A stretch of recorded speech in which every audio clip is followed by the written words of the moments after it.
The Big Four by Agatha Christie, narrated by Rowan Whitmore.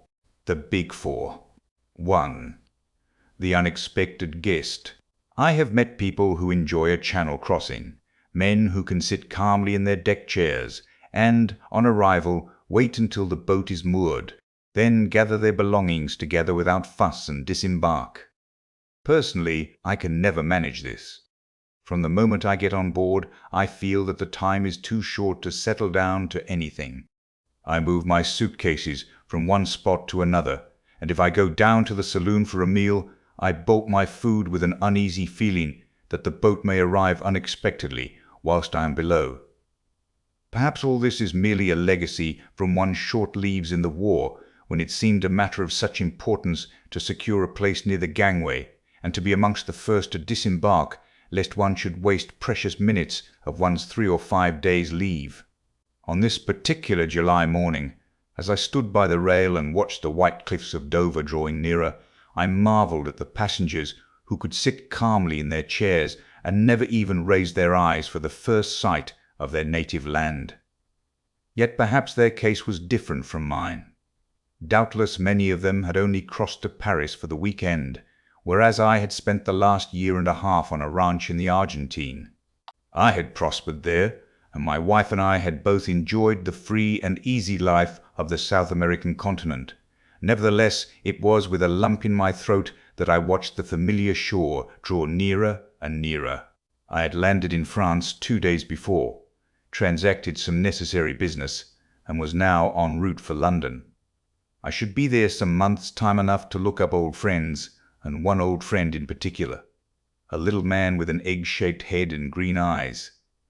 Hercule Poirot! I proposed to take him completely by surprise. My last letter from the Argentine had given no hint of my intended voyage. Indeed, that had been decided upon hurriedly as a result of certain business complications, and I spent many amused moments picturing to myself his delight and stupefaction on beholding me. He, I knew, was not likely to be far from his headquarters. The time when his cases had drawn him from one end of England to the other was past. His fame had spread, and no longer would he allow one case to absorb all his time. He aimed more and more, as time went on, at being considered a consulting detective, as much a specialist as a Harley Street physician. He had always scoffed at the popular idea of the human bloodhound who assumed wonderful disguises to track criminals, and who paused at every footprint to measure it. "No, my friend Hastings," he would say, "we leave that to Giraud and his friends. Hercule Poirot's methods are his own. Order and method and the little grey cells. Sitting at ease in our own armchairs, we see the things that these others overlook, and we do not jump to the conclusion like the worthy Jap. No, there was little fear of finding Hercule Poirot far afield. On arrival in London, I deposited my luggage at an hotel and drove straight on to the old address. What poignant memories it brought back to me! I hardly waited to greet my old landlady, but hurried up the stairs 2 at a time and rapped on Poirot's door. "Enter, then," cried a familiar voice from within. I strode in. Poirot stood facing me. In his arms he carried a small valise, which he dropped with a crash on beholding me. "Mon ami, Hastings!" he cried. "Mon ami, Hastings!" And, rushing forward, he enveloped me in a capacious embrace. Our conversation was incoherent and inconsequent. Ejaculations, eager questions, incomplete answers, messages from my wife, explanations as to my journey were all jumbled up together. "I suppose there's someone in my old rooms?" I asked at last, when we had calmed down somewhat. "I'd love to put up here again with you." Poirot's face changed with startling suddenness. "Mon Dieu!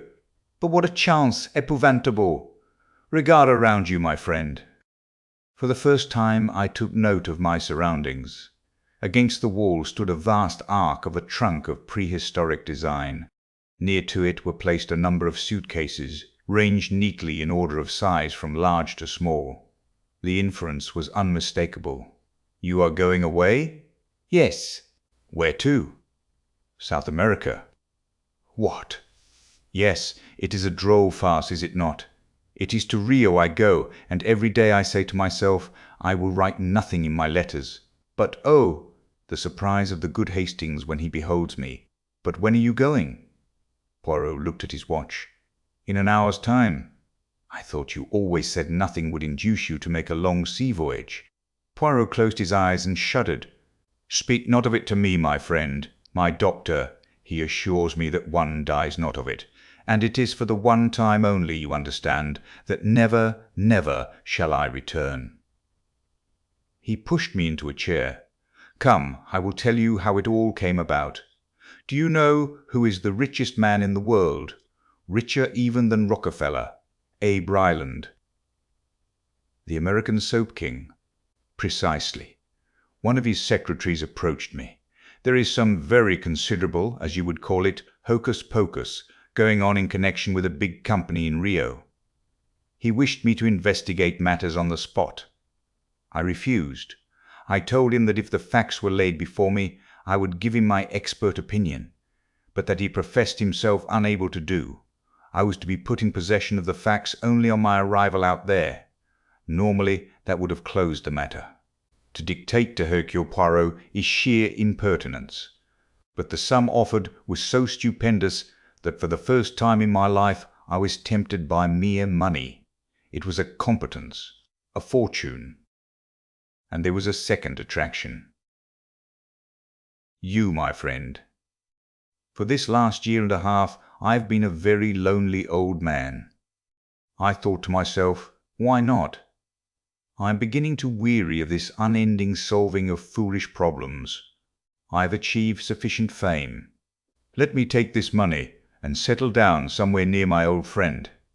I was quite affected by this token of Poirot's regard.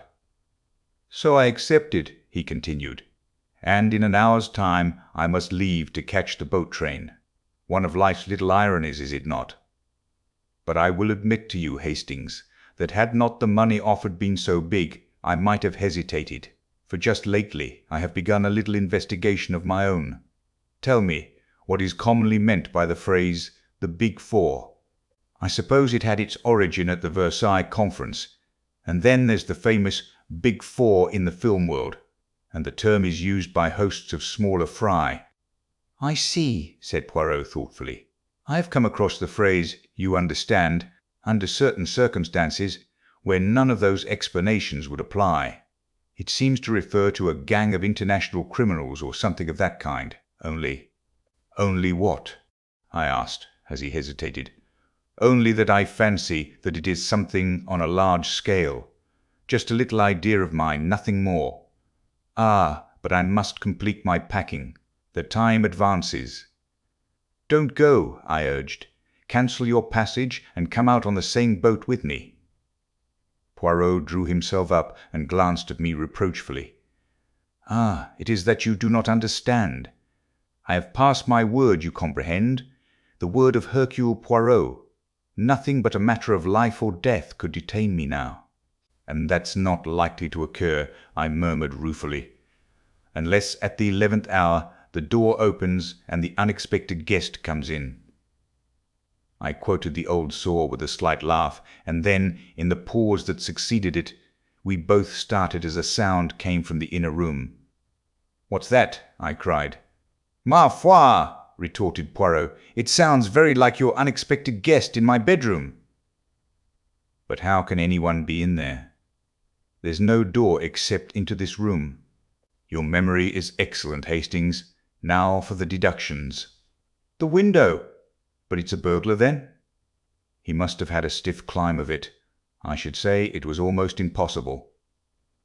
I had risen to my feet and was striding in the direction of the door when the sound of a fumbling at the handle from the other side arrested me. The door swung slowly open. Framed in the doorway stood a man. He was coated from head to foot with dust and mud. His face was thin and emaciated. He stared at us for a moment and then swayed and fell. Poirot hurried to his side. Then he looked up and spoke to me. "Brandy, quickly!" I dashed some brandy into a glass and brought it. Poirot managed to administer a little, and together we raised him and carried him to the couch. In a few minutes he opened his eyes and looked round him with an almost vacant stare. "What is it you want, monsieur?" said Poirot. The man opened his lips and spoke in a queer mechanical voice. "M. Hercule Poirot, 14 Faraway Street. Yes, yes, I am he." The man did not seem to understand, and merely repeated in exactly the same tone, "M. Hercule Poirot, 14 Faraway Street." Poirot tried him with several questions. Sometimes the man did not answer at all. Sometimes he repeated the same phrase. Poirot made a sign to me to ring up on the telephone. "Get Dr. Ridgway to come round." The doctor was in luckily, and as his house was only just round the corner, few minutes elapsed before he came bustling in. "What's all this, eh?" Poirot gave a brief exclamation, and the doctor started examining our strange visitor, who seemed quite unconscious of his presence or ours. "Huh?" said Dr. Ridgway when he had finished. "Curious case." "Brain fever?" I suggested. The doctor immediately snorted with contempt. "Brain fever! Brain fever! No such thing as brain fever. An invention of novelists. No, the man's had a shock of some kind. He's come here under the force of a persistent idea to find M. Hercule Poirot, 14 Faraway Street, and he repeats those words mechanically without in the least knowing what they mean." "Aphasia?" I said eagerly. This suggestion did not cause the doctor to snort quite as violently as my last one had done. He made no answer, but handed the man a sheet of paper and a pencil. "Let's see what he'll do with that," he remarked. The man did nothing with it for some moments. Then he suddenly began to write feverishly. With equal suddenness, he stopped and let both paper and pencil fall to the ground. The doctor picked it up and shook his head. "Nothing here. Only the figure 4 scrawled a dozen times, each one bigger than the last. Wants to write 14 Faraway Street, I expect. It's an interesting case. Very interesting."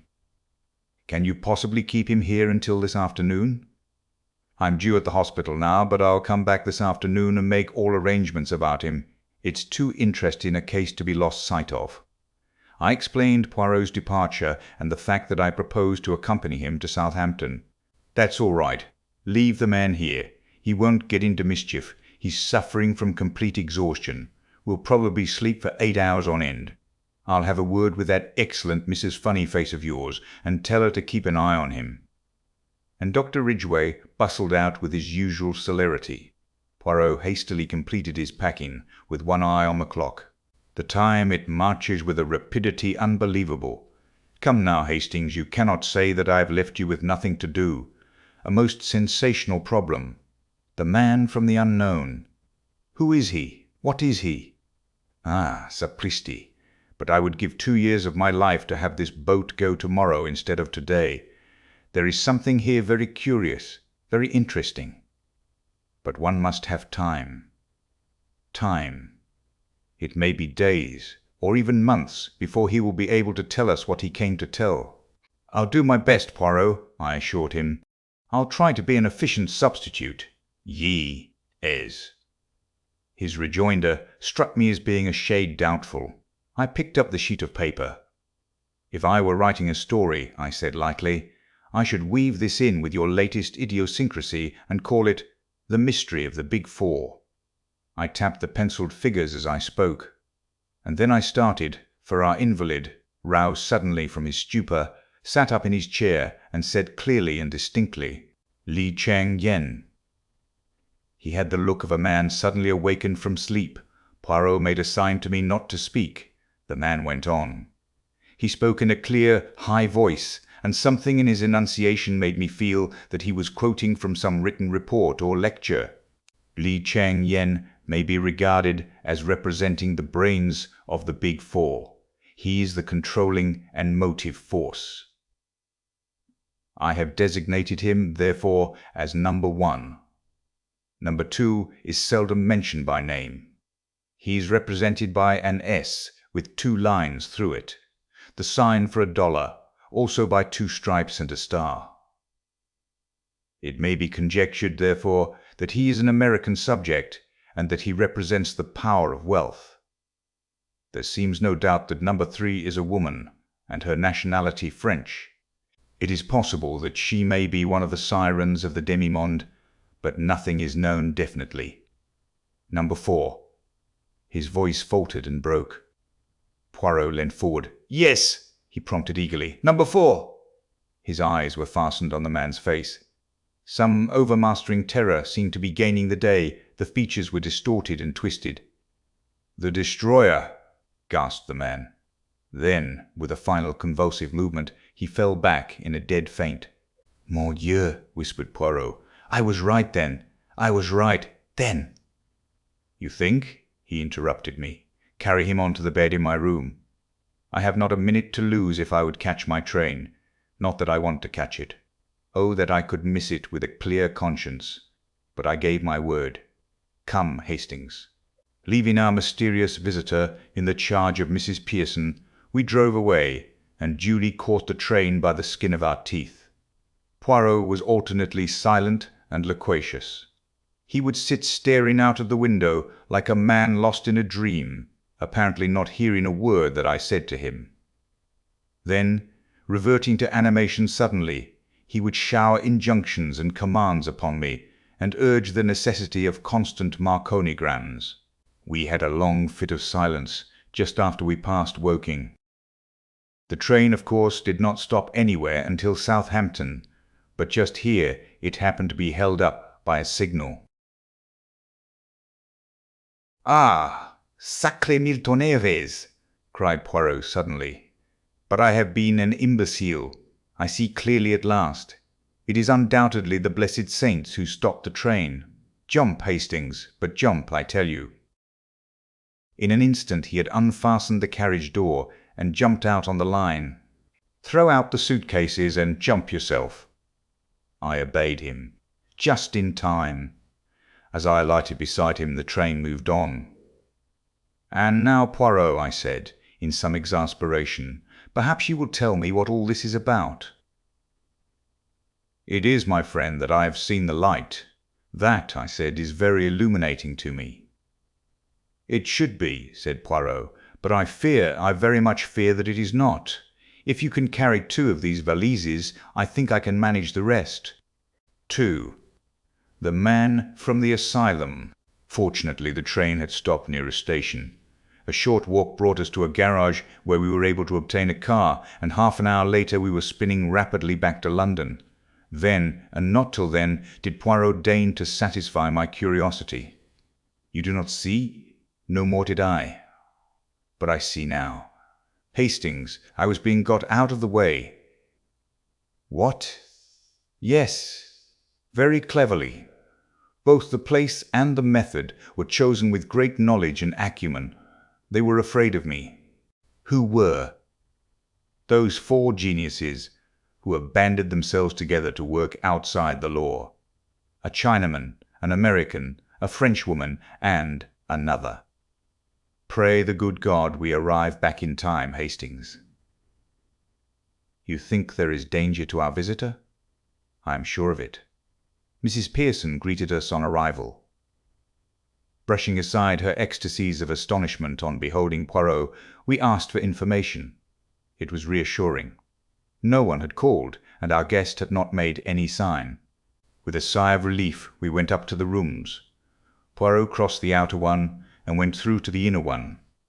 Then he called me, his voice strangely agitated. "Hastings, he's dead." I came running to join him. The man was lying as we had left him, but he was dead, and had been dead some time. I rushed out for a doctor. Ridgway, I knew, would not have returned yet. I found one almost immediately, and brought him back with me. "He's dead right enough, poor chap. Tramp you've been befriending, eh?" "Something of the kind," said Poirot evasively. "What was the cause of death, doctor?" "Hard to say. Might have been some kind of fit. There are signs of asphyxiation." "No gas laid on, is there?" "No. Electric light, nothing else. And both windows wide open, too. Been dead about 2 hours, I should say. You'll notify the proper people, won't you?" He took his departure. Poirot did some necessary telephoning. Finally, somewhat to my surprise, he rang up our old friend Inspector Jatt and asked him if he could possibly come round. No sooner were these proceedings completed than Mrs. Pearson appeared, her eyes as round as saucers. "There's a man here from Arnwell, from the Asylum." "Did you ever?" "Shall I show him up?" We signified assent, and a big, burly man in uniform was ushered in. "Morning, gentlemen," he said cheerfully. "I've got reason to believe you've got one of my birds here. Escaped last night, he did." "He was here," said Poirot quietly. "Not got away again, has he?" asked the keeper, with some concern. "He is dead." The man looked more relieved than otherwise. "You don't say so." "Well, I dare say it's best for all parties." "Was he dangerous?" "Homicidal, do you mean?" "Oh, no. Harmless enough. Persecution mania. Very acute. Full of secret societies from China that had got him shut up. They're all the same." I shuddered. "How long had he been shut up?" asked Poirot. "A matter of 2 years now." "I see," said Poirot quietly. "It never occurred to anybody that he might be sane." The keeper permitted himself to laugh. "If he was sane, what would he be doing in a lunatic asylum?" "They all say they're sane, you know."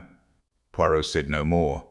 He took the man in to see the body. The identification came immediately. "That's him right enough," said the keeper callously. "Funny sort of bloke, ain't he? Well, gentlemen, I'd best go off now and make arrangements under the circumstances. We won't trouble you with the corpse much longer. If there's a inquest, you will have to appear at it, I dare say." "Good morning, sir." With a rather uncouth bow, he shambled out of the room. A few minutes later, Japp arrived. The Scotland Yard inspector was jaunty and dapper as usual. "Here I am, Monsieur Poirot." "What can I do for you? Thought you were off to the coral strands of somewhere or other today." "My good Japp, I want to know if you have ever seen this man before." He led Japp into the bedroom. The inspector stared down at the figure on the bed with a puzzled face. "Let me see now. He seems sort of familiar, and I pride myself on my memory too. Why, God bless my soul, it's Mayerling." "And who is or was Mayerling?" "Secret Service chap, not one of our people. Went to Russia 5 years ago. Never heard of again. Always thought the Bolsheviks had done him in." "It all fits in," said Poirot, when Japp had taken his leave, "except for the fact that he seems to have died a natural death." He stood looking down on the motionless figure with a dissatisfied frown. A puff of wind set the window curtains flying out, and he looked up sharply. "I suppose you opened the windows when you laid him down on the bed, Hastings?" "No, I didn't," I replied.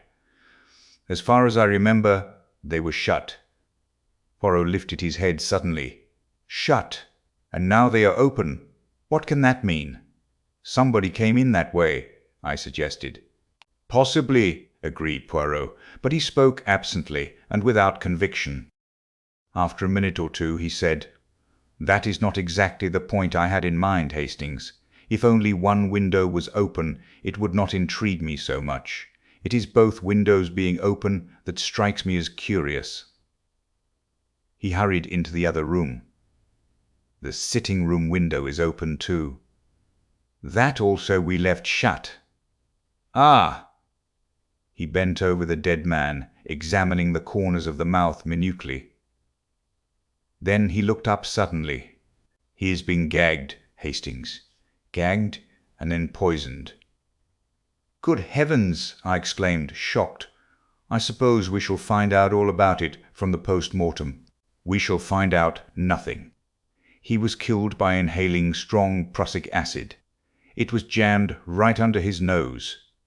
Then the murderer went away again, first opening all the windows. Hydrocyanic acid is exceedingly volatile, but it has a pronounced smell of bitter almonds. With no trace of the smell to guide them, and no suspicion of foul play, death would be put down to some natural cause by the doctors. So this man was in the Secret Service, Hastings. And 5 years ago he disappeared in Russia. The last 2 years he's been in the asylum," I said. "But what of the 3 years before that?" Poirot shook his head and then caught my arm. "The clock, Hastings. Look at the clock." I followed his gaze to the mantelpiece. The clock had stopped at 4 o'clock. Mon ami, someone has tampered with it. It had still 3 days to run. It is an 8-day clock, you comprehend? But what should they want to do that for? Some idea of a false scent by making the crime appear to have taken place at 4 o'clock? No, no, rearrange your ideas, mon ami. Exercise your little grey cells. You are mailing. You hear something, perhaps, and you know well enough that your doom is sealed. You have just time to leave a sign. 4 o'clock, Hastings. Number 4, the destroyer. Ah, an idea. He rushed into the other room and seized the telephone. He asked for Hanwell. You are the asylum, yes? I understand there has been an escape today. What is that you say? A little moment, if you please. Will you repeat that? Ah, parfaitement. He hung up the receiver and turned to me. You heard, Hastings. There has been no escape. But the man who came. The keeper, I said.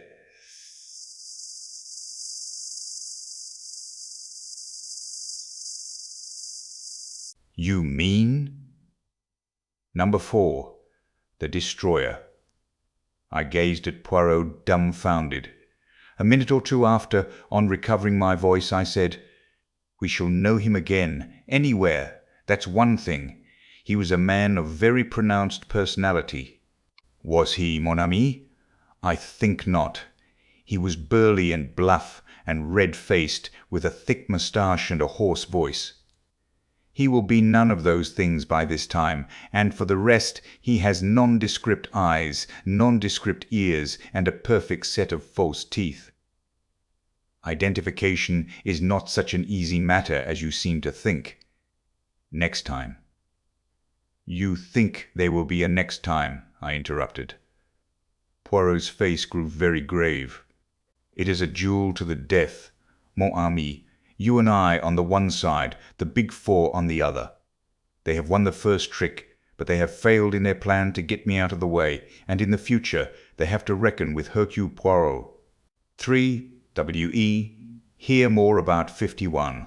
Chang Yen. For a day or two after our visit from the fake asylum attendant, I was in some hopes that he might return, and I refused to leave the flat even for a moment. As far as I could see, he had no reason to suspect that we had penetrated his disguise. He might, I thought, return and try to remove the body, but Poirot scoffed at my reasoning. Mon ami, he said, if you wish, you may wait in to put salt on the little bird's tail, but for me, I do not waste my time so. Well then, Poirot, I argued, why did he run the risk of coming at all? If he intended to return later for the body, I can see some point in his visit. He would at least be removing the evidence against himself. As it is, he does not seem to have gained anything. Poirot shrugged his most Gallic shrug. But you do not see with the eyes of number 4 Hastings, he said. You talk of evidence, but what evidence have we against him? True, we have a body, but we have no proof even that the man was murdered. Prussic acid, when inhaled, leaves no trace. Again, we can find no one who saw anyone enter the flat during our absence, and we have found out nothing about the movements of our late friend Mayerling. No, Hastings, number 4 has left no trace, and he knows it. His visit we may call a reconnaissance. Perhaps he wanted to make quite sure that Mayerling was dead, but more likely, I think, he came to see Hercule Poirot and to have speech with the adversary whom alone he must fear. Poirot's reasoning appeared to me typically egotistical, but I forbore to argue. And what about the inquest? I asked. I suppose you will explain things clearly there, and let the police have a full description of number 4. And to what end? Can we produce anything to impress a coroner's jury of your solid Britishers? Is our description of number 4 of any value? No, we shall allow them to call it accidental death, and maybe, although I have not much hope, our clever murderer will pat himself on the back that he deceived Hercule Poirot in the first round. Poirot was right as usual. We saw no more of the man from the asylum, and the inquest, at which I gave evidence, but which Poirot did not even attend, aroused no public interest. As, in view of his intended trip to South America, Poirot had wound up his affairs before my arrival, he had at this time no cases on hand, but although he spent most of his time in the flat, I could get little out of him. He remained buried in an armchair, and discouraged my attempts at conversation. And then one morning, about a week after the murder, he asked me if I would care to accompany him on a visit he wished to make. I was pleased, for I felt he was making a mistake in trying to work things out so entirely on his own, and I wished to discuss the case with him. But I found he was not communicative. Even when I asked where we were going, he would not answer. Poirot loves being mysterious. He will never part with a piece of information until the last possible moment. In this instance, having taken successively a bus and 2 trains, and arrived in the neighbourhood of one of London's most depressing southern suburbs, he consented at last to explain matters. We go, Hastings, to see the one man in England who knows most of the underground life of China. Indeed! Who is he? A man you have never heard of, a Mr. John Ingalls. To all intents and purposes, he is a retired civil servant of mediocre intellect, with a house full of Chinese curios with which he bores his friends and acquaintances. Nevertheless, I am assured by those who should know that the only man capable of giving me the information I seek is this same John Ingalls. A few moments more saw us ascending the steps of the Laurels, as Mr. Ingles's residence was called. Personally, I did not notice a laurel bush of any kind, so deduced that it had been named according to the usual obscure nomenclature of the suburbs. We were admitted by an impassive-faced Chinese servant and ushered into the presence of his master. Mr. Ingalls was a squarely built man, somewhat yellow of countenance, with deep-set eyes that were oddly reflective in character. He rose to greet us, setting aside an open letter which he had held in his hand. He referred to it after his greeting. "Sit down, won't you? Halsey tells me that you want some information, and that I may be useful to you in the matter." "That is so, monsieur. I ask of you if you have any knowledge of a man named Li Chang-yen." "That's rum, very rum indeed. How did you come to hear about the man?" "You know him, then?" "I'd met him once, and I know something of him, not quite as much as I should like to. But it surprises me that anyone else in England should even have heard of him. He's a great man in his way, Mandarin class and all that, you know, but that's not the crux of the matter. There's good reason to suppose that he's the man behind it all." "Behind what?" "Everything. The worldwide unrest, the labour troubles that beset every nation, and the revolutions that break out in some. There are people, not scaremongers, who know what they are talking about, and they say that there is a force behind the scenes which aims at nothing less than the disintegration of civilization. In Russia, you know, there were many signs that Lenin and Trotsky were mere puppets, whose every action was dictated by another's brain. I have no definite proof that would count with you, but I am quite convinced that this brain was Li Chang-yen's." "Oh, come," I protested. "Isn't that a bit far-fetched? How would a Chinaman cut any ice in Russia?" Poirot frowned at me irritably. "For you, Hastings," he said, "everything is far-fetched that comes not from your own imagination. For me, I agree with this gentleman. But continue, I pray, monsieur. What exactly he hopes to get out of it all."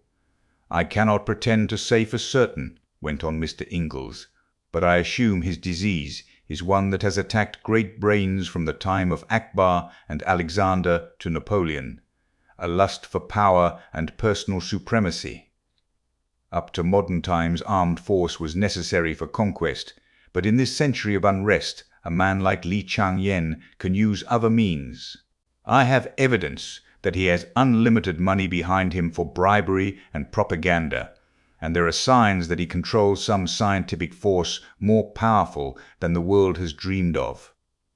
Poirot was following Mr. Ingles's words with the closest attention. "And in China?" he asked. "He moves there too?" The other nodded in emphatic assent.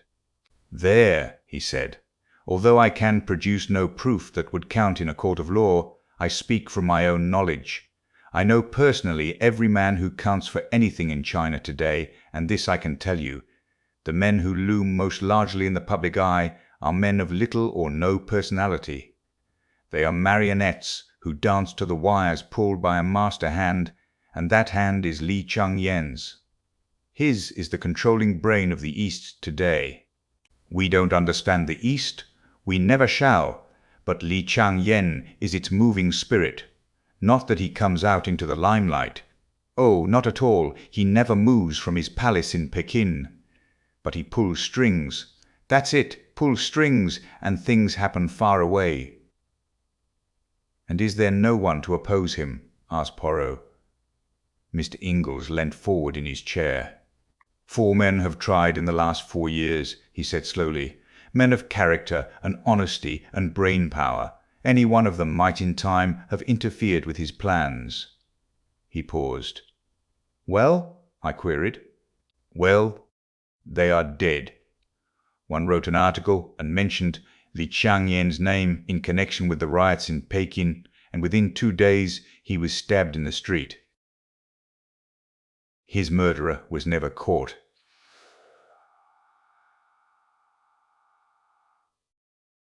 The offences of the other 2 were similar. In a speech or an article or in conversation, each linked Li Changyen's name with rioting or revolution, and within a week of his indiscretion each was dead. One was poisoned, one died of cholera, an isolated case, not part of an epidemic, and one was found dead in his bed. The cause of the last death was never determined, but I was told by a doctor who saw the corpse that it was burnt and shriveled as though a wave of electrical energy of incredible power had passed through it. "And Li Changyen?" inquired Poirot. "Naturally nothing is traced to him, but there are signs, eh?" Mr. Ingalls shrugged. "Oh, signs. Yes, certainly. And once I found a man who would talk, a brilliant young Chinese chemist who was a protégé of Li Changyen's. He came to me one day, this chemist, and I could see that he was on the verge of a nervous breakdown. He hinted to me of experiments on which he'd been engaged in Li Changyen's palace under the mandarin's direction. Experiments on coolies in which the most revolting disregard for human life and suffering had been shown. His nerve had completely broken, and he was in the most pitiable state of terror. I put him to bed in a top room of my own house, intending to question him the next day, and that, of course, was stupid of me." "How did they get him?" demanded Poirot. "That I shall never know. I woke that night to find my house in flames, and was lucky to escape with my life. Investigation showed that a fire of amazing intensity had broken out on the top floor, and the remains of my young chemist friend were charred to a cinder. I could see from the earnestness with which he had been speaking that Mr. Ingalls was a man mounted on his hobby horse, and evidently he too realized that he had been carried away, for he laughed apologetically. "But, of course," he said, "I have no proofs, and you, like the others, will merely tell me that I have a bee in my bonnet." "On the contrary," said Poirot quietly, "we have every reason to believe your story. We ourselves are more than a little interested in Li Changyen. Very odd your knowing about him. Didn't fancy a soul in England had ever heard of him. I'd rather like to know how you did come to hear of him, if it's not indiscreet." "Not in the least, monsieur. A man took refuge in my rooms. He was suffering badly from shock, but he managed to tell us enough to interest us in this Li Changyen. He described 4 people. The Big-Four, an organization hitherto undreamed of. Number 1 is Li Changyen. Number 2 is an unknown American. Number 3, an equally unknown Frenchwoman. Number 4 may be called the executive of the organization, the destroyer. My informant died. Tell me, monsieur, is that phrase known to you at all? The Big-Four. Not in connection with Li Changyen. No, I can't say it is, but I've heard it, or read it just lately, and in some unusual connection too. Ah, I've got it. He rose and went across to an inlaid lacquer cabinet. An exquisite thing, as even I could see. He returned with a letter in his hand. Here you are. Note from an old seafaring man I ran against once in Shanghai. Hoary old reprobate, maudlin with drink by now, I should say. I took this to be the ravings of alcoholism. He read it aloud. Dear sir, you may not remember me, but you did me a good turn once in Shanghai. Do me another now. I must have money to get out of the country. I'm well hid here, I hope, but any day they may get me. The big four, I mean. It's life or death. I've plenty of money, but I daren't get at it, for fear of putting them wise. Send me a couple of hundred in notes. I'll repay it faithful. I swear to that. Your servant, sir, to that. Jonathan Worley. Dated from Granite Bungalow, Hopperton, Dartmoor. I'm afraid I regarded it as rather a crude method of relieving me of a couple of hundred which I can ill spare, if it's any use to you. He held it out. Je vous remercie, monsieur. I start for Hopperton à l'heure même. Dear me, this is very interesting. Supposing I come along too, any objection? Supposing I come along too, any objection? I should be charmed to have your company, but we must start at once. We shall not reach Dartmoor until close on nightfall, as it is. John Ingalls did not delay us more than a couple of minutes, and soon we were in the train moving out of Paddington, bound for the West Country. Hopperton was a small village clustering in a hollow right on the fringe of the moorland. It was reached by a 9-mile drive from Moretonhampstead. It was about 8 o'clock when we arrived, but as the month was July, the daylight was still abundant.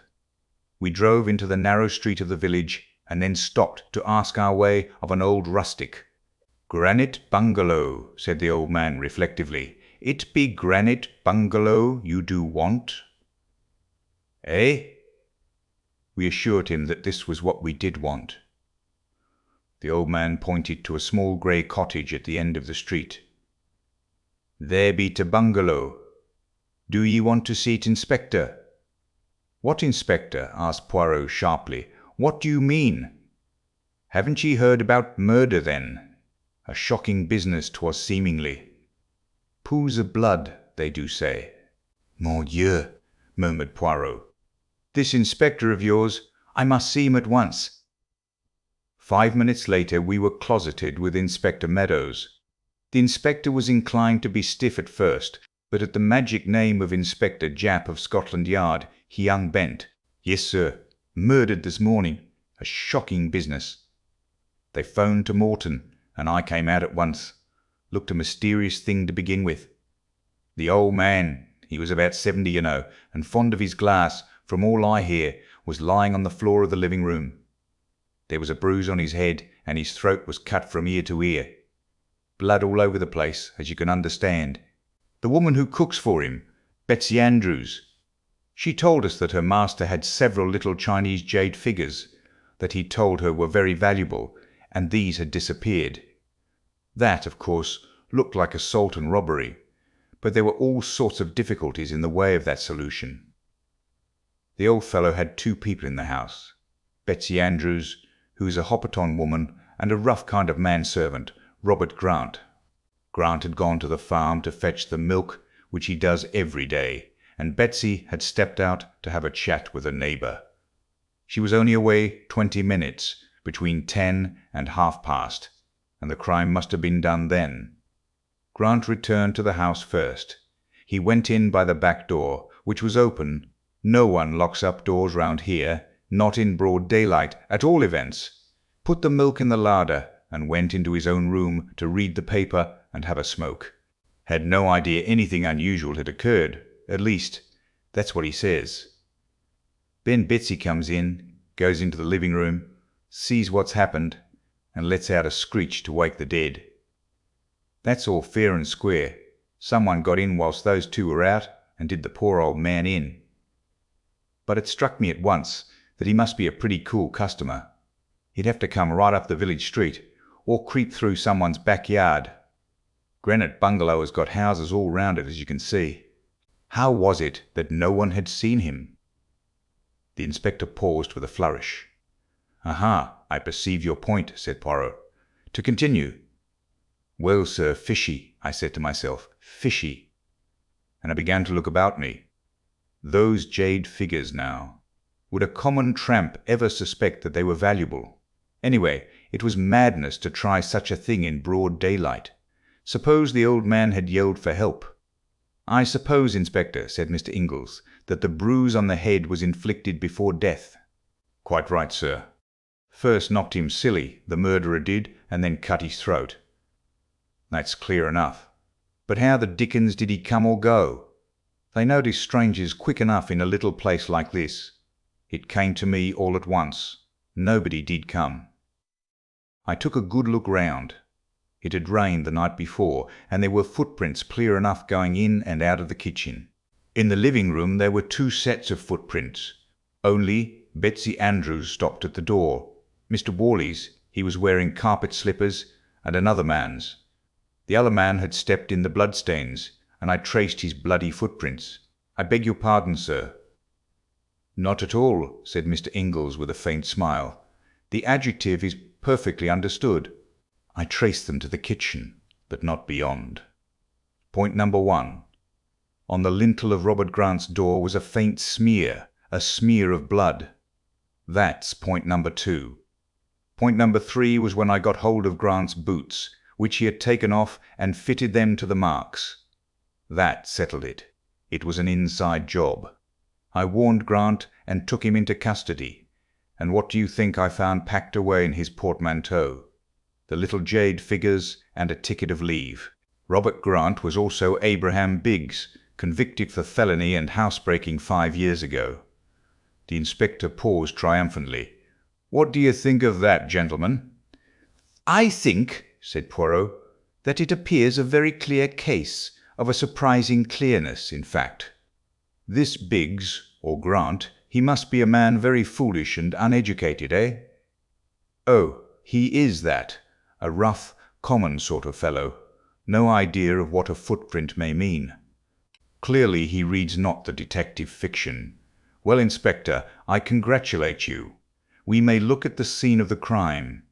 Yes, I'll take you there myself this minute. I'd like you to see those footprints. I too should like to see them. Yes, yes, very interesting, very ingenious." We set out forthwith. Mr. Ingalls and the inspector forged ahead. I drew Poirot back a little, so as to be able to speak to him out of the inspector's hearing. "What do you really think, Poirot? Is there more in this than meets the eye? That is just the question, mon ami. Wally says plainly enough in his letter that the Big Four are on his track, and we know, you and I, that the Big Four is no bogey for the children. Yet everything seems to say that this man Grant committed the crime. Why did he do so? For the sake of the little jade figures? Or is he an agent of the Big Four? I confess that this last seems more likely. However valuable the jade, a man of that class was not likely to realize the fact. At any rate, not to the point of committing murder for them. That, par exemple, ought to have struck the inspector. He could have stolen the jade and made off with it instead of committing a brutal and quite purposeless murder. Ah, yes, I fear our Devonshire friend has not used his little grey cells.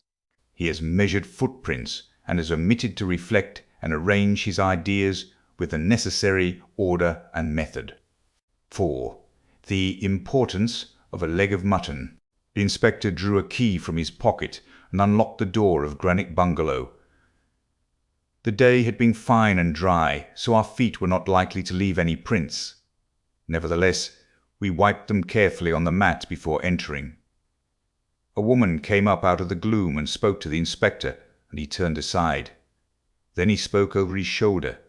"Have a good look round, Mr. Poirot, and see all there is to be seen. I'll be back in about 10 minutes. By the way, here's Grant's boot. I brought it along with me for you to compare the impressions." We went into the living room, and the sound of the inspector's footsteps died away outside. Ingalls was attracted immediately by some Chinese curios on a table in the corner, and went over to examine them. He seemed to take no interest in Poirot's doings. I, on the other hand, watched him with breathless interest. The floor was covered with a dark green linoleum, which was ideal for showing up footprints. A door at the farther end led into the small kitchen. From there, another door led into the scullery, where the back door was situated, and another into the bedroom which had been occupied by Robert Grant. Having explored the ground, Poirot commented upon it in a low-running monologue. "Here is where the body lay. That big dark stain and the splashes all around mark the spot. Traces of carpet slippers and number 9 boots, you observe, but all very confused. Then 2 sets of tracks leading to and from the kitchen. Whoever the murderer was, he came in that way. You have the boot, Hastings. Give it to me." He compared it carefully with the prints. "Yes, both made by the same man, Robert Grant. He came in that way, killed the old man, and went back to the kitchen. He had stepped in the blood. See the stains he left as he went out. Nothing to be seen in the kitchen. All the village has been walking about in it. He went into his own room. No, first he went back again to the scene of the crime. Was that to get the little jade figures? Or had he forgotten something that might incriminate him? Perhaps he killed the old man the second time he went in, I suggested. Mais non, you do not observe.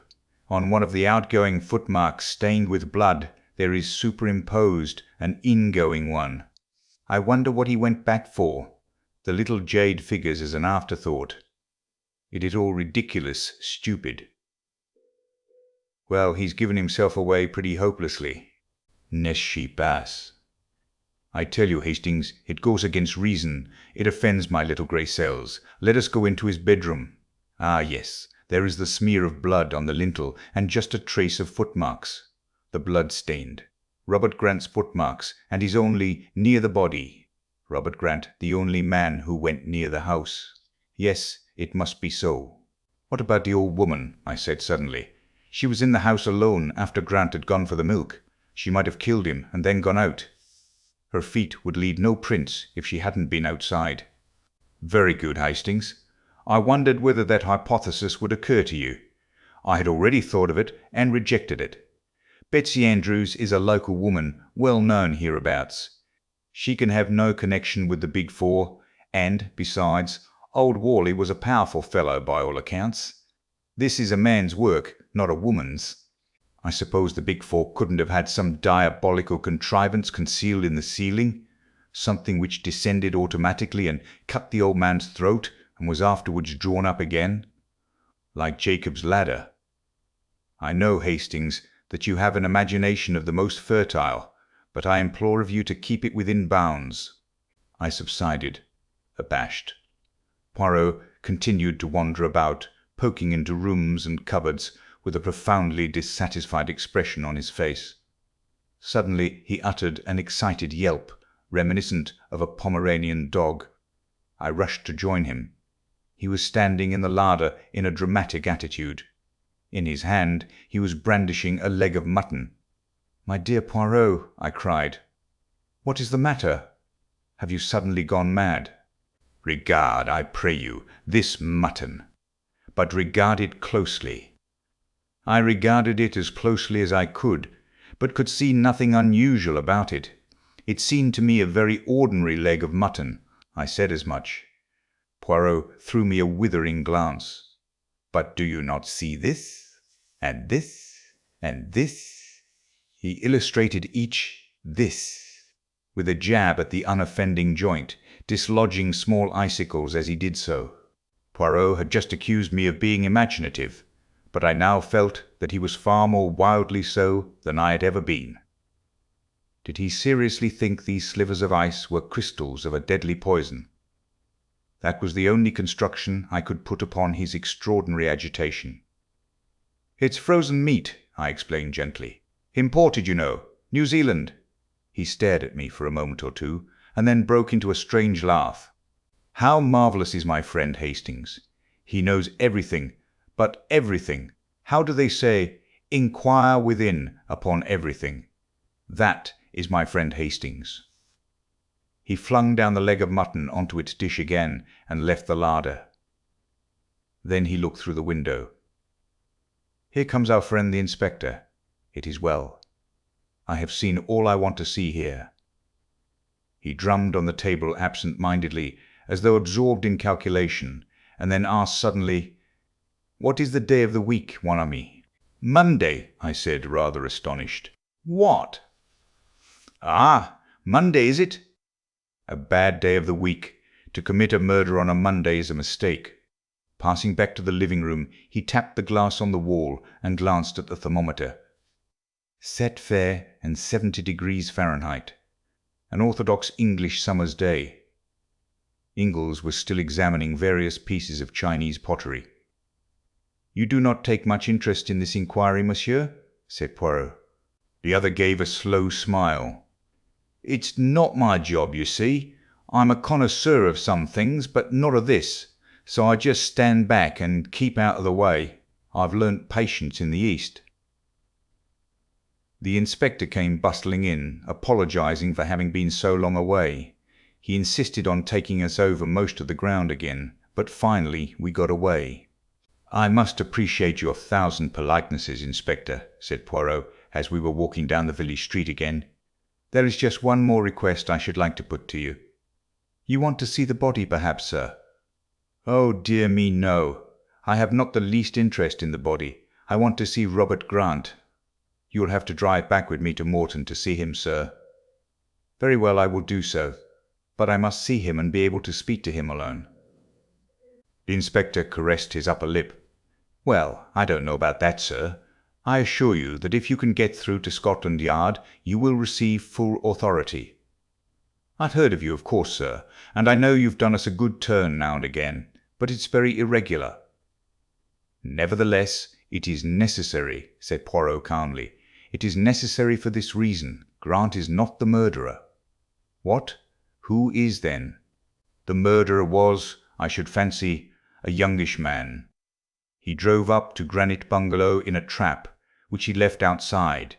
He went in, committed the murder, came out, and drove away again. He was bareheaded, and his clothing was slightly blood-stained. But the whole village would have seen him. Not under certain circumstances. Not if it was dark, perhaps, but the crime was committed in broad daylight." Poirot merely smiled. "And the horse and trap, sir? How could you tell that?" "Any amount of wheeled vehicles have passed along outside. There's no mark of one in particular to be seen.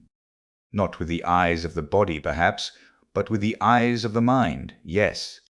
The inspector touched his forehead significantly with a grin at me. I was utterly bewildered, but I had faith in Poirot. Further discussion ended in our all driving back to Morton with the inspector. Poirot and I were taken to Grant, but a constable was to be present during the interview. Poirot went straight to the point. "Grant, I know you to be innocent of this crime. Relate to me in your own words exactly what happened." The prisoner was a man of medium height, with a somewhat unpleasing cast of features. He looked a jailbird, if ever a man did. "Honest to God, I never did it," he whined. "Someone put those little glass figures amongst my traps." "It was a frame-up, that's what it was. I went straight to my rooms when I came in, like I said. I never knew a thing till Betsy screeched out. Swelp me God, I didn't." Poirot rose. "If you can't tell me the truth, that is the end of it." "But, governor, you did go into the room. You did know your master was dead, and you were just preparing to make a boat of it when the good Betsy made her terrible discovery." The man stared at Poirot with a dropped jaw. "Come now, is it not so? I tell you solemnly, on my word of honour, that to be frank now is your only chance." "I'll risk it," said the man suddenly. "It was just as you say. I came in and went straight to the master, and there he was, dead on the floor and blood all round. Then I got the wind up proper. They'd ferret out my record, and for a certainty they'd say it was me as had done him in. My only thought was to get away at once before he was found. And the jade figures?" The man hesitated. "You see?" You took them by a kind of reversion, to instinct as it were. You had heard your master say that they were valuable, and you felt you might as well go the whole hog. That I understand. Now answer me this. Was it the second time that you went into the room that you took the figures? I didn't go in a second time. Once was enough for me. You are sure of that? Absolutely certain. Good. Now, when did you come out of prison? 2 months ago. How did you obtain this job? Through one of them prisoners' help societies. Bloke met me when I came out. What was he like? Not exactly a parson, but looked like one. Soft black hat and mincing way of talking. Got a broken front tooth. Spectacled chap. Saunders his name was. Said he hoped I was repentant, and that he'd find me a good post. I went to old Worley on his recommendation. Poirot rose once more. I thank you. I know all now. Have patience.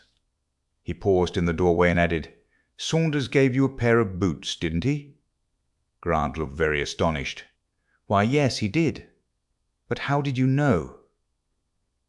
It is my business to know things, said Poirot gravely. After a word or two to the inspector, the three of us went to the White Hart and discussed eggs and bacon and Devonshire cider. Any elucidations yet? Asked Ingalls with a smile. Yes, the case is clear enough now, but, see you, I shall have a good deal of difficulty in proving it. Whalley was killed by order of the Big Four, but not by Grant. A very clever man got Grant the post and deliberately planned to make him the scapegoat. An easy matter with Grant's prison record. He gave him a pair of boots, one of 2 duplicate pairs. The other he kept himself. It was all so simple. When Grant is out of the house, and Betsy is chatting in the village, which she probably did every day of her life, he drives up wearing the duplicate boots, enters the kitchen, goes through into the living room, fells the old man with a blow, and then cuts his throat. Then he returns to the kitchen, removes the boots, puts on another pair, and, carrying the first pair, goes out to his trap and drives off again. Ingalls looked steadily at Poirot. There's a catch in it still. Why did nobody see him? Ah, that is where the cleverness of number 4, I am convinced, comes in. Everybody saw him, and yet nobody saw him. You see, he drove up in a butcher's cart. I uttered an exclamation. The leg of mutton. Exactly, Hastings. The leg of mutton. Everybody swore that no one had been to Granite Bungalow that morning. But, nevertheless, I found in the larder a leg of mutton, still frozen. It was Monday, so the meat must have been delivered that morning, for if on Saturday, in this hot weather, it would not have remained frozen over Sunday. So someone had been to the bungalow, and a man on whom a trace of blood here and there would attract no attention. Damned ingenious, cried Ingalls approvingly. Yes, he is clever, number 4. As clever as Hercule Poirot, I murmured. My friend threw me a glance of dignified reproach. There are some jests that you should not permit yourself, Hastings, he said sententiously. Have I not saved an innocent man from being sent to the gallows? That is enough for one day. 5. Disappearance of a scientist. Personally, I don't think that, even when a jury had acquitted Robert Grant, alias Biggs, of the murder of Jonathan Worley, Inspector Meadows was entirely convinced of his innocence. The case which he had built up against Grant, the man's record, the jade which he had stolen, the boots which fitted the footprints so exactly, was, to his matter-of-fact mind, too complete to be easily upset. But Poirot, compelled much against his inclination to give evidence, convinced the jury. 2 witnesses were produced who had seen a butcher's cart drive up to the bungalow on that Monday morning, and the local butcher testified that his cart only called there on Wednesdays and Fridays. A woman was actually found who, when questioned, remembered seeing the butcher's man leaving the bungalow, but she could furnish no useful description of him. The only impression he seemed to have left on her mind was that he was clean-shaven, of medium height, and looked exactly like a butcher's man.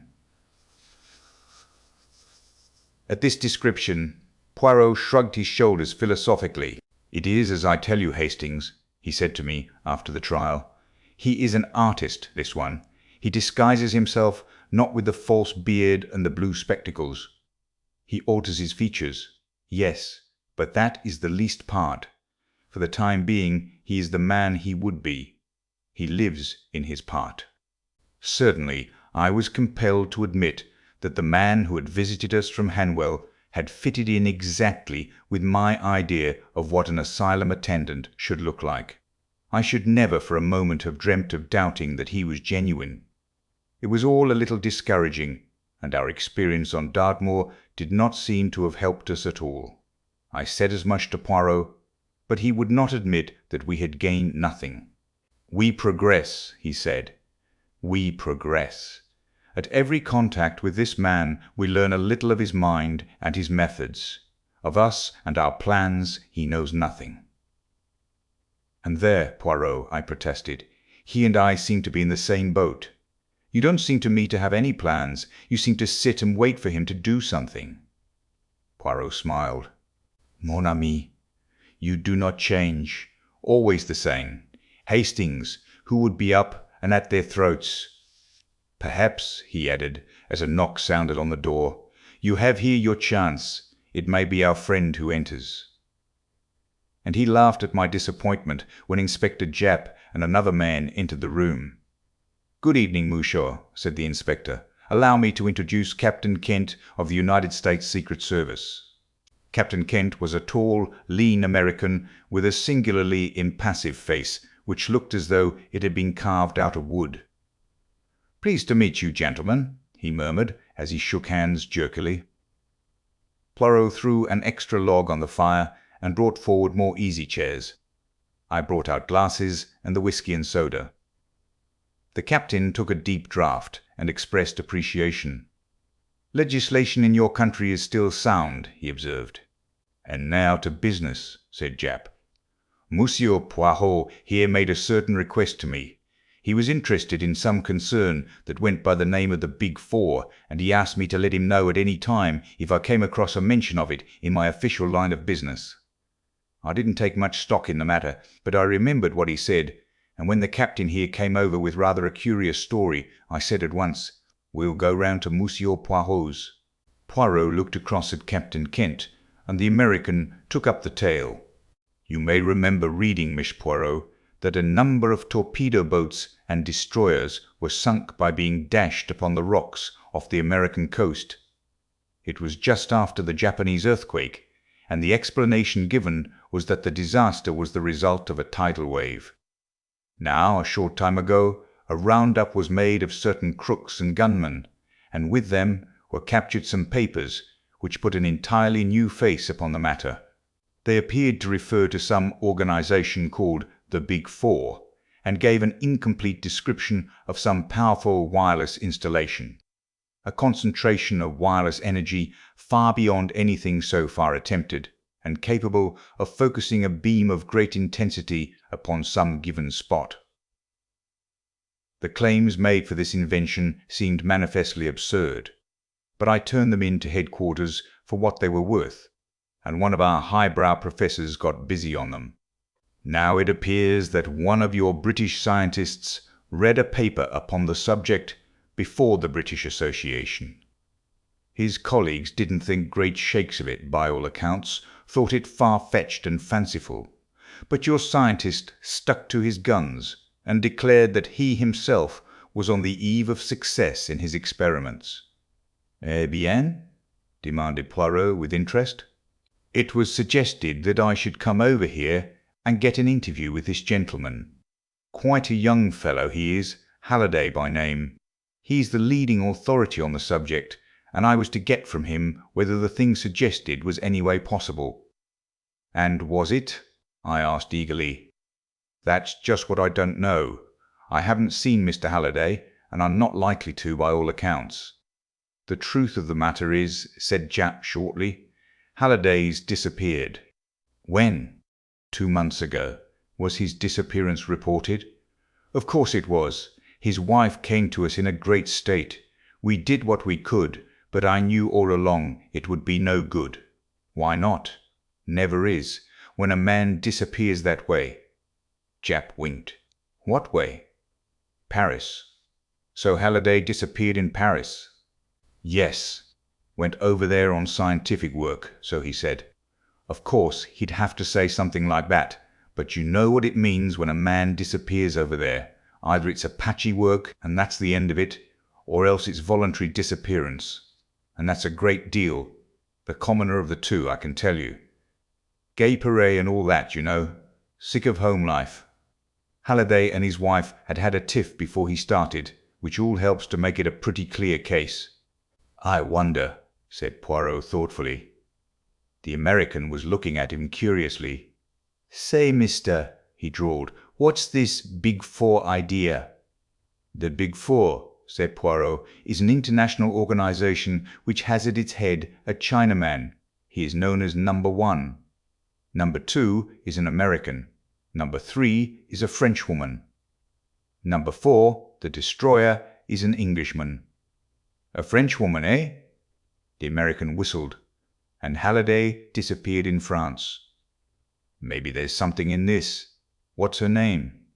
I don't know. I know nothing about her. But it's a mighty big proposition, eh? Suggested the other. Poirot nodded as he arranged the glasses in a neat row on the tray. His love of order was as great as ever. What was the idea in sinking those boats? Are the Big Four a German stunt? The Big Four are for themselves, and for themselves only. Me, le capitaine. Their aim is world domination. The American burst out laughing, but broke off at the sight of Poirot's serious face. You laugh, monsieur, said Poirot, shaking a finger at him. You reflect not. You use not the little grey cells of the brain. Who are these men who send a portion of your navy to destruction simply as a trial of their power? For that was all it was, monsieur, a test of this new force of magnetical attraction which they hold. Go on with you, monsieur, said Japp good-humouredly. I've read of super-criminals many a time, but I've never come across them. Well, you've heard Captain Kent's story. Anything further I can do for you? Yes, my good friend. You can give me the address of Mrs. Halliday, and also a few words of introduction to her, if you will be so kind. Thus it was that the following day saw us bound for Chetwynd Lodge, near the village of Chetwynd Lodge, near the village of Chobham in Surrey. Mrs. Halliday received us at once, a tall, fair woman, nervous and eager in manner. With her was her little girl, a beautiful child of 5. Poirot explained the purpose of our visit. Oh, Monsieur Poirot, I am so glad, so thankful. I have heard of you, of course. You will not be like these Scotland Yard people, who will not listen or try to understand. And the French police are just as bad worse, I think. They are all convinced that my husband has gone off with some other woman. But he wasn't like that.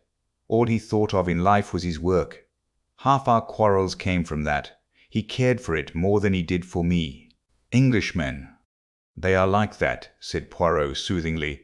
And if it is not work, it is the games, the sport, all those things they take au grand sérieux.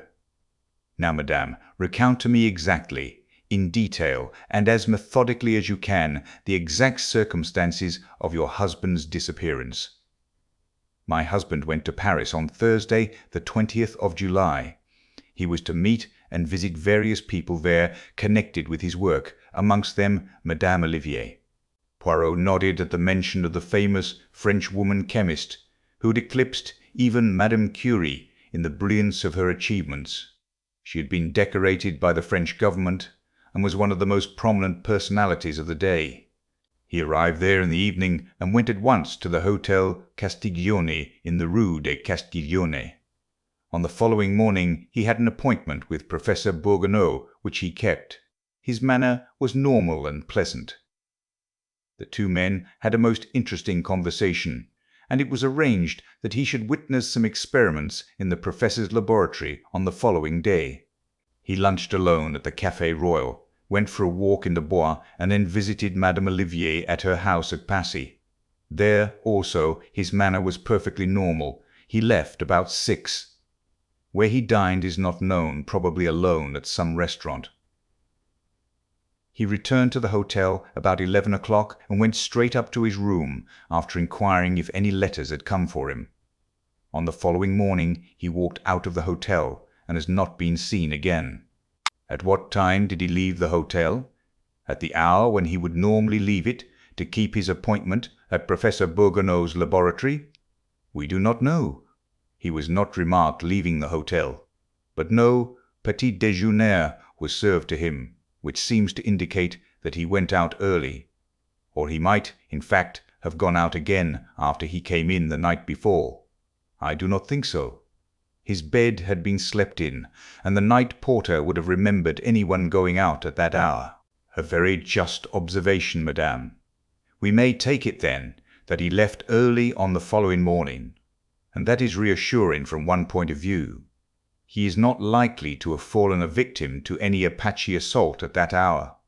His baggage, now, was it all left behind? Mrs. Halliday seemed rather reluctant to answer, but at last she said, "No, he must have taken one small suitcase with him." "Ah," said Poirot thoughtfully, "I wonder where he was that evening. If we knew that, we should know a great deal. Whom did he meet?" "There lies the mystery.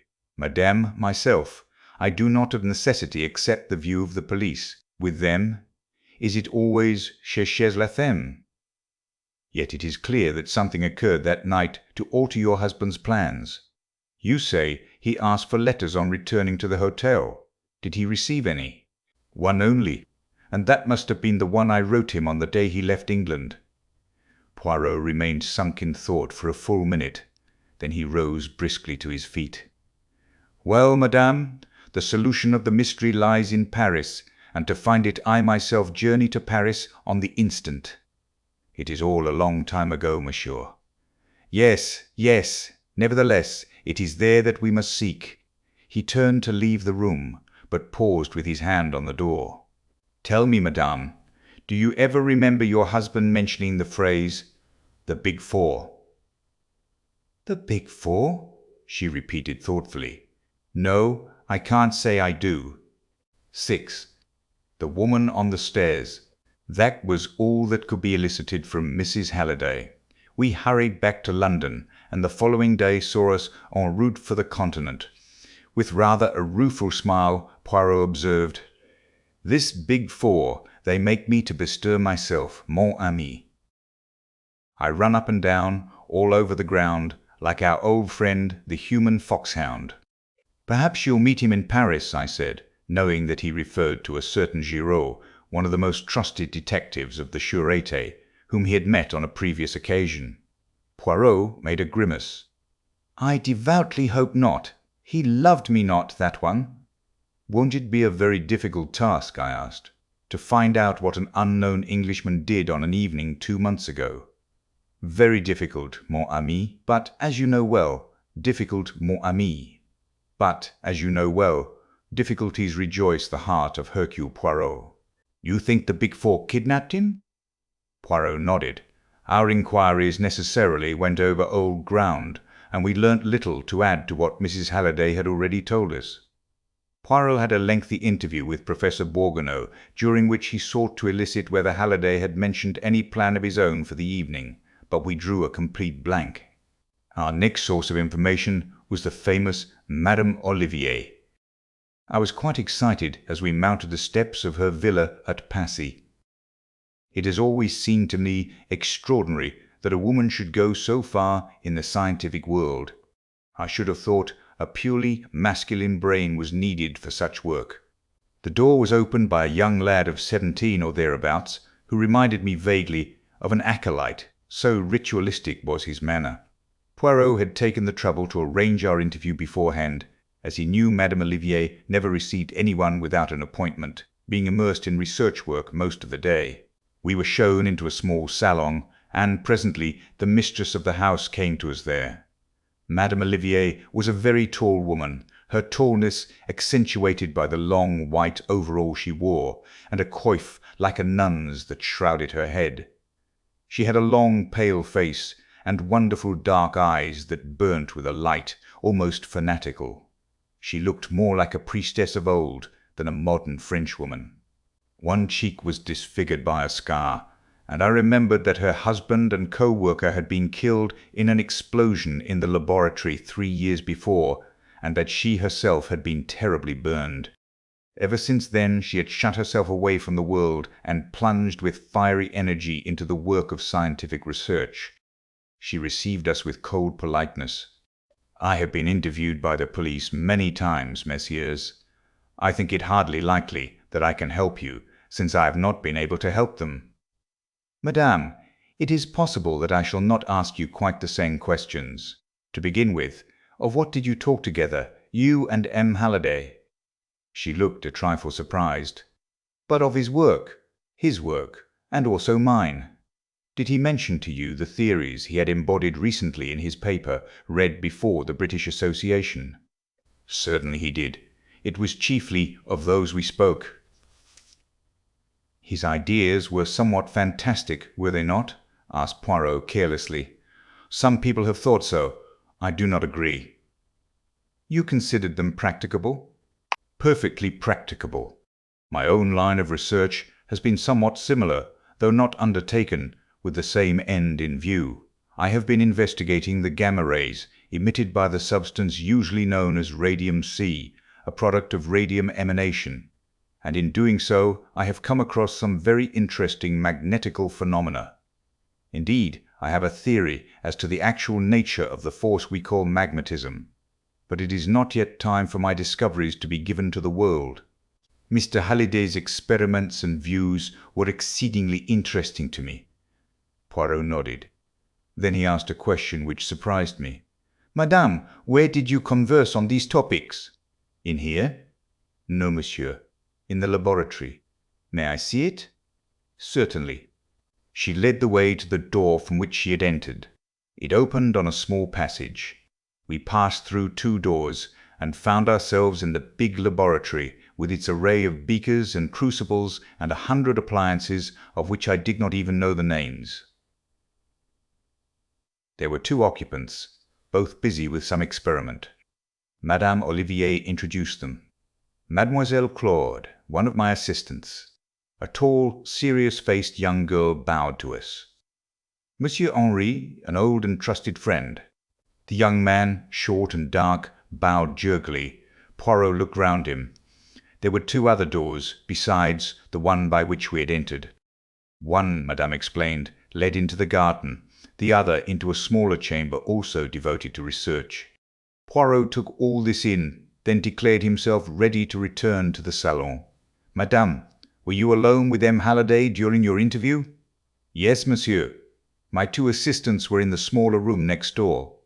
"Could your conversation be overheard by them or anyone else?" Madame reflected, then shook her head. "I do not think so. I am almost sure it could not. The doors were all shut." "Could anyone have been concealed in the room?" "There is the big cupboard in the corner, but the idea is absurd."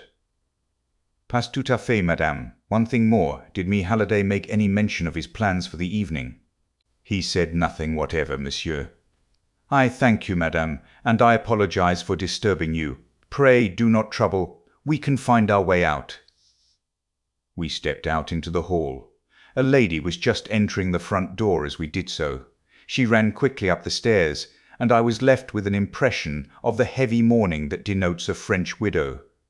"A most unusual type of woman, that," remarked Poirot, as we walked away. "Madame Olivier?" "Yes, she. Mais non, not Madame Olivier. Chez la Bassandière." "There are not many geniuses of her stamp in the world." "No, I referred to the other lady, the lady on the stairs." "I didn't see her face," I said, staring. "And I hardly see how you could have done. She never looked at us." "That is why I said she was an unusual type," said Poirot placidly. "A woman who enters her home, for I presume that it is her home, since she enters with a key and runs straight upstairs without even looking at 2 strange visitors in the hall to see who they are, is a very unusual type of woman, quite unnatural in fact." "Mille tonnerres! What is that?" He dragged me back just in time. A tree had crashed down onto the sidewalk, just missing us. Poirot stared at it, pale and upset. It was a near thing that, but clumsy, all the same, for I had no suspicion, at least hardly any suspicion. Yes, but for my quick eyes, the eyes of a cat, Hercule Poirot might now be crushed out of existence. A terrible calamity for the world. And you too, mon ami, though that would not be such a national catastrophe. Thank you, I said coldly. And what are we going to do now? Do, cried Poirot. We are going to think. Yes, here and now, we are going to exercise our little grey cells. This N. Halliday now, was he really in Paris? Yes, for Professor Bourgognot, who knows him, saw and spoke to him. What on earth are you driving at? I cried. That was Friday morning. He was last seen at 11 Friday night. But was he seen then? The porter, a night porter, who had not previously seen Halliday. A man comes in, sufficiently like Halliday. We may trust number 4 for that. Asks for letters, goes upstairs, packs a small suitcase, and slips out the next morning. Nobody saw Halliday all that evening. No, because he was already in the hands of his enemies. Was it Halliday whom Madame Olivier received? Yes, for though she did not know him by sight, an impostor could hardly deceive her on her own special subject. He came here, he had his interview, he left. What happened next? Seizing me by the arm, Poirot was fairly dragging me back to the villa. Now, mon ami, imagine that it is the day after the disappearance, and that we are tracking footprints. You love footprints, do you not? See, here they go, a man's, Mr. Halliday's. S. He turns to the right as we did. He walks briskly. Ah! Other footsteps following behind, very quickly. Small footsteps, a woman's. See, she catches him up. A slim young woman in a widow's veil. Pardon, monsieur. Madame Olivier desires that I recall you. He stops. He turns. Now where would the young woman take him? She does not wish to be seen walking with him. Is it coincidence that she catches up with him just where a narrow alleyway opens, dividing 2 gardens? She leads him down it. It is shorter this way, monsieur. On the right is the garden of Madame Olivier's villa. On the left the garden of another villa. And from that garden, mark you, the tree fell, so nearly on us. Garden doors from both open on the alley. The ambush is there. Men pour out, overpower him, and carry him into the strange villa. Good gracious, Poirot, I cried, are you pretending to see all this? I see it with the eyes of the mind, mon ami. So, and only so, could it have happened. Come, let us go back to the house. You want to see Madame Olivier again? Poirot gave a curious smile. No, Hastings, I want to see the face of the lady on the stairs. Who do you think she is? A relation of Madame Olivier's? More probably a secretary, and a secretary engaged not very long ago. The same gentle acolyte opened the door to us. Can you tell me, said Poirot, the name of the lady, the widow lady, who came in just now? Madame Verneau? Madame's secretary? That is the lady. Would you be so kind as to ask her to speak to us for a moment? The youth disappeared. He soon reappeared. I am sorry. Madame Verneau must have gone out again. I think not, said Poirot quietly.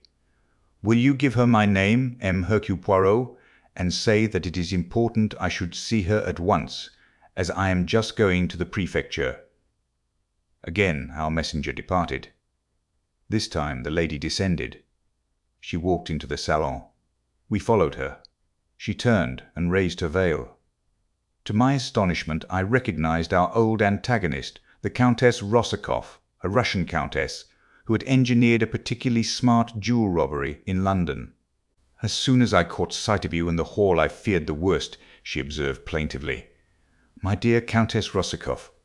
She shook her head. Inez Verneau now, she murmured. A Spaniard married to a Frenchman. What do you want of me, M. Poirot? You are a terrible man. You hunted me from London. Now I suppose you will tell our wonderful Madame Olivier about me and hunt me from Paris. We poor Russians, we must live, you know. It is more serious than that, madame, said Poirot, watching her. I propose to enter the villa next door and release M. Halliday If he is still alive. I know everything, you see." I saw her sudden pallor. She bit her lip. Then she spoke with her usual decision. "He is still alive, but he is not at the villa. Come, monsieur, I will make a bargain with you. Freedom for me, and monsieur, I will make a bargain with you. Freedom for me, and Male Halliday alive and well." "I accept," said Poirot. "I was about to propose the same bargain myself. By the way, are the Big Four your employers, madame?" Again I saw that deathly pallor creep over her face, but she left his question unanswered. Instead, "You permit me to telephone?" she asked, and crossing to the instrument she rang up a number. "The number of the villa," she explained, "where our friend is now imprisoned. You may give it to the police. The nest will be empty when they arrive."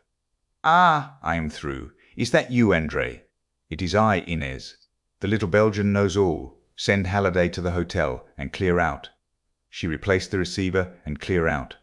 She replaced the receiver, and came towards us, smiling. "You will accompany us to the hotel, madame?"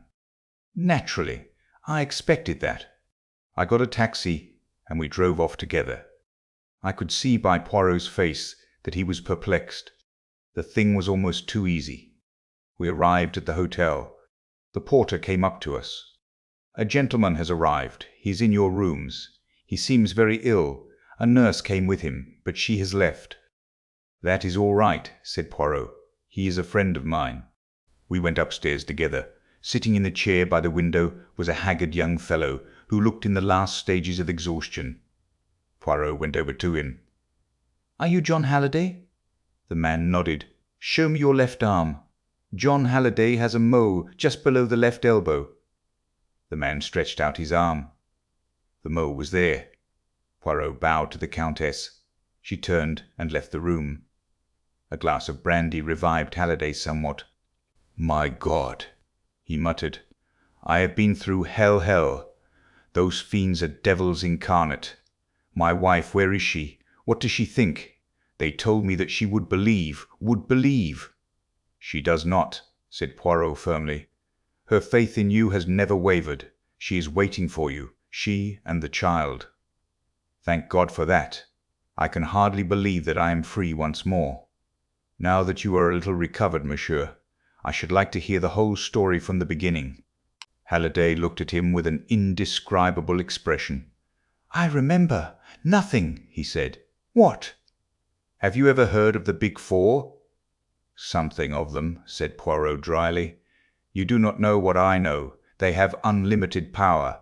If I remain silent, I shall be safe. If I say one word, not only I, but my nearest and dearest will suffer unspeakable things. It is no good arguing with me. I know. I remember nothing." And, getting up, he walked from the room. Poirot's face wore a baffled expression. "So it is like that, is it?" he muttered. "The Big Four win again. What is that you are holding in your hand, Hastings?" I handed it to him. "The Countess scribbled it before she left," I explained. He read it. "Au revoir. I.V." Signed with her initials, I.V. Just a coincidence, perhaps, that they also stand for four. I wonder, Hastings, I wonder. 7. The Regime. Thieves. On the night of his release, Halliday slept in the room next to ours at the hotel, and all night long I heard him moaning and protesting in his sleep. Undoubtedly, his experience in the villa had broken his nerve, and in the morning we failed completely to extract any information from him. He would only repeat his statement about the unlimited power at the disposal of the Big Four, and his assurance of the vengeance which would follow if he talked. After lunch he departed to rejoin his wife in England, but Poirot and I remained behind in Paris. I was all for energetic proceedings of some kind or other, and Poirot's quiescence annoyed me. "For heaven's sake, Poirot," I urged, "let us be up and at them." "Admirable, mon ami, admirable. Up where, and at whom? Be precise, I beg of you." "At the Big Four, of course." "Cela va sans dire. But how would you set about it?" "The police," I hazarded doubtfully. Poirot smiled. "They would accuse us of romancing. We have nothing to go upon, nothing whatever. We must wait. Wait for what? Wait for them to make a move. See now, in England you all comprehend and adore le boxe. If one man does not make a move, the other must, and by permitting the adversary to make the attack, one learns something about him. That is our part, to let the other side make the attack. You think they will? I said doubtfully. I have no doubt whatever of it. To begin with, see, they tried to get me out of England. That fails. Then, in the Dartmoor affair, we step in and save their victim from the gallows. And yesterday, once again, we interfere with their plans.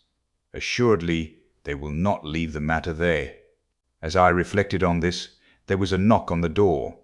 Without waiting for a reply, a man stepped into the room and closed the door behind him.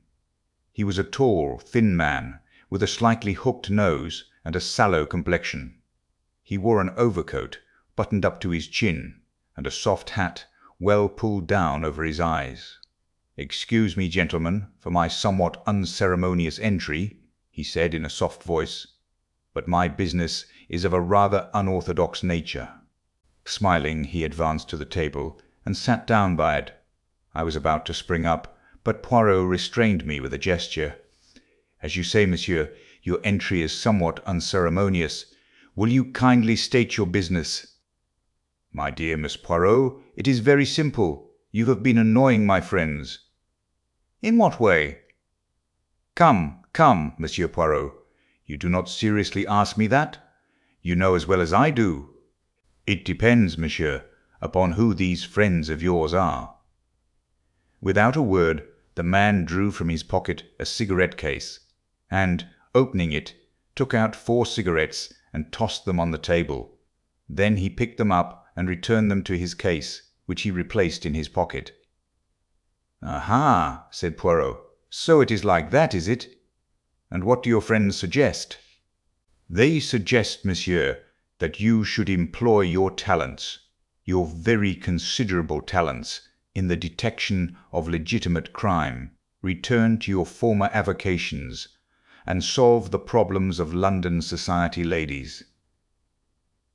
"A peaceful programme," said Poirot. "And supposing I do not agree?" The man made an eloquent gesture. "We should regret it, of course, exceedingly," he said. "So would all the friends and admirers of the great M. Hercule Poirot.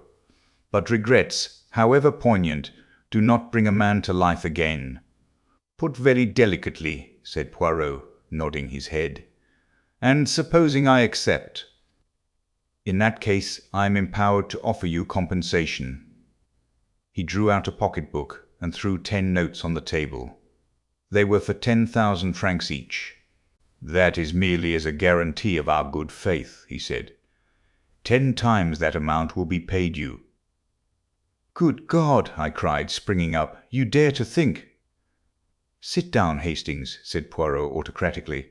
"Subdue your so beautiful and honest nature, and sit down. To you, monsieur, I will say this. What is to prevent me ringing up the police and giving you into their custody, whilst my friend here prevents you from escaping?"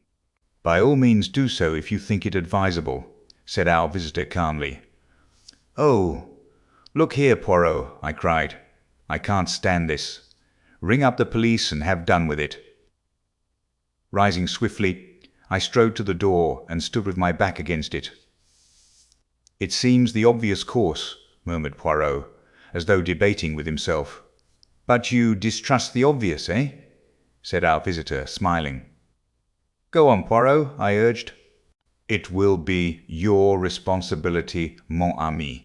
As he lifted the receiver, the man made a sudden, cat-like jump at me. I was ready for him. In another minute, we were locked together, staggering round the room. Suddenly, I felt him slip and falter. I pressed my advantage. He went down before me. And then, in the very flush of victory, an extraordinary thing happened. I felt myself flying forwards. Head first, I crashed into the wall in a complicated heap. I was up in a minute, but the door was already closing behind my late adversary. I rushed to it and shook it. It was locked on the outside. I seized the telephone from Poirot. "Is that the bureau? Stop a man who is coming out." A tall man, with a buttoned-up overcoat and a soft hat. He is wanted by the police. Very few minutes elapsed before we heard a noise in the corridor outside. The key was turned and the door flung open. The manager himself stood in the doorway. "The man! You have got him!" I cried. "No, monsieur. No one has descended. You must have passed him." "We have passed no one, monsieur. It is incredible that he can have escaped." "You have passed someone, I think," said Poirot in his gentle voice. "One of the hotel staff, perhaps." "Only a waiter carrying a tray, monsieur." "Ah," said Poirot in a tone that spoke infinities. "So that was why he wore his overcoat buttoned up to his chin," mused Poirot, when we had finally got rid of the excited hotel officials. "I'm awfully sorry, Poirot," I murmured, rather crestfallen. "I thought I'd downed him all right." "Yes, that was a Japanese trick, I fancy. Do not distress yourself, mon ami. All went according to plan, his plan. That is what I wanted." "What's this?" I cried, pouncing on a brown object that lay on the floor. It was a slim pocket-book of brown leather, and had evidently fallen from our visitor's pocket during his struggle with me. It contained 2 receipted bills in the name of M. Felix Léon, and a folded-up piece of paper which made my heart beat faster. It was a half-sheet of notepaper on which a few words were scrawled in pencil, but they were words of supreme importance. "The next meeting of the council will be on Friday at 34 Rue des Echelles at 11 a.m. It was signed with a big figure, 4. And today was Friday, and the clock on the mantelpiece showed the hour to be 10,030. "My God, what a chance!" I cried. "Fate is playing into our hands. We must start at once, though. What stupendous luck!" "So that was why he came," murmured Poirot. "I see it all now." "See what? Come on, Poirot. Don't stay daydreaming there." "Poirot, don't stay daydreaming there." Poirot looked at me and slowly shook his head, smiling as he did so. "Will you walk into my parlour?" said the spider to the fly. "That is your little English nursery rhyme, is it not?" "No, no, they are subtle, but not so subtle as Hercule Poirot." "What on earth are you driving at, Poirot?" "My friend, I've been asking myself the reason of this morning's visit. Did our visitor really hope to succeed in bribing me? Or, alternatively, in frightening me into abandoning my task? It seemed hardly credible. Why, then, did he come? And now I see the whole plan, very neat, very pretty. The ostensible reason to bribe or frighten me. The necessary struggle which he took no pains to avoid, and which should make the dropped pocket-book natural and reasonable. And finally, the pitfall. Rue des Echelles, 11 a.m. I think not, mon ami. One does not catch Hercule Poirot as easily as that." "Good heavens!" I gasped. Poirot was frowning to himself. "There is still one thing I do not understand." "What is that?" "The time, Hastings, the time. If they wanted to decoy me away, surely night-time would be better. Why this early hour? Is it possible that something is about to happen this morning? Something which they are anxious Hercule Poirot should not know about?" He shook his head. "We shall see. Here I sit, mon ami. We do not stir out this morning. We await events here." It was at 11:30 exactly that the summons came. A petit bleu. Poirot tore it open, then handed it to me. It was from Madame Olivier, the world-famous scientist, whom we had visited yesterday in connection with the Halliday case. It asked us to come out to Passy at once. We obeyed the summons without an instant's delay. Madame Olivier received us in the same small salon. I was struck anew with the wonderful power of this woman, with her long nun's face and burning eyes, this brilliant successor of Becquerel and the Curies.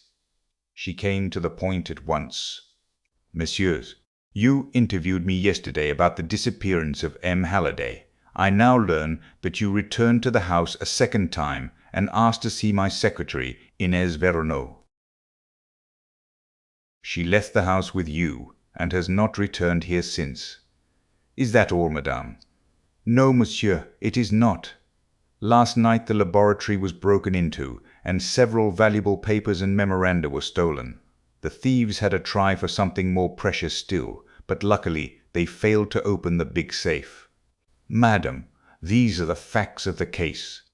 Your late secretary, Madame Verneau, was really the Countess Rossakoff, an expert thief, and it was she who was responsible for the disappearance of M. Halliday. How long had she been with you? 5 months, monsieur. What you say amazes me. It is true, nevertheless. These papers, were they easy to find? Or do you think an inside knowledge was shown? It is rather curious that the thieves knew exactly where to look. You think Inez? Yes, I have no doubt that it was upon her information that they acted.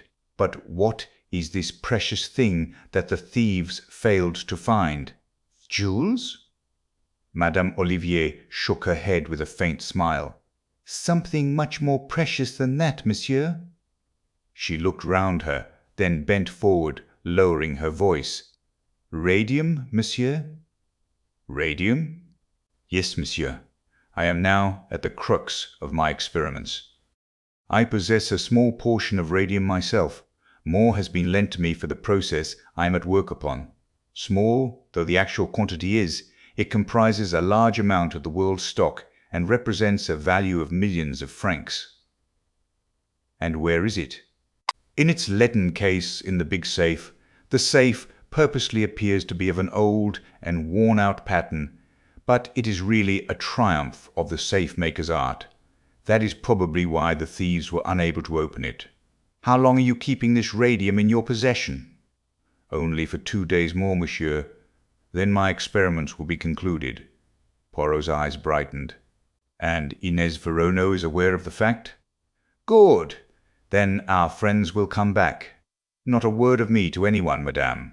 But rest assured, I will save your radium for you. You have a key of the door leading from the laboratory to the garden. Yes, monsieur. Here it is. I have a duplicate for myself. And here is the key of the garden door leading out into the alleyway between this villa and the next one. I thank you, madame. Tonight, go to bed as usual, have no fears, and leave all to me. But not a word to anyone, not to your 2 assistants. Mademoiselle Claude and Monsieur Henri, is it not? Particularly not a word to them. Poirot left the villa rubbing his hands in great satisfaction. What are we going to do now? I asked. Now, Hastings, we are about to leave Paris for England. What? We will about to leave Paris for England. What? We will pack our effects, have lunch, and drive to the Gare du Nord. But the radium! I said we were going to leave for England. I did not say we were going to arrive there. Reflect a moment, Hastings. It is quite certain that we are being watched and followed. Our enemies must believe that we are going back to England, and they certainly will not believe that unless they see us get on board the train and start. Do you mean we are to slip off again at the last minute? No, Hastings. Our enemies will be satisfied with nothing less than a bona fide departure. But the train doesn't stop until Calais. It will stop if it is paid to do so. Oh, come now, Poirot. Surely you can't pay an express to stop. They'd refuse. My dear friend, have you never remarked the little handle, the signal d'arrêt penalty for improper use? 100 francs, I think? Oh, you are going to pull that? Or rather, a friend of mine, Pierre Combeau, will do so. Then, while he is arguing with the guard and making a big scene, and all the train is agog with interest, you and I will fade quietly away. We duly carried out Poirot's plan. Pierre Combeau, an old crony of Poirot's, and who evidently knew my little friend's methods pretty well, fell in with the arrangements. The communication cord was pulled just as we got to the outskirts of Paris. Combeau made a scene, in the most approved French fashion, and Poirot and I were able to leave the train without anyone being interested in our departure. Our first proceeding was to make a considerable change in our appearance. Poirot had brought the materials for this with him in a small case. 2 loafers in dirty blue blouses were the result. We had dinner in an obscure hostelry and started back to Paris afterwards. It was close on 11 o'clock when we found ourselves once more in the neighbourhood of Madame Olivier's villa. We looked up and down the road before slipping into the alleyway. The whole place appeared to be perfectly deserted. One thing we could be quite certain of, no one was following us. "I do not expect them to be here yet," whispered Poirot to me. "Possibly they may not come until tomorrow night, but they know perfectly well that there are only 2 nights on which the radium will be there." Very cautiously we turned the key in the garden door. It opened noiselessly, and we stepped into the garden. And then, with complete unexpectedness, the blow fell. In a minute we were surrounded, gagged, and bound. At least 10 men must have been waiting for us. Resistance was useless. Like 2 helpless bundles, we were lifted up and carried along. To my intense astonishment, they took us towards the house and not away from it. With a key, they opened the door into the laboratory and carried us into it. One of the men stooped down before the big safe. The door of it swung open. I felt an unpleasant sensation down my spine. Were they going to bundle us into it and leave us there to asphyxiate slowly? However, to my amazement, I saw that from the inside of the safe steps led down beneath the floor. We were thrust down this narrow way and eventually came out into a big subterranean chamber. A woman stood there, tall and imposing, with a black velvet mask covering her face. She was clearly in command of the situation by her gestures of authority. The men slung us down on the floor and left us, alone with the mysterious creature in the mask. I had no doubt who she was. This was the unknown Frenchwoman, number 3 of the Big Four. She knelt down beside us and removed the gags, but left us bound. Then, rising and facing us, with a sudden swift gesture, she removed her mask. It was Madame Olivier. "M. Poirot," she said in a low, mocking tone. "The great, the wonderful, the unique M. Poirot. I sent a warning to you yesterday morning. You chose to disregard it. You thought you could pit your wits against US. And now you are here." There was a cold malignity about her that froze me to the marrow. It was so at variance with the burning fire of her eyes. She was mad, mad, with the madness of genius. Poirot said nothing. His jaw had dropped, and he was staring at her.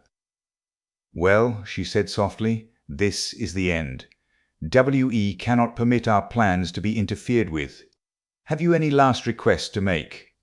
Never before or since have I felt so near death. Poirot was magnificent.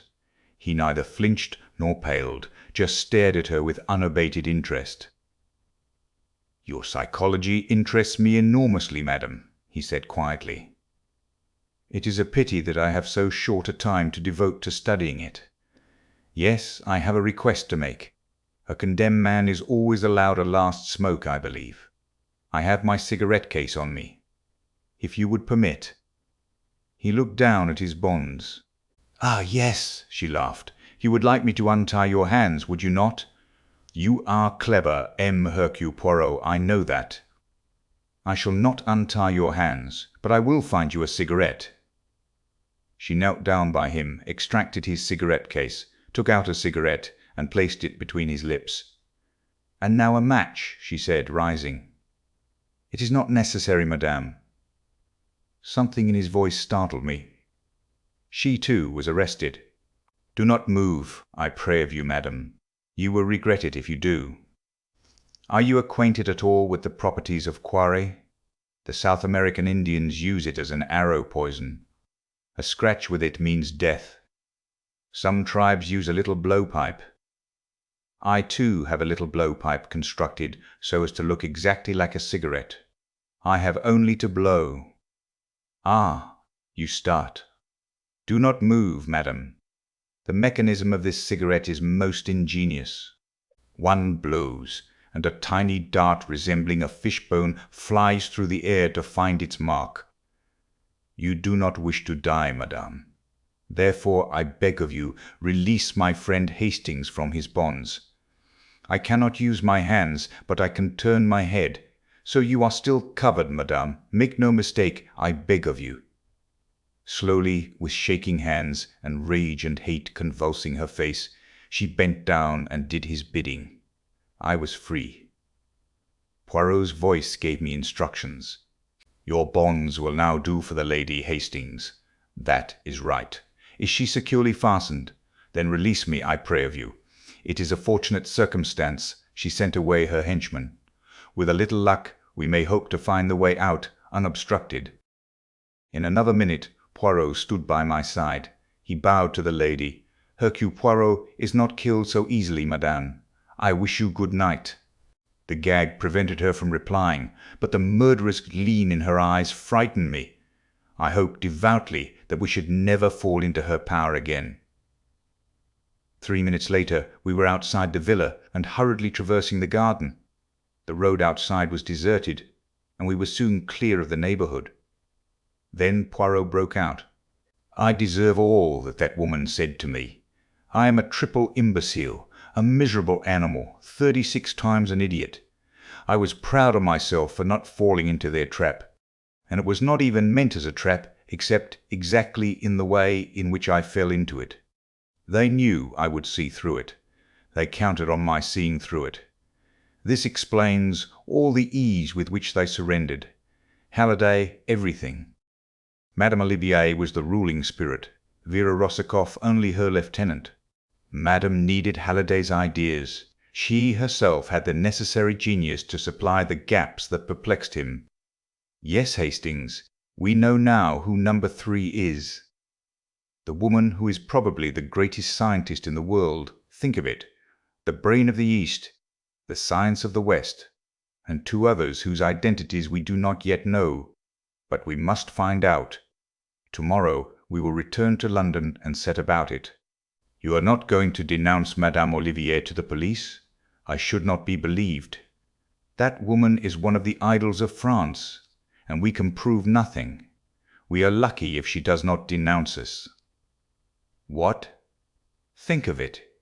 We are found at night upon the premises with keys in our possession which she will swear she never gave us. She surprises us at the safe, and we gag and bind her and make away. Have no illusions, Hastings.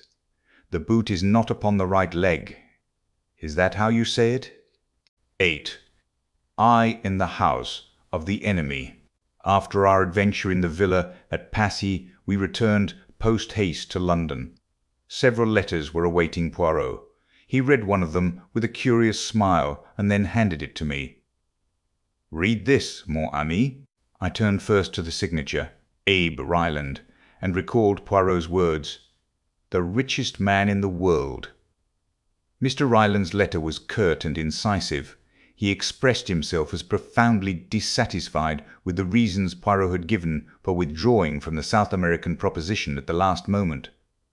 "This gives one furiously to think, does it not?" said Poirot. "I suppose it's only natural he should be a bit ratty."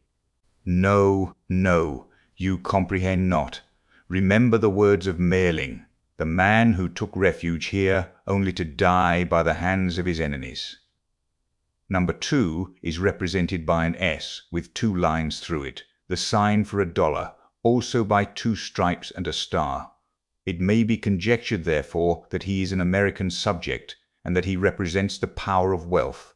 Add to those words the fact that Ryland offered me a huge sum to tempt me out of England, and what about it, Hastings?" "You mean," I said, staring, "that you suspect Abe Ryland, the multi-millionaire, of being number 2 of the Big Four?" "Your bright intellect has grasped the idea, Hastings." "Yes, I do. The tone in which you said multi-millionaire was eloquent. But let me impress upon you one fact.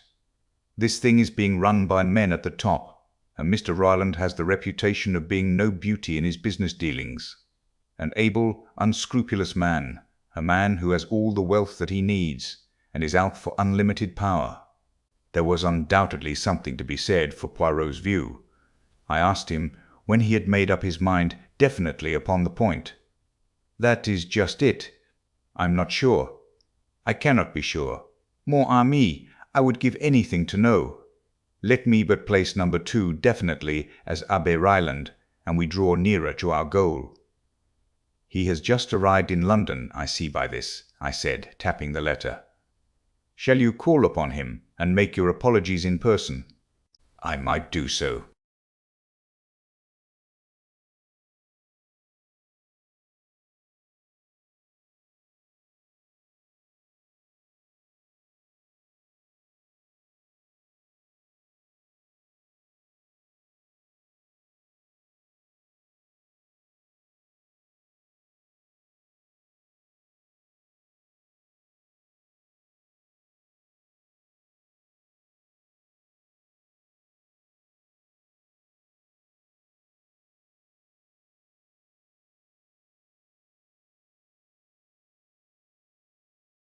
It seemed that Ryland was looking for an English secretary, one with a good social manner and presence.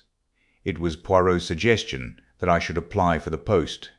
I would do it myself, mon ami, he explained apologetically. But, see you, it is almost impossible for me to disguise myself in the needful manner. I speak the English very well, except when I am excited, but hardly so as to deceive the ear, and even though I were to sacrifice my moustaches, I doubt not but that I should still be recognizable as Hercule Poirot. I doubted it also, and declared myself ready and willing to take up the part and penetrate into Ryland's household. 10 to 1 he won't engage me anyway, I remarked. Oh yes, he will. I will arrange for you such testimonials as shall make him lick his lips. The Home Secretary himself shall recommend you. This seemed to be carrying things a bit far, but Poirot waved aside my remonstrances. Oh yes, he will do it. I investigated for him a little matter which might have caused a grave scandal. All solved with discretion and delicacy, and now, as you would say, he perches upon my hand like the little bird and pecks the crumbs. Our first step was to engage the services of an artist in make-up. He was a little man, with a quaint bird-like turn of the head, not unlike Poirot's own. He considered me some time in silence, and then fell to work. When I looked at myself in the glass half an hour afterwards, I was amazed. Special shoes caused me to stand at least 2 inches taller, and the coat I wore was arranged so as to give me a long, lank, weedy look. My eyebrows had been cunningly altered, giving a totally different expression to my face. I wore pads in my cheeks, and the deep tan of my face was a thing of the past. My moustache had gone, and a gold tooth was prominent on one side of my mouth. Your name, said Poirot, is Arthur Neville. God guard you, my friend, for I fear that you go into perilous places. It was with a beating heart that I presented myself at the Savoy, at an hour named by Mr. Ryland, and asked to see the great man. After being kept waiting a minute or 2, I was shown upstairs to his suite. Ryland was sitting at a table. Spread out in front of him was a letter which I could see out of the tail of my eye was in the Home Secretary's handwriting. It was my first sight of the American millionaire, and, in spite of myself, I was impressed. He was tall and lean, with a jutting-out chin and slightly hooked nose. His eyes glittered cold and grey behind penthouse brows. He had thick grizzled hair and a long black cigar, without which, I learned later, he was never seen, protruded rakishly from the corner of his mouth. "Sit down," he grunted. I sat. He tapped the letter in front of him. "According to this piece here, you're the goods all right, and I don't need to look further. Say, are you well up in the social matters?" I said that I thought I could satisfy him in that respect. "I mean to say, if I have a lot of dukes and earls and viscounts and such like, down to the country place I'd gotten, you'll be able to sort them out all right and put them where they should be round the dining table?" "Oh, quite easily," I replied, smiling. We exchanged a few more preliminaries, and then I found myself engaged. What Mr. Ryland wanted was a secretary conversant with English society, as he already had an American secretary and a stenographer with him. 2 days later, I went down to Hatton Chase, the seat of the Duke of Loamshire, which the American millionaire had rented for a period of 6 months. My duties gave me no difficulty whatever. At one period of my life, I had been private secretary to a busy member of Parliament, so I was not called upon to assume a role unfamiliar to me. Mr. Ryland usually entertained a large party over the weekend, but the middle of the week was comparatively quiet. I saw very little of Mr. Appleby, the American secretary, but he seemed a pleasant, normal young American, very efficient in his work. Of Miss Martin, the stenographer, I saw rather more. She was a pretty girl of about 23 or 4, with auburn hair and brown eyes that could look mischievous enough upon occasion, though they were usually cast demurely down. I had an idea that she both disliked and distrusted her employer, though, of course, she was careful never to hint at anything of the kind. But the time came when I was unexpectedly taken into her confidence. I had, of course, carefully scrutinized all the members of the household. 1 or 2 of the servants had been newly engaged, one of the footmen, I think, and some of the housemaids. The butler, the housekeeper, and the chef were the Duke's own staff, who had consented to remain on in the establishment. The housemaids I dismissed as unimportant. I scrutinized James, the second footman, very carefully, but it was clear that he was an under-footman, and an under-footman only. He had, indeed, been engaged by the butler. A person of whom I was far more suspicious was Deeves, Ryland's valet, whom he had brought over from New York with him. An Englishman by birth, with an irreproachable manner, I yet harboured vague suspicions about him. I had been at Hatton Chase 3 weeks, and not an incident of any kind had arisen which I could lay my finger on in support of our theory. There was no trace of the activities of the Big Four. Mr. Ryland was a man of overpowering force and personality, but I was coming to believe that Poirot had made a mistake when he associated him with that dread organization. I even heard him mention Poirot in a casual way at dinner one night. Wonderful little man, they say, but he's a quitter. How do I know? I put him on a deal, and he turned me down the last minute. I'm not taking any more of your Monsieur Hercule Poirot. It was at moments such as these that I felt my cheek pads most wearisome. And then Miss Martin told me a rather curious story. Ryland had gone to London for the day, taking Appleby with him. Miss Martin and I were strolling together in the garden after tea. I liked the girl very much. She was so unaffected and so natural. I could see that there was something on her mind, and at last out it came. "Do you know, Major Neville," she said, "I'm really thinking of resigning my post here." I looked somewhat astonished, and she went on hurriedly. "Oh, I know it's a wonderful job to have got, in a way. I suppose most people would think me a fool to throw it up. But I can't stand abuse, Major Neville. To be sworn at like a trooper is more than I can bear. No gentleman would do such a thing." "Has Ryland been swearing at you?" She nodded. "Of course, he's always rather irritable and short-tempered. That one expects. It's all in the day's work. But to fly into such an absolute fury over nothing at all. He really looked as though he could have murdered me. And, as I say, over nothing at all." "Tell me about it," I said, keenly interested. "As you know, I open all Mr. Ryland's letters. Some I hand on to Mr. Appleby, others I deal with myself, but I do all the preliminary sorting. Now there are certain letters that come, written on blue paper, and with a tiny 4 marked on the corner. I beg your pardon, did you speak?" I had been unable to repress a stifled exclamation, but I hurriedly shook my head and begged her to continue. "Well, as I was saying, these letters come, and there are strict orders that they are never to be opened, but to be handed over to Mr. Ryland intact. And, of course, I always do so. But there was an unusually heavy mail yesterday morning, and I was opening the letters in a terrific hurry. By mistake, I opened one of these letters. As soon as I saw what I had done, I took it to Mr. Ryland and explained. To my utter amazement, he flew into the most awful rage. As I tell you, I was quite frightened. What was there in the letter, I wonder, to upset him so? Absolutely nothing. That's just the curious part of it. I had read it before I discovered my mistake. It was quite short. I can still remember it, word for word, and there was nothing in it that could possibly upset anyone. You can repeat it, you say? I encouraged her. Yes. She paused a minute and then repeated slowly, whilst I noted down the words unobtrusively, the following. Dear Sir, the essential thing now, I should say, is to see the property. If you insist on the quarry being included, then 17,000 seems reasonable. 11% commission too much, 4% is ample. Yours truly, Arthur Levisham. Miss Martin went on, evidently about some property Mr. Ryland was thinking of buying. But really, I do feel that a man who can get into a rage over such a trifle is, well, dangerous. What do you think I ought to do, Major Nettle? You've more experience of the world than I have.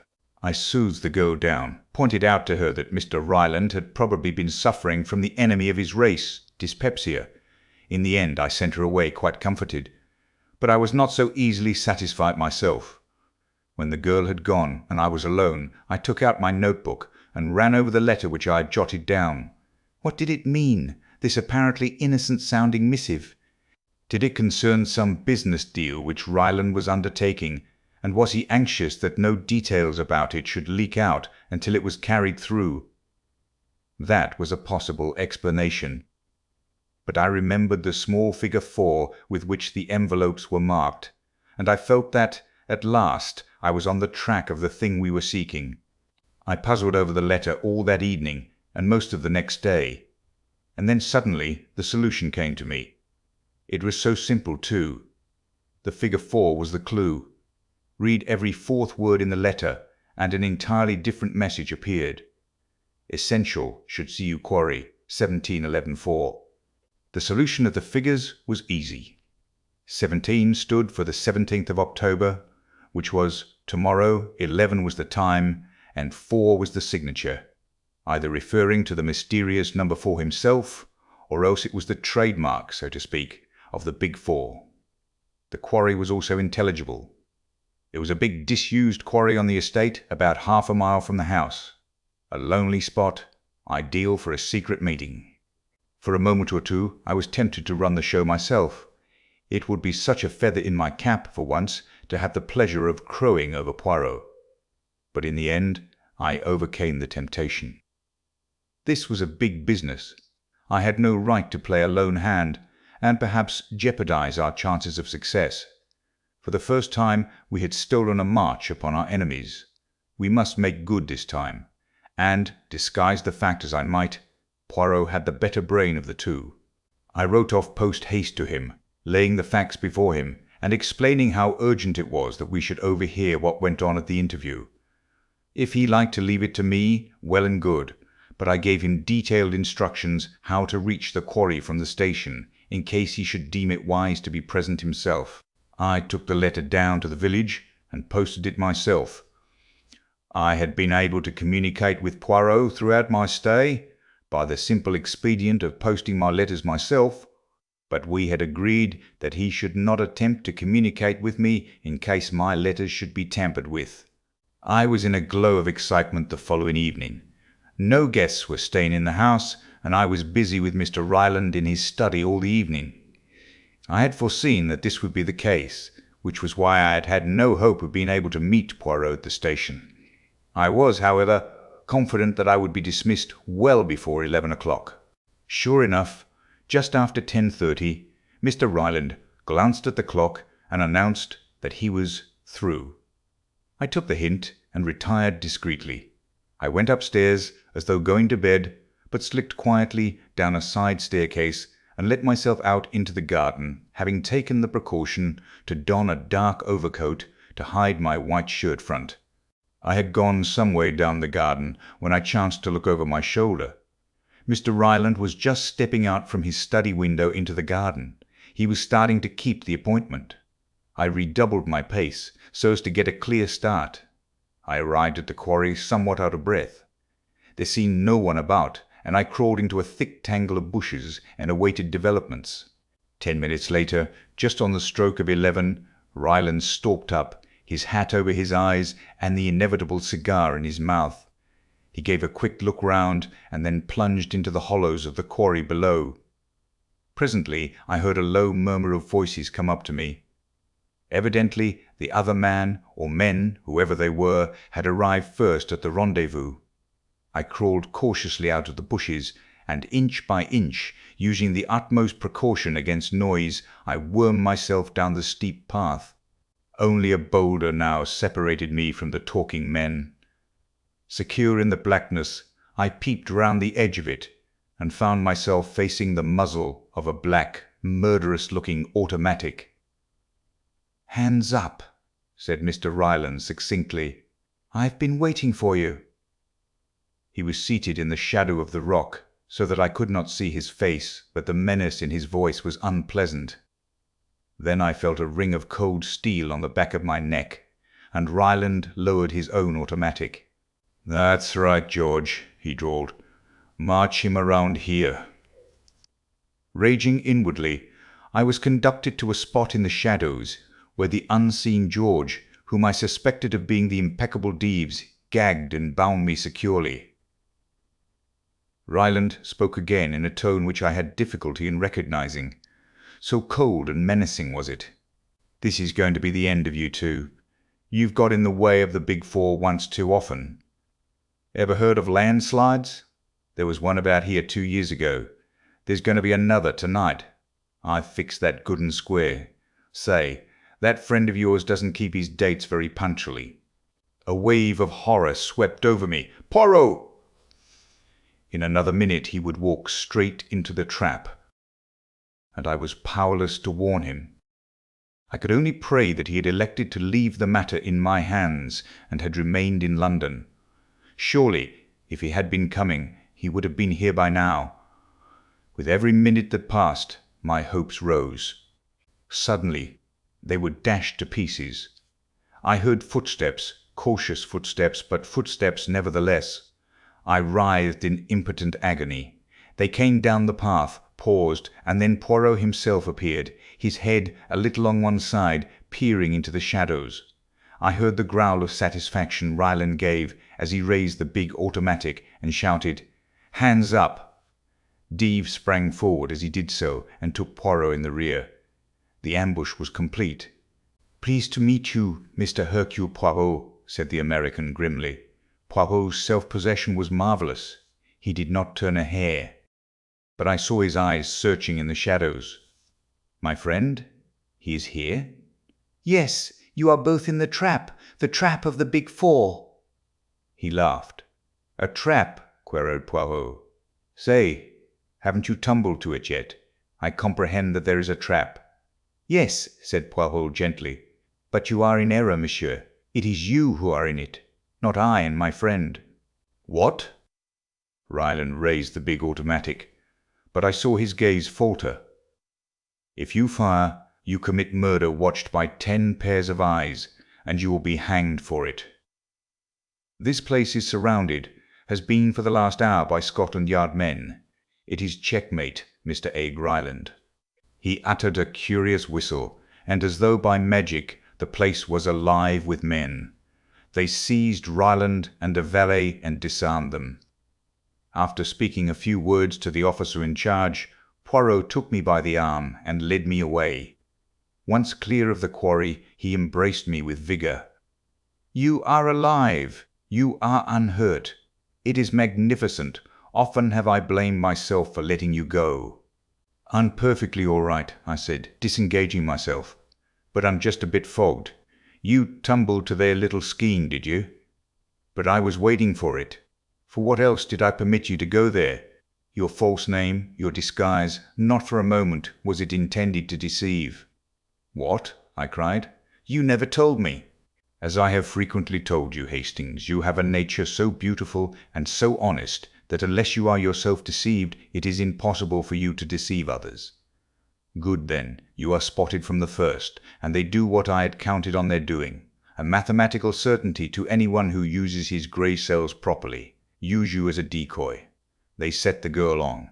By the way, mon ami, as an interesting fact psychologically, Has she got red hair?" "If you mean Miss Martin," I said coldly. "Her hair is a delicate shade of auburn, but they are impotent, these people. They have even studied your psychology." "Oh, yes, my friend, Miss Martin was in the plot, very much so. She repeats the letter to you, together with her tale of Mr. Ryland's wrath. You write it down, you puzzle your brains. The cipher is nicely arranged, difficult, but not too difficult. You solve it, and nicely arranged, difficult, but not too difficult. But what they do not know is that I am waiting for just this very thing to happen. I go post-haste to Jap and arrange things. And so, as you see, all is triumph. I was not particularly pleased with Poirot, and I told him so. We went back to London on a milk train in the early hours of the morning, and a most uncomfortable journey it was. I was just out of my bath and indulging in pleasurable thoughts of breakfast, when I heard Jack's voice in the sitting-room. I threw on a bathrobe and hurried in. "A pretty mare's nest you've got us into this time," Jack was saying. "It's too bad of you, me Poirot. First time I've ever known you take a toss." Poirot's face was a study. Jack went on. "There were we, taking all this Blackhand stuff seriously. And all the time. There were we, taking all this Blackhand stuff seriously. And all the time it was the footman." "The footman," I gasped. "Yes, James, or whatever his name is. Seems he laid him a wager in the servants' hall that he could get taken for the old man by his nibs. That's you, Captain Hastings, and would hand him out a lot of spy stuff about a big four gang." "Impossible!" I cried. "Don't you believe it? I marched our gentleman straight to Hatton Chase, and there was the real Ryland in bed and asleep, and the butler and the cook, and God knows how many of them to swear to the wager. Just a silly hoax, that's all it was, and the valet is with him." "So that was why he kept in the shadow," murmured Poirot. After Japp had gone, we looked at each other. "We know, Hastings," said Poirot at last. "Number 2 of the Big Four is Abe Ryland. The masquerading on the part of the footman was to ensure a way of retreat in case of emergencies." "And the footman?" "Yes," I breathed. "Number 4, said Poirot gravely. 9. The Yellow Jasmine Mystery." It was all very well for Poirot to say that we were acquiring information all the time, and gaining an insight into our adversaries' minds. I felt myself that I required some more tangible success than this. Since we had come into contact with the Big Four, they had committed 2 murders, abducted Halliday, and had been within an ace of killing Poirot and myself, whereas so far we had hardly scored a point in the game. Poirot treated my complaints lightly. "So far, Hastings," he said, "they laugh. That is true, but you have a proverb, have you not? He laughs best who laughs at the end. And at the end, mon ami, you shall see. You must remember, too," he added, "that we deal with no ordinary criminal, but with the second greatest brain in the world." I forbore to pander to his conceit by asking the obvious question. I knew the answer, at least I knew what Poirot's answer would be, and instead I tried without success to elicit some information as to what steps he was taking to track down the enemy. As usual, he had kept me completely in the dark as to his movements, but I gathered that he was in touch with Secret Service agents in India, China, and Russia, and, from his occasional bursts of self-glorification, that he was at least progressing in his favourite game of gauging his enemy's mind. He had abandoned his private practice almost entirely, and I know that at this time he refused some remarkably handsome fees. True, he would sometimes investigate cases which intrigued him, but he usually dropped them the moment he was convinced that they had no connection with the activities of the Big Four. This attitude of his was remarkably profitable to our friend, Inspector Japp. Undeniably, he gained much kudos for solving several problems in which his success was really due to a half-contemptuous hint from Poirot. In return for such service, Japp supplied full details of any case which he thought might interest the little Belgian. And when he was put in charge of what the newspaper called the Yellow Jasmine Mystery, he wired Poirot, asking him whether he would care to come down and look into the case. It was in response to this wire that, about a month after my adventure in Abe Ryland's house, we found ourselves alone in a railway compartment, whirling away from the smoke and dust of London, bound for the little town of Market Handford in Worcestershire, the seat of the mystery. Poirot leant back in his corner. "And what exactly is your opinion of the affair, Hastings?" I did not at once reply to his question. I felt the need of going warily. "It all seems so complicated," I said cautiously. "Does it not?" said Poirot delightedly. "I suppose our rushing off like this is a pretty clear sign that you consider Mr. Paynter's death to be murder, not suicide or the result of an accident?" No, you misunderstand me, Hastings. Granting that Mr. Paynter died as the result of a particularly terrible accident, there are still a number of mysterious circumstances to be explained. That was what I meant when I said it was all so complicated. Let us go over all the main facts, quietly and methodically. Recount them to me, Hastings, in an orderly and lucid fashion. I started forthwith, endeavouring to be as orderly and lucid as I could. "We start," I said, "with Mr. Paynter, a man of 55, rich, cultured, and somewhat of a globe-trotter. For the last 12 years he has been little in England, but suddenly tiring of incessant travelling, he bought a small place in Worcestershire, near Market Handford, and prepared to settle down. His first action was to write to his only relative, a nephew, Gerald Paynter, the son of his younger brother, and to suggest to him that he should come and make his home at Croftlands, as the place is called, with his uncle. Gerald Paynter, who is an impecunious young artist, was glad enough to fall in with the arrangement, and had been living with his uncle for about 7 months when the tragedy occurred. "Your narrative style is masterly," murmured Poirot. "I say to myself, it is a book that talks, not my friend Hastings." Paying no attention to Poirot, I went on, warming to the story. Mr. Paynter kept up a fair staff at Croftlands, 6 servants, as well as his own Chinese body servant, Ah Ling. "His Chinese servant, Ah Ling," murmured Poirot. "On Tuesday last, Mr. Paynter complained of feeling unwell after dinner, and one of the servants was dispatched to fetch the doctor. Mr. Paynter received the doctor in his study, having refused to go to bed.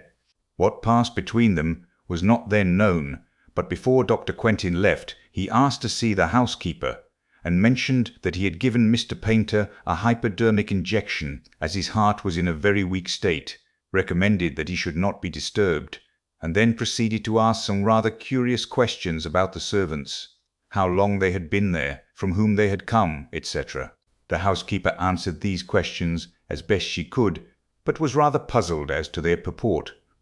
A terrible discovery was made on the following morning. One of the housemaids, on descending, was met by a sickening odour of burned flesh which seemed to come from her master's study. She tried the door, but it was locked on the inside. With the assistance of Gerald Paynter and the Chinaman that was soon broken in, but a terrible sight greeted them. Mr. Paynter had fallen forward into the gas fire, and his face and head were charred beyond recognition. Of course, at the moment no suspicion was aroused as to its being anything but a ghastly accident. If blame attached to anyone, it was to Dr. Quentin for giving his patient a narcotic and leaving him in such a dangerous position. And then a rather curious discovery was made. There was a newspaper on the floor, lying where it had slipped from the old man's knees. On turning it over, words were found to be scrawled across it, feebly traced in ink. A writing table stood close to the chair in which Mr. Paynter had been sitting, and the forefinger of the victim's right hand was ink-stained up to the second joint. It was clear that, too weak to hold a pen, Mr. Paynter had dipped his finger in the ink-pot and managed to scrawl these 2 words across the surface of the newspaper he held. But the words themselves seemed utterly fantastic. Yellow jasmine, just that, and nothing more. Croftlands has a large quantity of yellow jasmine growing up its walls, and it was thought that this dying message had some reference to them, showing that the poor old man's mind was wandering. Of course, the newspapers, agog for anything out of the common, took up the story hotly, calling it the mystery of the yellow jasmine. though in all probability the words are completely unimportant." "They are unimportant, you say?" said Poirot. "Well, doubtless, since you say so, it must be so." I regarded him dubiously, but I could detect no mockery in his eye. "And then," I continued, "there came the excitements of the inquest. This is where you lick your lips, I perceive. There was a certain amount of feeling evidenced against Dr. Quentin. To begin with, he was not the regular doctor, only a locum, putting in a month's work whilst Dr. Bolitho was away on a well-earned holiday. Then it was felt that his carelessness was the direct cause of the accident. But his evidence was little short of sensational. Mr. Painter had been ailing in health ever since his arrival at Croflands. Dr. Bolitho had attended him for some time, but when Dr. Quentin first saw his patient, he was mystified by some of the symptoms. He had only attended him once before the night when he was sent for after dinner. As soon as he was alone with Mr. Painter, the latter had unfolded a surprising tale. To begin with, he was not feeling ill at all, he explained, but the taste of some curry that he had been eating at dinner had struck him as peculiar. Making an excuse to get rid of Ah Ling for a few minutes, he had turned the contents of his plate into a bowl, and he now handed it over to the doctor with injunctions to find out if there were really anything wrong with it. In spite of his statement that he was not feeling ill, the doctor noted that the shock of his suspicions had evidently affected him, and that his heart was feeling it. Accordingly, he administered an injection, not of a narcotic, but of strychnine. That, I think, completes the case, except for the crux of the whole thing, the fact that the uneaten curry, duly analysed, was found to contain enough powdered opium to have killed 2 men. I paused. "And your conclusions, Hastings?" asked Poirot quietly. "It's difficult to say. It might be an accident. The fact that someone attempted to poison him the same night might be merely a coincidence. But you don't think so. You prefer to believe it. Murder. Don't you? Mon ami, you and I do not reason in the same way. I am not trying to make up my mind between 2 opposite solutions, murder or accident. That will come when we have solved the other problem, the mystery of the yellow jasmine. By the way, you have left out something there. You mean the 2 lines at right angles to each other, faintly indicated under the words. I did not think they could be of any possible importance." "What you think is always so important to yourself, Hastings. But let us pass from the mystery of the yellow jasmine to the mystery of the curry." "I know. Who poisoned it? Why? There are 100 questions one can ask. Ah Ling, of course, prepared it. But why should he wish to kill his master? Is he a member of a tong or something like that? One reads of such things. The tong of the yellow jasmine, perhaps. Then there is Gerald Painter." I came to an abrupt pause. "Yes," said Poirot, nodding his head. "There is Gerald Painter, as you say. He is his uncle's heir. He was dining out that night, though." "He might have got at some of the ingredients of the curry," I suggested, "and he would take care to be out so as not to have to partake of the dish." I think my reasoning rather impressed Poirot. He looked at me with a more respectful attention than he had given me so far. "He returns late," I mused, pursuing a hypothetical case. "Sees the light in his uncle's study, enters, and, finding his plan has failed, thrusts the old man down into the fire." Mr. Painter, who was a fairly hearty man of 55, would not permit himself to be burnt to death without a struggle, Hastings. Such a reconstruction is not feasible. "Well, Poirot," I cried. "We're nearly there," I cried. "We're nearly there, I fancy. Let us hear what you think." Poirot threw me a smile, swelled out his chest, and began in a pompous manner. "Assuming murder, the question at once arises, why choose that particular method? I can think of only one reason, to confuse identity, the face being charred beyond recognition." "What?" I cried. "You think." "A moment's patience, Hastings. I was going on to say that I examine that theory. Is there any ground for believing that the body is not that of Mr. Painter? Is there anyone else whose body it possibly could be? I examine these two questions, and finally I answer them both in the negative. "Oh," I said, rather disappointed. "And then?" Poirot's eyes twinkled a little. "And then I say to myself, since there is here something that I do not understand, it would be well that I should investigate the matter. I must not permit myself to be wholly engrossed by the big four. Ah, we are just arriving. My little clothes brush, where does it hide itself? Here it is. Brush me down, I pray you, my friend, and then I will perform the same service for you." "Yes," said Poirot thoughtfully, as he put away the brush, "one must not permit oneself to be obsessed by one idea. I have been in danger of that. Figure to yourself, my friend, that even here, in this case, I am in danger of it. Those two lines you mentioned, a downstroke and a line at right angles to it, what are they but the beginning of a four?" "Good gracious, Poirot," I cried, laughing. "Is it not absurd? I see the hand of the big four everywhere. It is well to employ one's wits in a totally different milieu. Ah, there is Japp come to meet us. 10 W.E. Investigate at Croftlands." The Scotland Yard inspector was, indeed, waiting on the platform and greeted us warmly. "Well, Monsieur Poirot, this is good. Thought you'd like to be let in on this. Tip-top mystery, isn't it?" I read this aright as showing Japp to be completely puzzled and hoping to pick up a pointer from Poirot. Japp had a car waiting, and we drove up in it to Croftlands. It was a square, white house, quite unpretentious and covered with creepers, including the starry yellow jasmine. Japp looked up at it as we did. "Must have been balmy to go writing that, poor old cove," he remarked. "Hallucinations, perhaps," and thought he was outside. Poirot was smiling at him. "Which was it, my good Japp?" he asked. "Accident or murder?" The inspector seemed a little embarrassed by the question. "Well, if it weren't for that curry business, I'd be for accident every time. There's no sense in holding a live man's head in the fire. Why, he'd screen the house down." "Ah," said Poirot in a low voice. "Fool that I have been. Triple imbecile. You are a cleverer man than I am, Japp." Japp was rather taken aback by the compliment, Poirot being usually given to exclusive self-praise. He reddened and muttered something about there being a lot of doubt about that. He led the way through the house to the room where the tragedy had occurred.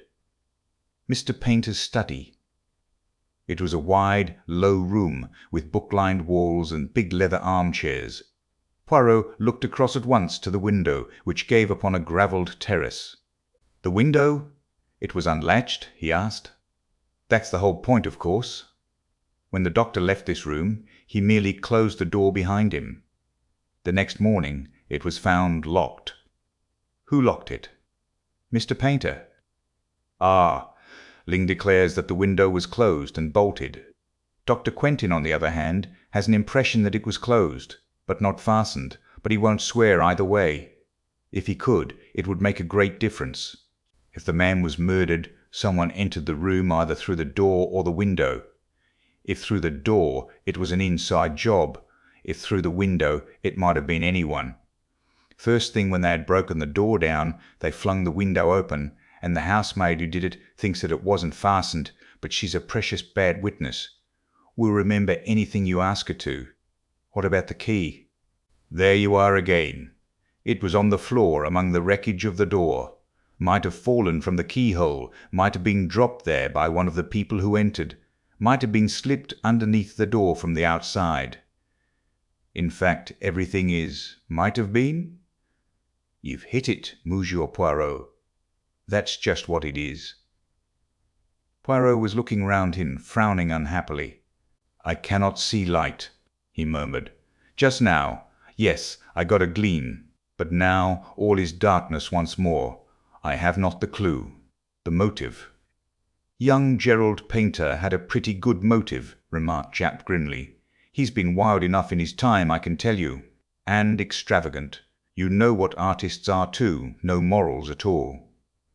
Poirot did not pay much attention to Japp's sweeping strictures on the artistic temperament. Instead, he smiled knowingly. "My good Japp, is it possible that you throw the mud in my eyes? I know well enough that it is the Chinaman you suspect, but you are so artful. You want me to help you, and yet you drag the red kipper across the trail." Japp burst out laughing. "That's you all over, Mr. Poirot." "Yes, I'd bet on the Chink, I'll admit it now. It stands to reason that it was he who doctored the curry, and if he'd try once in an evening to get his master out of the way, he'd try twice." "I wonder if he would," said Poirot softly. "But it's the motive that beats me. Some heathen revenge or other, I suppose." "I wonder," said Poirot again. "There has been no robbery? Nothing has disappeared? No jewellery or money or papers?" "No, that is, not exactly." I pricked up my ears. So did Poirot. "There's been no robbery, I mean," explained Japp. "But the old boy was writing a book of some sort. We only knew about it this morning when there was a letter from the publishers asking about the manuscript. It was just completed, it seems. Young Painter and I have searched high and low, but can't find a trace of it. He must have hidden it away somewhere." Poirot's eyes were shining with the green light I knew so well. "How was it called, this book?" he asked. "The Hidden Hand in China, I think it was called." "Aha!" said Poirot, with almost a gasp. Then he said quickly, "Let me see the Chinaman, Ah Ling." The Chinaman was sent for and appeared, shuffling along, with his eyes cast down and his pigtail swinging. His impassive face showed no trace of any kind of emotion. "Ah Ling," said Poirot, "are you sorry your master emotion?" "Ah Ling," said Poirot, "are you sorry your master is dead?" "I welly sorry. He good master. You know who kill him?" "I not know. I tell policeman, if I know." The questions and answers went on. With the same impassive face, Ah Ling described how he had made the curry. The cook had had nothing to do with it, he declared. No hand had touched it but his own. I wondered if he saw where his admission was leading him. He stuck to it, too, that the window to the garden was bolted that evening. If it was open in the morning, his master must have opened it himself. At last Poirot dismissed him. "That will do, Ah Ling." Just as the Chinaman had got to the door, Poirot recalled him. "And you know nothing, you say, of the yellow jasmine?" "No, what should I know? Nor yet of the sign that was written underneath it." Poirot leant forward as he spoke, and quickly traced something on the dust of a little table. I was near enough to see it before he rubbed it out. A downstroke, a line at right angles, and then a second line down which completed a big 4. The effect on the Chinaman was electrical. For one moment his face was a mask of terror. Then, as suddenly, it was impassive again, and repeating his grave disclaimer, he withdrew. Japp departed in search of young Painter, and Poirot and I were left alone together. "The Big Four, Hastings!" cried Poirot. "Once again, the Big Four!" Painter was a great traveller. In his book there was doubtless some vital information concerning the doings of number 1, Li Chang-yen, the head and brains of the Big Four. But who, how? Hush, here they come. Gerald Painter was an amiable, rather weak-looking young man. He had a soft brown beard and a peculiar flowing tie. He answered Poirot's questions readily enough. "I dined out with some neighbours of ours, the Wycherleys," he explained. "What time did I get home? Oh, about 11. I had a latchkey, you know. All the servants had gone to bed, and I naturally thought my uncle had done the same. As a matter of fact, I did think I caught sight of that soft-footed Chinese beggar, Ah Ling, just whisking round the corner of the hall, but I fancy I was mistaken. When did you last see your uncle, Mr. Painter?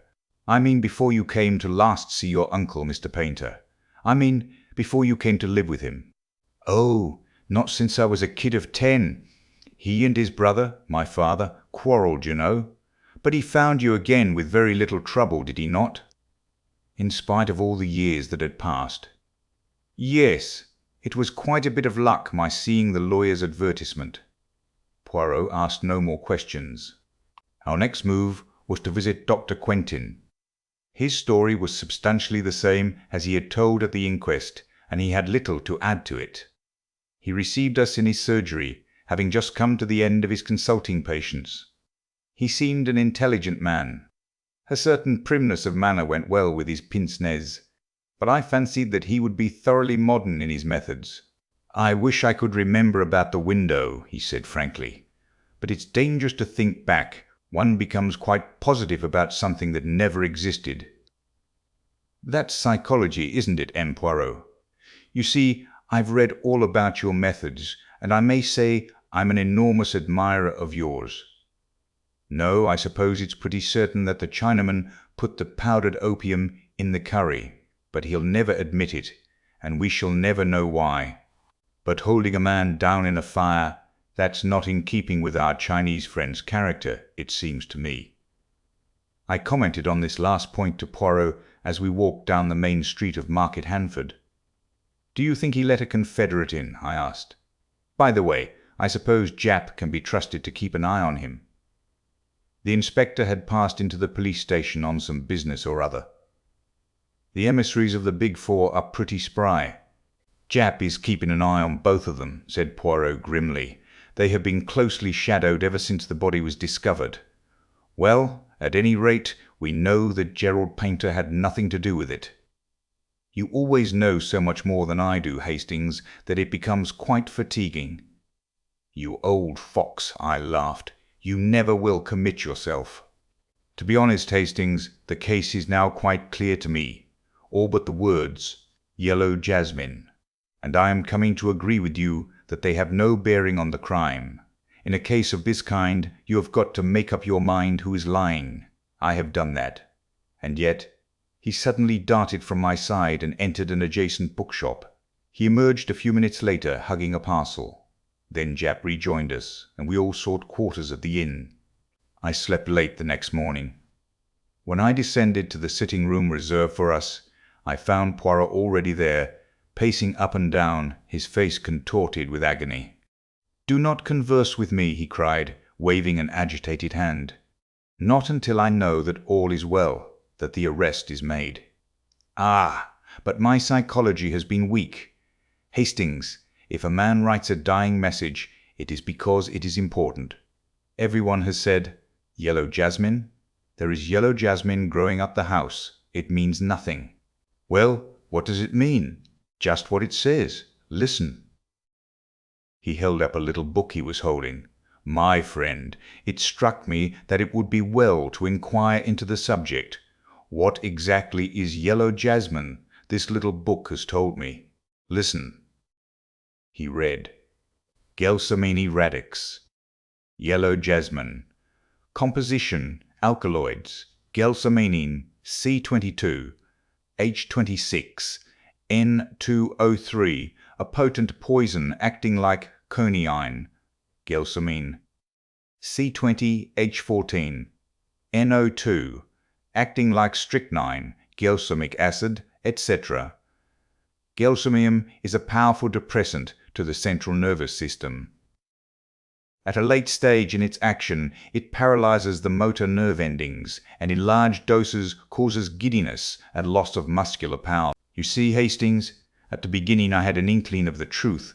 When Jap made his remark about a live man being forced into the fire, I realized then that it was a dead man who was burned. But why? What was the point? My friend, if you were to shoot a man or stab a man after he were dead, or even knock him on the head, it would be apparent that the injuries were inflicted after death. But with his head charred to a cinder, no one is going to hunt about for obscure causes of death, and a man who has apparently just escaped being poisoned at dinner is not likely to be poisoned just afterwards. Who is lying? That is always the question. I decided to believe Ah Ling. "What?" I exclaimed. "You are surprised, Hastings." Ah Ling knew of the existence of the Big Four. That was evident. So evident that it was clear he knew nothing of their association with the crime until that moment. Had he been the murderer, he would have been able to retain his impassive face perfectly. So I decided then to believe Ah Ling, and I fixed my suspicions on Gerald Painter. It seemed to me that number 4 would have found an impersonation of a long-lost nephew very easy. "What?" I cried. "Number 4? No, Hastings, not number 4. As soon as I had read up the subject of Yellow Jasmine, I saw the truth. In fact, it leapt to the eye. "As always," I said coldly, "it doesn't leap to mine. Because you will not use your little grey cells. Who had a chance to tamper with the curry?" "Ah Ling. No one else." "No one else? What about the doctor?" "But that was afterwards." "Of course it was afterwards. There was no trace of powdered opium in the curry served to Mr. Painter. But acting in obedience to the suspicions Dr. Quentin had aroused, the old man eats none of it, and preserves it to give to his medical attendant, whom he summons according to plan. Dr. Quentin arrives, takes charge of the curry, and gives Mr. Painter an injection of strychnine, he says, but really of yellow jasmine, a poisonous dose. When the drug begins to take effect, he departs after unlatching the window. Then, in the night, he returns by the window, finds the manuscript, and shoves Mr. Painter into the fire.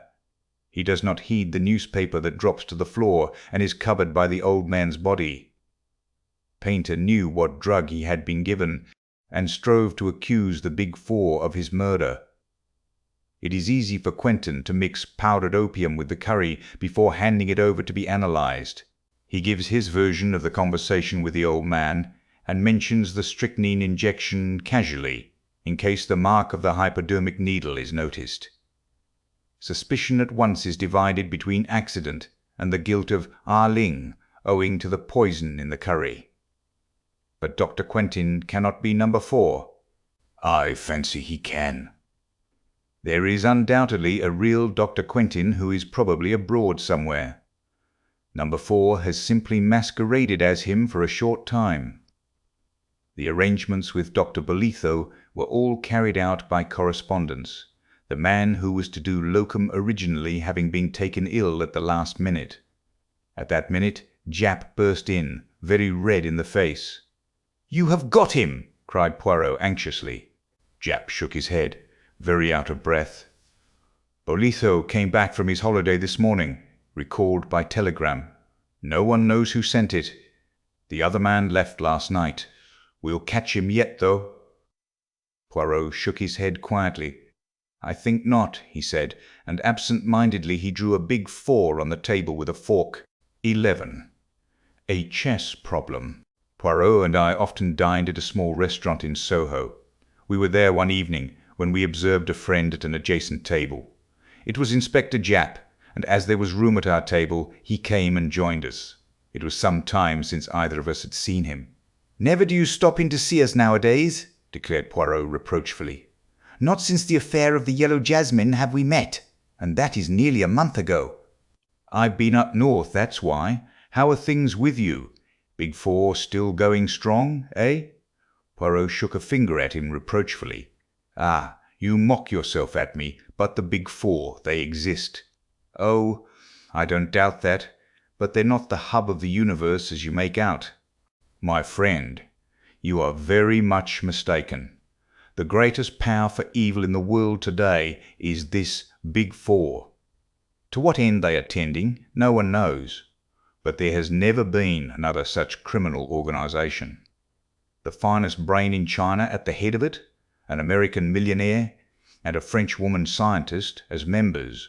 And, for the fourth—" Japp interrupted. I know. Regular bee in your bonnet over it all. It's becoming your little mania, Monsieur Poirot. Let's talk of something else for a change. Take any interest in chess?" "I've played it, yes." "Did you see that curious business yesterday? Match between 2 players of worldwide reputation, and one died during the game." "I saw a mention of it. Dr. Savarinoff, the Russian champion, was one of the players, and the other, who succumbed to heart failure, was the brilliant young American, Gilmore Wilson." "Quite right." Savaranoff beat Rubinstein and became Russian champion some years ago. Wilson is said to be a second Capablanca. A very curious occurrence, mused Poirot. If I mistake not, you have a particular interest in the matter. Japp gave a rather embarrassed laugh. You've hit it, Monsieur Poirot. I'm puzzled. Wilson was sound as a bell. No trace of heart trouble. His death is quite inexplicable. You suspect Dr. Savaranoff of putting him out of the way, I cried. Hardly that, said Japp dryly. I don't think even a Russian would murder another man in order not to be beaten at chess. And anyway, from all I can make out, the boot was likely to be on the other leg. The doctor is supposed to be very hot stuff, second to Lasker they say he is. Poirot nodded thoughtfully. Then what exactly is your little idea? He asked. Why should Wilson be poisoned? For I assume, of course, that it is poison you suspect. Naturally. Heart failure means your heart stops beating. That's all there is to that. That's what a doctor says officially at the moment, but privately he tips us the wink that he's not satisfied. When is the autopsy to take place? Tonight. Wilson's death was extraordinarily sudden. He seemed quite as usual, and was actually moving one of the pieces when he suddenly fell forward, dead. There are very few poisons would act in such a fashion, objected Poirot. I know. The autopsy will help us, I expect. But why should anyone want Gilmore Wilson out of the way? That's what I'd like to know. Harmless, unassuming young fellow, just come over here from the States, and apparently hadn't an enemy in the world. It seems incredible, I mused. Not at all, said Poirot, smiling. Japp has his theory, I can see. I have, Monsieur Poirot. I don't believe the Poirot. I don't believe the Poirot. I don't believe the poison was meant for Wilson. It was meant for the other man. Savaranoff? Yes. Savaranoff fell foul of the Bolsheviks at the outbreak of the revolution. He was even reported killed. In reality, he escaped, and for 3 years endured incredible hardships in the wilds of Siberia. His sufferings were so great that he is now a changed man. His friends and acquaintances declare they would hardly have recognized him. His hair is white, and his whole aspect that of a man terribly aged. He is a semi-invalid, and seldom goes out, living alone with a niece, Sonia Davilov, and a Russian manservant in a flat down Westminster way. It is possible that he still considers himself a marked man. Certainly, he was very unwilling to agree to this chess contest. He refused several times point blank, and it was only when the newspapers took it up and began making a fuss about the unsportsmanlike refusal that he gave in. Gilmore Wilson had gone on challenging him with real Yankee pertinacity, and in the end he got his way. Now I ask you, Monsieur Poirot, why wasn't he willing? Because he didn't want attention drawn to him. Didn't want somebody or other to get on his track. That's my solution. Gilmore Wilson got pipped by mistake. There is no one who has any private reason to gain by Savaranoff's death. Well, his niece, I suppose. He's recently come into an immense fortune, left him by Madame Gospodja, whose husband was a sugar profiteer under the old regime. They had an affair together once, I believe, and she refused steadfastly to credit the reports of his death. Where did the match take place? In Savaranoff's own flat. He's an invalid, as I told you. Many people there to watch it? At least a dozen, probably more. Poirot made an expressive grimace. My poor Japp, your task is not an easy one. Once I know definitely that Wilson was poisoned, I can get on. Has it occurred to you that, in the meantime, supposing your assumption that Savaranoff was the intended victim to be correct, the murderer may try again? Of course it has. 2 men are watching Savaranoff's flat. That will be very useful if anyone should call with a bomb under his arm, said Poirot dryly. You're getting interested, Monsieur Poirot, said Japp with a twinkle. Care to come round to the mortuary and see Wilson's body before the doctors start on it? Who knows, his tie-pin may be askew, and that may give you a valuable clue that will solve the mystery. My dear Japp, all through dinner my fingers have been itching to rearrange your own tie-pin. You permit, yes? Ah, That is much more pleasing to the eye. Yes. Ah, that is much more pleasing to the eye. I could see that Poirot's attention was completely captivated by this new problem. It was so long since he had shown any interest over any outside case that I was quite rejoiced to see him back in his old form. For my own part, I felt a deep pity as I looked down upon the motionless form and convulsed face of the hapless young American who had come by his death in such a strange way. Poirot examined the body attentively. There was no mark on it anywhere, except a small scar on the left hand. "And the doctor says that's a burn, not a cut," explained Japp. Poirot's attention shifted to the contents of the dead man's pockets, which a constable spread out for our inspection. There was nothing much. A handkerchief, keys, note-case filled with notes, and some unimportant letters. But one object standing by itself filled Poirot with interest. "A chessman!" he exclaimed. A white bishop. Was that in his pocket? No, clasped in his hand. We had quite a difficulty to get it out of his fingers. It must be returned to Dr. Savaranoff some time. It's part of a very beautiful set of carved ivory chessmen. Permit me to return it to him. It will make an excuse for my going there." "Aha!" cried Japp. "So you want to come in on this case?" "I admit it. So skillfully have you aroused my interest. That's fine. Got you away from your brooding. Captain Hastings is pleased too, I can see." "Quite right," I said, laughing. Poirot turned back towards the body. "No other little detail you can tell me about him?" he asked. "I don't think so." "Not even that he was left-handed?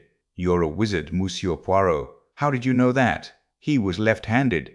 Not that it's anything to do with the case." "Nothing whatever," agreed Poirot hastily, seeing that Japp was slightly ruffled. "My little joke, that was all. I like to play you the trick, see you." We went out upon an amicable understanding.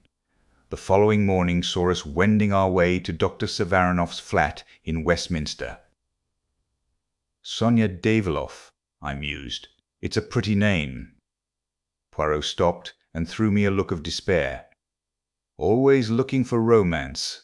You are incorrigible. It would serve you right if Sonia Daviloff turned out to be our friend and enemy, the Countess Vera Rosakoff."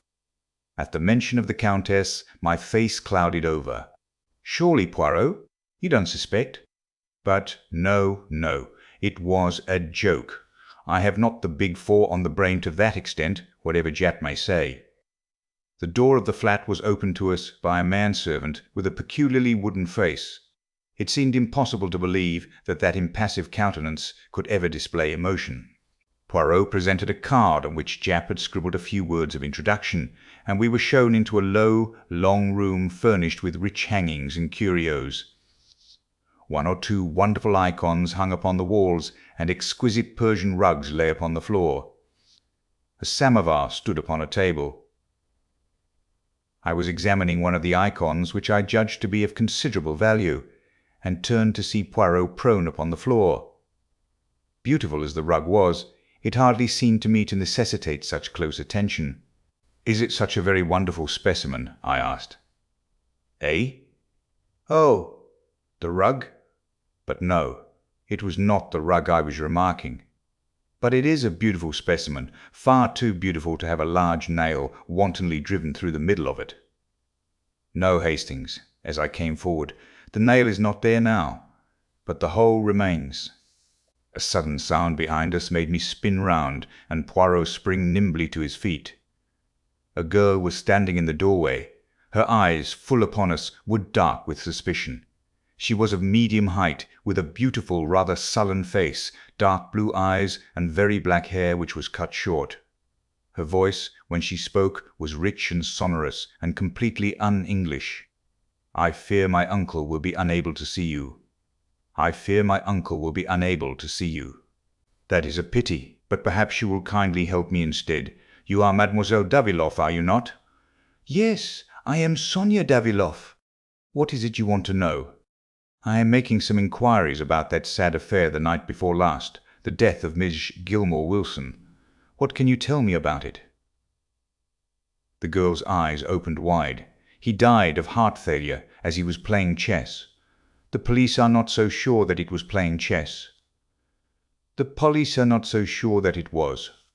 The girl gave a terrified gesture. It was true then, she cried. Ivan was right. Who is Ivan, and why do you say he was right? It was Ivan who opened the door to you, and he has already said to me that in his opinion Gilmore Wilson did not die a natural death, that he was poisoned by mistake. By mistake? Yes, the poison was meant for my uncle. She had quite forgotten her first distrust now, and was speaking eagerly. Why do you say that, mademoiselle? Who should wish to poison Dr. Savaronoff? She shook her head. I do not know. I am all in the dark. And my uncle, he will not trust me. It is natural, perhaps. You see, he hardly knows me. He saw me as a child, and not since till I came to live with him here in London. But this much I do know, he is in fear of something. We have many secret societies in Russia, and one day I overheard something which made me think it was of just such a society he went in fear. Tell me, monsieur. She came a step nearer and dropped her voice. Have you ever heard of a society called the Bigfour? Poirot jumped nearly out of his skin. His eyes positively bulged with astonishment. What do you know of the Bigfour, mademoiselle? There is such an association, then. I overheard a reference to them, and asked my uncle about it afterwards. Never have I seen a man so afraid. He turned all white and shaking. He was in fear of them, monsieur, in great fear, I am sure of it. And, by mistake, they killed the American, Wilson. The Bigfour, murmured Poirot. Always the Bigfour. An astonishing coincidence, mademoiselle. Your uncle is still in danger. I must save him. Now recount to me exactly the events of that fatal evening. Show me the chessboard, the table, how the two men sat. Everything. She went to the side of the room and brought out a small table. The top of it was exquisite, inlaid with squares of silver and black to represent a chessboard. This was sent to my uncle a few weeks ago as a present, with the request that he would use it in the next match he played. It was in the middle of the room. So, Poirot examined the table with what seemed to me quite unnecessary attention. He was not conducting the inquiry at all as I would have done. Many of his questions seemed to me pointless, and upon really vital matters he seemed to have no questions to ask. I concluded that the unexpected mention of the Bigfour had thrown him completely off his balance. After a minute examination of the table and the exact position it had occupied, he asked to see the chessmen. Sonia Daviloff brought them to him in a box. He examined one or two of them in a perfunctory manner. An exquisite set, he murmured absent-mindedly. Still not a question as to what refreshments there had been or what people had been present. I cleared my throat significantly. Don't you think, Poirot, that— He interrupted me peremptorily. Do not think, my friend. Leave all to me. Mademoiselle, is it quite impossible that I should see your uncle? A faint smile showed itself on her face. He will see you, yes. You understand. It is my part to interview all strangers first. She disappeared. I heard a murmur of voices in the next room, and a minute later she came back and motioned us to pass into the adjoining room. The man who lay there on a couch was an imposing figure, tall, gaunt, with huge bushy eyebrows and white beard, and a face haggard as the result of starvation and hardships. Dr. Savaronoff was a distinct personality. I noted the peculiar formation of his head, its unusual height. A great chess player must have a great brain, I knew. I could easily understand Dr. Savaronoff being the second greatest player in the world. Poirot bowed. Le docteur, may I speak to you alone? Savaronoff turned to his niece. Leave us, Sonia. She disappeared obediently. Now, sir, what is it? Dr. Savaronoff, you've recently come into an enormous fortune. If you should, Die unexpectedly. Who inherits it? I have made a will leaving everything to my niece, Sonia Daviloff. You do not suggest? I suggest nothing, but you have not seen your niece since she was a child. It would have been easy for anyone to impersonate her. Savaranoff seemed thunderstruck by the suggestion. Poirot went on easily. Enough as to that. I give you the word of warning, that is all. What I want you to do now is to describe to me the game of chess the other evening. How do you mean, describe it? Well, I do not play the chess myself, but I understand that there are various regular ways of beginning. The gambit, do they not call it? Dr. Savaranoff smiled a little. Ah, I comprehend you now. Wilson opened Ruy Lopez, one of the soundest openings there is, and one frequently adopted in tournaments and matches. And how long had you been playing when the tragedy happened? It must have been about the third or fourth move when Wilson suddenly fell forward over the table, stone dead. Poirot rose to depart. He flung out his last question as though it was of absolutely no importance, but I knew better. Had he had anything to eat or drink? A whiskey and soda, I think. Thank you, Dr. Savaranoff. I will disturb you no longer. Ivan was in the hall to show us out. Poirot lingered on the threshold. The flat below this. Do you know who lives there? Sir Charles Kingwell, a member of Parliament, sir. It has been let furnished lately, though. Thank you. We went out into the bright winter sunlight. Well, really, Poirot, I burst out, I don't think you've distinguished yourself this time. Surely your questions were very inadequate. You think so, Hastings? Poirot looked at me appealingly. I was bouleversé, yes. What would you have asked? I considered the question carefully, and then outlined my scheme to Poirot. He listened with what seemed to be close interest. My monologue lasted until we had nearly reached home. Very excellent, very searching, Hastings, said Poirot, as he inserted his key in the door and preceded me up the stairs. But quite unnecessary. Unnecessary, I cried, amazed. If the man was poisoned. Aha, cried Poirot, pouncing upon a note which lay on the table. From Jap, just as I thought. He flung it over to me. It was brief and to the point. No traces of poison had been found, and there was nothing to show how the man came by his death. You see, said Poirot, our questions would have been quite unnecessary. You guessed this beforehand. Forecast the probable result of the deal, quoted Poirot from a recent bridge problem on which I had spent much time. Mon ami, when you do that successfully, you do not call it guessing. Don't let's split hairs, I said impatiently. You foresaw this. I did. Why? Poirot put his hand into his pocket and pulled out. Why, I cried, you forgot to give it back to Dr. Savaranoff. You are in error, my friend. That bishop still reposes in my left-hand pocket. I took its fellow from the box of chessmen Mademoiselle Daviloff kindly permitted me to examine. The plural of one bishop is two bishops. He sounded the final S with a great hiss. I was completely mystified. But why did you take it? Bah, why did you take it? Parbleu, I wanted to see if they were exactly alike. He stood them on the table side by side. Well, they are, of course, I said, exactly alike. Poirot looked at them with his head on one side. They seem so, I admit. But one should take no fact for granted until it is proved. Bring me, I pray you, my little scales. With infinite care he weighed the two chessmen, then turned to me with a face alight with triumph. I was right. See you, I was right. See you, I was right. Impossible to deceive Hercule Poirot. He rushed to the telephone, waited impatiently. Is that Jap? Ah, Jap, it is you. Hercule Poirot speaks. Watch the manservant Ivan. On no account let him slip through your fingers.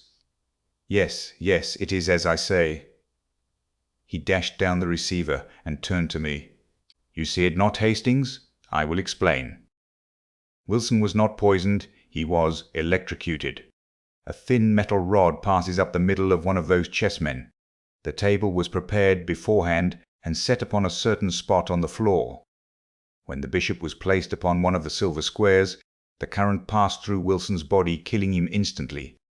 The only mark was the electric burn upon his hand. His left hand, because he was left-handed. The special table was an extremely cunning piece of mechanism. The table I examined was a duplicate, perfectly innocent. It was substituted for the other immediately after the murder.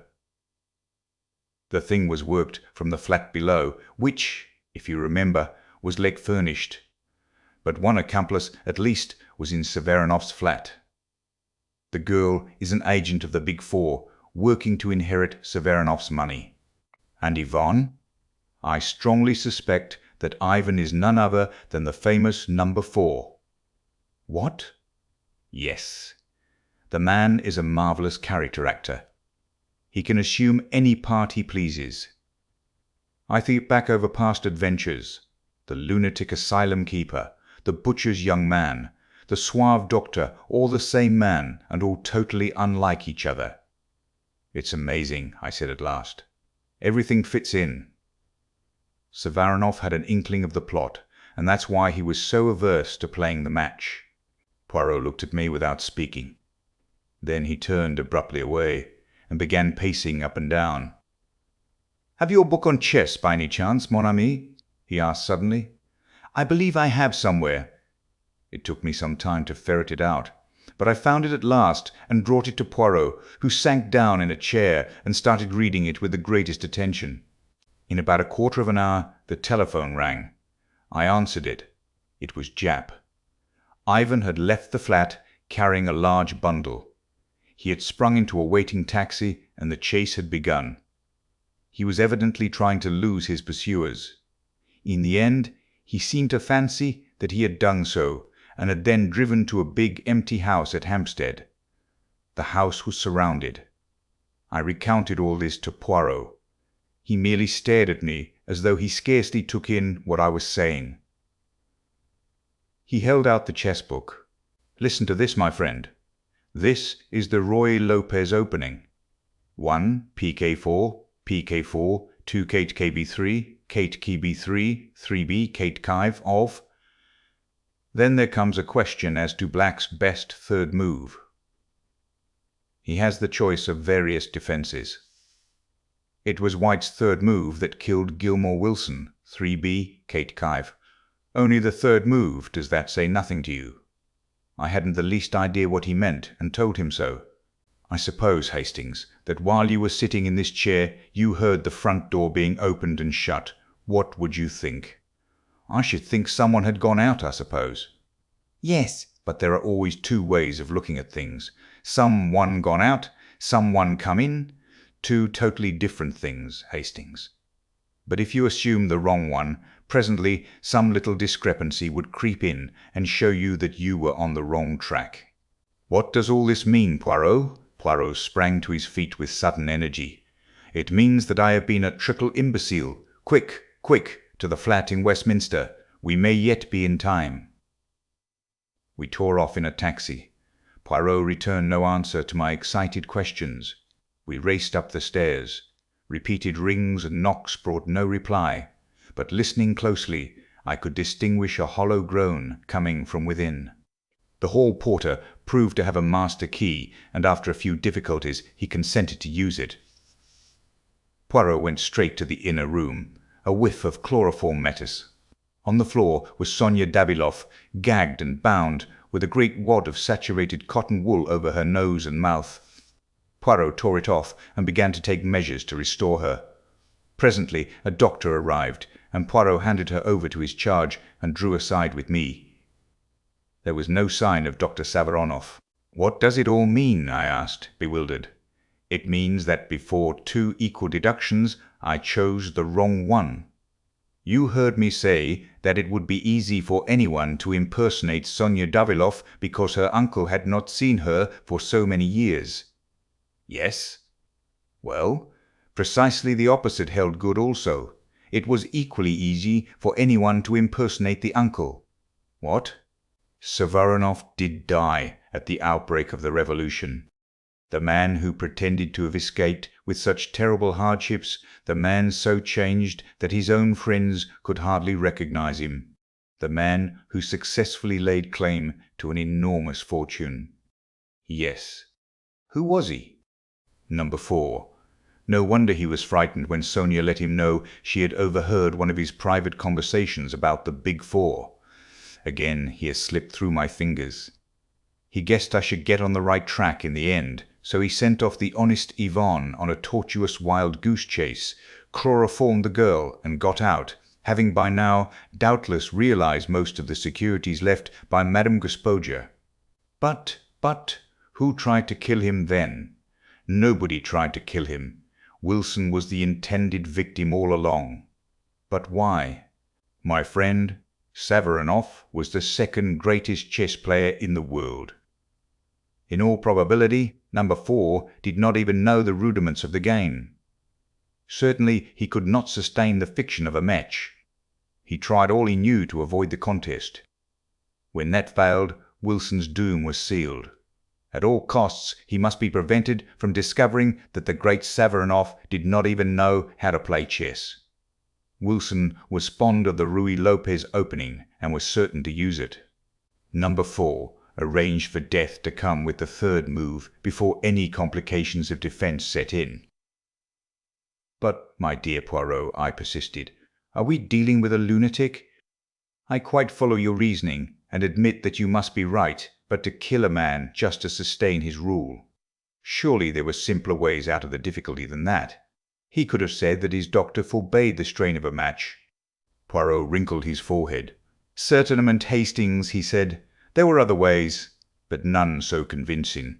Besides, you are assuming that to kill a man is a thing to avoid, are you not? Number 4's mind, it does not act that way. I put myself in his place, a thing impossible for you. I picture his thoughts. He enjoys himself as the professor at that match. I doubt not he has visited the chess tourneys to study his part. He sits and frowns in thought. He gives the impression that he is thinking great plans, and all the time he laughs in himself. He is aware that 2 moves are all that he knows, and all that he need know. Again, it would appeal to his mind to foresee the events, and to make the man his own executioner at the exact time that suits number 4. Oh yes, Hastings, I begin to understand our friend and his psychology. I shrugged. Well, I suppose you're right, but I can't understand anyone running a risk he could so easily avoid. Risk! Poirot snorted. Where then lay the risk? Would Japp have solved the problem? No. If number 4 had not made one small mistake, he would have run no risk. And his mistake, I asked, although I suspected the answer. What on me? He overlooked the little grey cells of Hercule Poirot. Poirot has his virtues, but modesty is not one of them. 12. The baited trap. It was mid-January, a typical English winter day in London, damp and dirty. Poirot and I were sitting in 2 chairs, well drawn up to the fire. I was aware of my friend looking at me with a quizzical smile, the meaning of which I could not fathom. A penny for your thoughts, I said lightly. I was thinking, my friend, that at midsummer, when you first arrived, you told me that you proposed to be in this country for a couple of months only. Did I say that? I asked, rather awkwardly. I don't remember. Poirot's smile broadened. You did, mon ami. Since then you have changed your plan, is it not so? Yes, I have. And why is that? Dash it all, Poirot, you don't think I'm going to leave you all alone when you're up against a thing like the Big Four, do you? Poirot nodded gently. Just as I thought. You are a staunch friend, Hastings. It is to serve me that you remain on here. And your wife, little Cinderella, as you call her, what does she say? I haven't gone into details, of course, but she understands. She'd be the last one to wish me to turn my back on a pal. Yes, she too is a loyal friend, but it is going to be a long business, perhaps. I nodded, rather discouraged. 6 months already, I mused. And where are we? You know, Poirot, I can't help thinking that we ought to do something. Always so energetic, Hastings. And what precisely would you have me do?" This was somewhat of a poser, but I was not going to withdraw from my position. "We ought to take the offensive," I urged. "What have we done all this time?" "More than you think, my friend. After all, we have established the identity of number 2 and number 3, and we have learnt more than a little about the ways and methods of number 4. I brightened up a little. As Poirot put it, things didn't sound so bad. "Oh, yes, Hastings, we have done a great deal. It is true that I am not in a position to accuse either Ryland or Madame Olivier, who would believe me. You remember I thought once I had Ryland successfully cornered. Nevertheless, I have made my suspicions known in certain quarters. The highest Lord Aldington, who enlisted my help in the matter of the stolen submarine plans, is fully cognizant of all my information respecting the Big Four. And while others may doubt, he believes, Ryland and Madame Olivier and Li Chang Yen himself may go their ways, but there is a searchlight turned on all their movements." "And number 4? I asked. "As I said just now, I am beginning to know and understand his methods. You may smile, Hastings, but to penetrate a man's personality, to know exactly what he will do under any given circumstances, that is the beginning of success. It is a duel between us, and whilst he is constantly giving away his mentality to me, I endeavour to let him know little or nothing of mine. He is in the light, I in the shade. I tell you, Hastings, that every day they fear me the more for my chosen inactivity." "They've let us alone anyway," I observed. "There have been no more attempts on your life, and no ambushes of any kind." "No," said Poirot thoughtfully. "On the whole, that rather surprises me, especially as there are one or two fairly obvious ways of getting at us which I should have thought certain to have occurred to them. You catch my meaning, perhaps?" "An infernal machine of some kind," I hazarded. Poirot made a sharp click with his tongue expressive of impatience. "But no! I appeal to your imagination, and you can suggest nothing more subtle than bongs in the fireplace. Well, well, I have need of some matches. I will promenade myself despite the weather. Pardon, my friend, but is it possible that you read The Future of the Argentine, Mirror of Society, Cattle Breeding, The Clue of Crimson, and Sport in the Rockies at one and the same time?" I laughed, and admitted that The Clue of Crimson was at present engaging my sole attention. Poirot shook his head sadly. "But replace then the others on the bookshelf. Never, never shall I see you embrace the order and the method."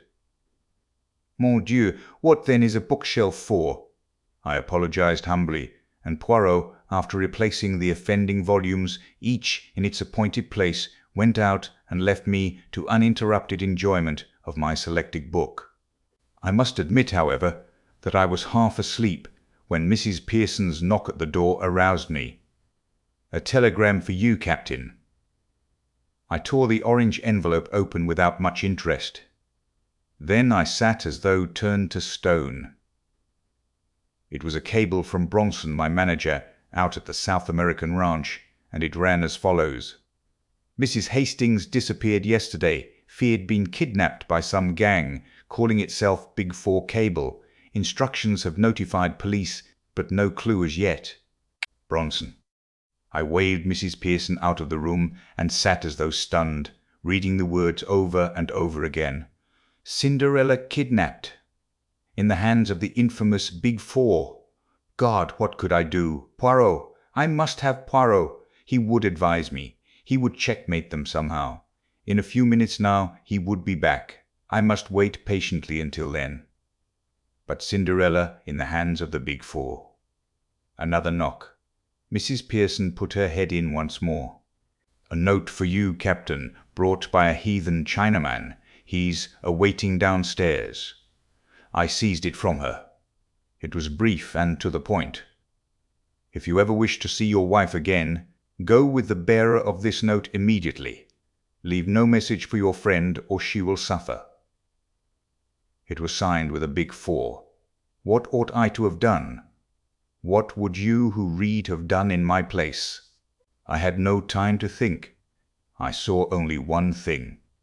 Cinderella, in the power of those devils, I must obey. I dare not risk a hair of her head. I must go with this Chinaman and follow whither he led. It was a trap, yes, and it meant certain capture and possible death, but it was baited with the person dearest to me in the whole world, and I dared not hesitate. What irked me most was to leave no word for Poirot. Once set him on my track, and all might yet be well. Dare I risk it? Apparently I was under no supervision, but yet I hesitated. It would have been so easy for the Chinaman to come up and assure himself that I was keeping to the letter of the command. Why didn't he? His very abstention made me more suspicious. I had seen so much of the omnipotence of the Big Four that I credited them with almost superhuman powers. For all I know, even the little bedraggled servant girl might be one of their agents. No, I dared not risk it. But one thing I could do: leave the telegram. He would know then that Cinderella had disappeared, and who was responsible for her disappearance. All this passed through my head in less time than it takes to tell, and I'd clapped my hat on my head and was descending the stairs to where my guide waited, in a little over a minute. The bearer of the message was a tall, impassive Chinaman, neatly but rather shabbily dressed. He bowed and spoke to me. His English was perfect, but he spoke with a slight sing-song intonation. "You Captain Hastings?" "Yes," I said. "You give me note, please." I had foreseen the request, and handed him over the scrap of paper without a word. But that was not all. "You have telegram today, yes? Come along just now? From South America, yes?" I realized anew the excellence of their espionage system, or it might have been a shrewd guess. Bronson was bound to cable me. They would wait until the cable was delivered and would strike hard upon it. No good could come of denying what was palpably true. "Yes," I said, "I did get a telegram." "You fetch him, yes? Fetch him now." I ground my teeth, but what could I do? I ran upstairs again. As I did so, I thought of confiding in Mrs. Pearson, at any rate as far as Cinderella's disappearance went. She was on the landing, but close behind her was the little maidservant, and I hesitated. If she was a spy? The words of the note danced before my eyes.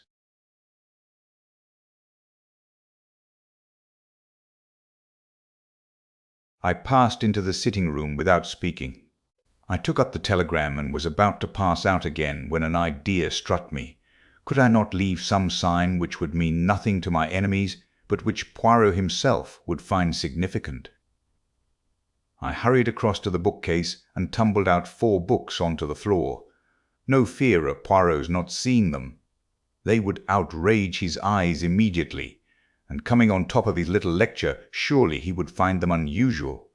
Next, I put a shovelful of coal on the fire and managed to spill 4 knobs into the grate. I had done all I could. Pray heaven Poirot would read the sign aright. I hurried down again. The Chinaman took the telegram from me, read it, then placed it in his pocket, and with a nod beckoned me to follow him. It was a long, weary march that he led me. Once we took a bus, and once we went for some considerable way in a train, and always our route led us steadily eastward. We went through strange districts, the existence of which I had never dreamed of.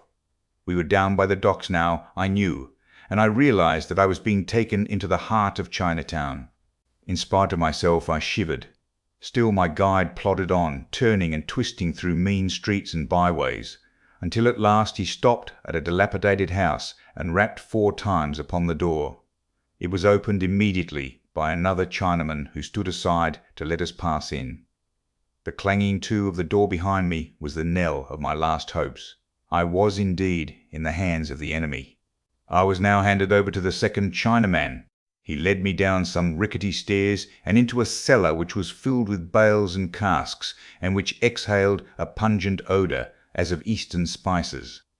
I felt wrapped all round with the atmosphere of the East, tortuous, cunning, sinister.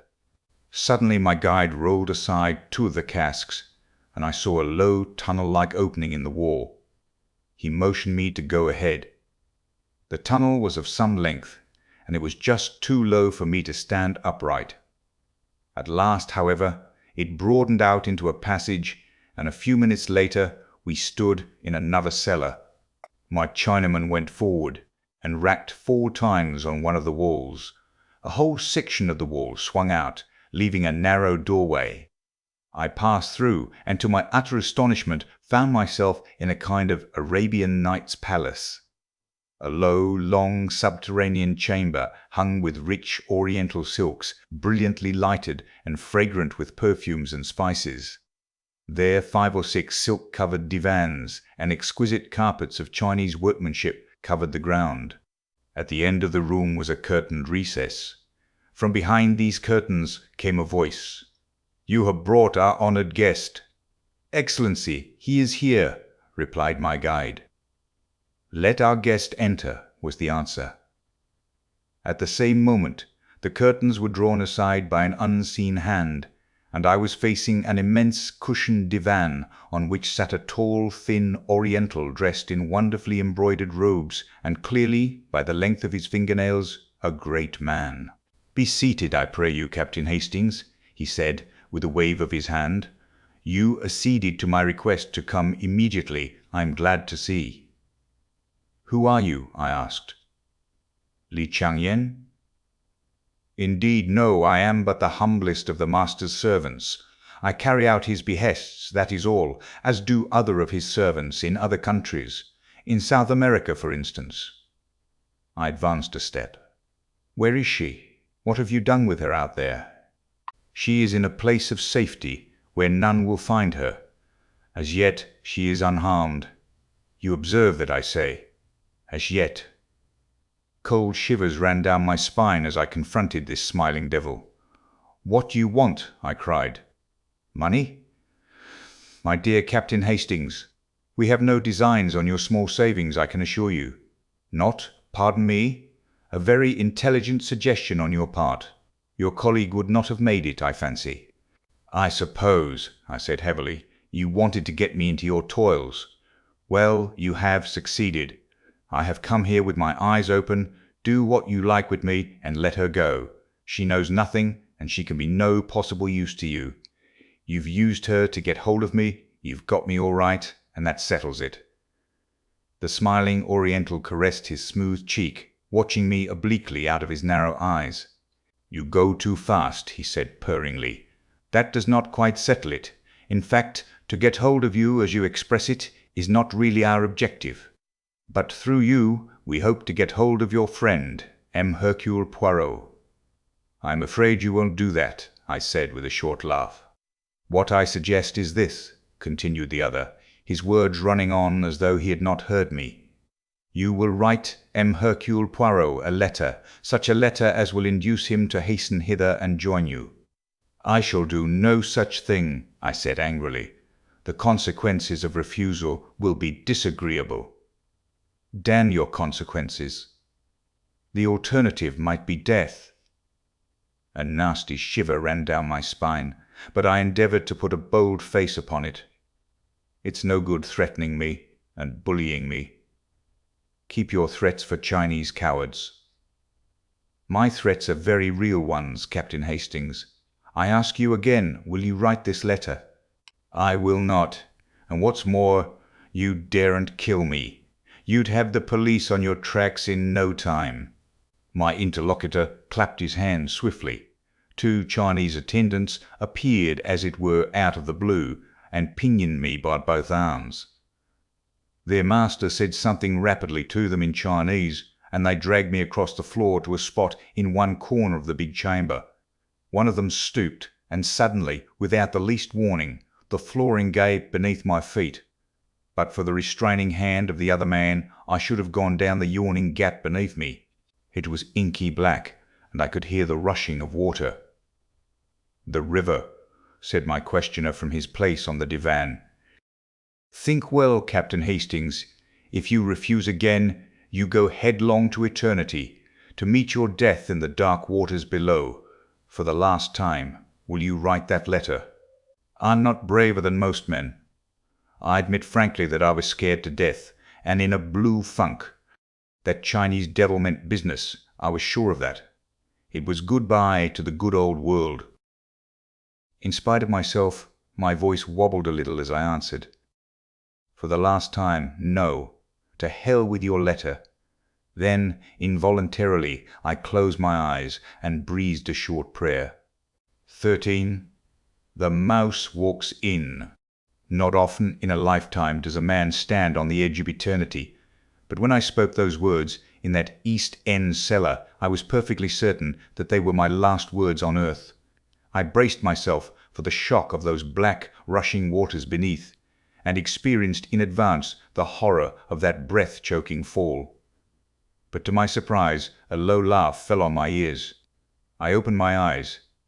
Obeying a sign from the man on the divan, my two jailers brought me back to my old seat facing him. "You are a brave man, Captain Hastings," he said. "We of the East appreciate bravery. I may say that I expected you to act as you have done. That brings us to the appointed second act of our little drama. Death for yourself you have faced. Will you face death for another?" "What do you mean?" I asked hoarsely, a horrible fear creeping over me. "Surely you have not forgotten the lady who is in our power, the rose of the garden." I stared at him in dumb agony. "I think, Captain Hastings, that you will write that letter. See, I have a cable form here. The message I shall write on it depends on you, and means life or death for your wife." The sweat broke out on my brow. My tormentor continued, smiling amiably and speaking with perfect sang-froid. "There, Captain, the pen is ready to your hand. You have only to write. If not—" "If not," I echoed. "If not, that lady that you love dies, and dies slowly. My master, Li Changyen, amuses himself in his spare hours by devising new and ingenious methods of tortures." "My God!" I cried. "You fiend! Not that! You wouldn't do that! Shall I recount to you some of his devices?" Without heeding my cry of protest, his speech flowed on, evenly, serenely, till with a cry of horror, I clapped my hands to my ears. "It is enough, I see. Take up the pen and write. You would not dare. Your speech is foolishness, and you know it. Take up the pen and write. If I do, your wife goes free. The cable shall be dispatched immediately. How do I know that you will keep faith with me? I swear it to you on the sacred tombs of my ancestors. Moreover, judge for yourself. Why should I wish to do her harm? Her detention will have answered its purpose. And Poirot? We will keep him in safe custody until we have concluded our operations. Then we will let him go. Will you swear that also on the tombs of your ancestors?" "I have sworn one oath to you. That should be sufficient." My heart sank. I was betraying my friend. To what? For a moment I hesitated. Then the terrible alternative rose like a nightmare before my eyes. Cinderella, in the hands of these Chinese devils, dying by slow torture. A groan rose to my lips. I seized the pen. Perhaps by careful wording of the letter I could convey a warning, and Poirot would be enabled to avoid the trap. It was the only hope. But even that hope was not to remain. The Chinaman's voice rose, suave and courteous. "Permit me to dictate to you." He paused, consulted a sheaf of notes that lay by his side, and then dictated as follows. "Dear Poirot, I think I'm on the track of number 4. A Chinaman came this afternoon and lured me down here with a bogus message. Luckily I saw through his little game in time and gave him the slip. Then I turned the tables on him and managed to do a bit of shadowing on my own account. Rather neatly, too, I flatter myself. I'm getting a bright young lad to carry this to you. Give him £half-a-crown, will you? That's what I promised him if it was delivered safely. I'm watching the house and daren't leave. I shall wait for you until 6 o'clock, and if you haven't come then, I'll have a try at getting into the house on my own. It's too good a chance to miss, and, of course, the boy mightn't find you. But if he does, get him to bring you down here right away. And cover up those precious moustaches of yours in case anyone's watching out from the house and might recognize you. Yours in haste, A.H. Every word that I wrote plunged me deeper in despair. The thing was diabolically clever. I realized how closely every detail of our life must be known. It was just such an epistle as I might have penned myself. The acknowledgment that the Chinaman who had called that afternoon had endeavored to lure me away discounted any good I might have done by leaving my sign of 4 books. It had been a trap, and I'd seen through it. That was what Poirot would think. The time, too, was cleverly planned. Poirot, on receiving the note, would have just time to rush off with his innocent-looking guide, and that he would do so, I knew. My determination to make my way into the house would bring him post-haste. He always displayed a ridiculous distrust of my capacities. He would be convinced that I was running into danger without being equal to the situation, and would rush down to take command of the situation. But there was nothing to be done. I wrote as bidden. My captor took the note from me, read it, then nodded his head approvingly, and handed it to one of the silent attendants, who disappeared with it behind one of the silken hangings on the wall which masked a doorway. With a smile, the man opposite to me picked up a cable form and wrote. He handed it to me. It read, "Release the white bird with all dispatch." I gave a sigh of relief. "You will send it at once?" I urged. He smiled and shook his head. "When M. Hercule Poirot is in my hands, it shall be sent. Not until then. But you promised. If this device fails, I may have need of our white bird to persuade you to further efforts." I grew white with anger. "My God, if you—" He waved a long, slim yellow hand. "Be reassured, I do not think it will fail, and the moment M. Poirot is in our hands, I will keep my oath." "If you play me false, I have sworn it by my honored ancestors. Have no fear. Rest here a while. My servants will see to your needs whilst I am absent." I was left alone in this strange underground nest of luxury. The second Chinese attendant had reappeared. One of them brought food and drink and offered it to me, but I waved them aside. I was sick at heart. And then suddenly the master reappeared, tall and stately, in his silken robes. He directed operations.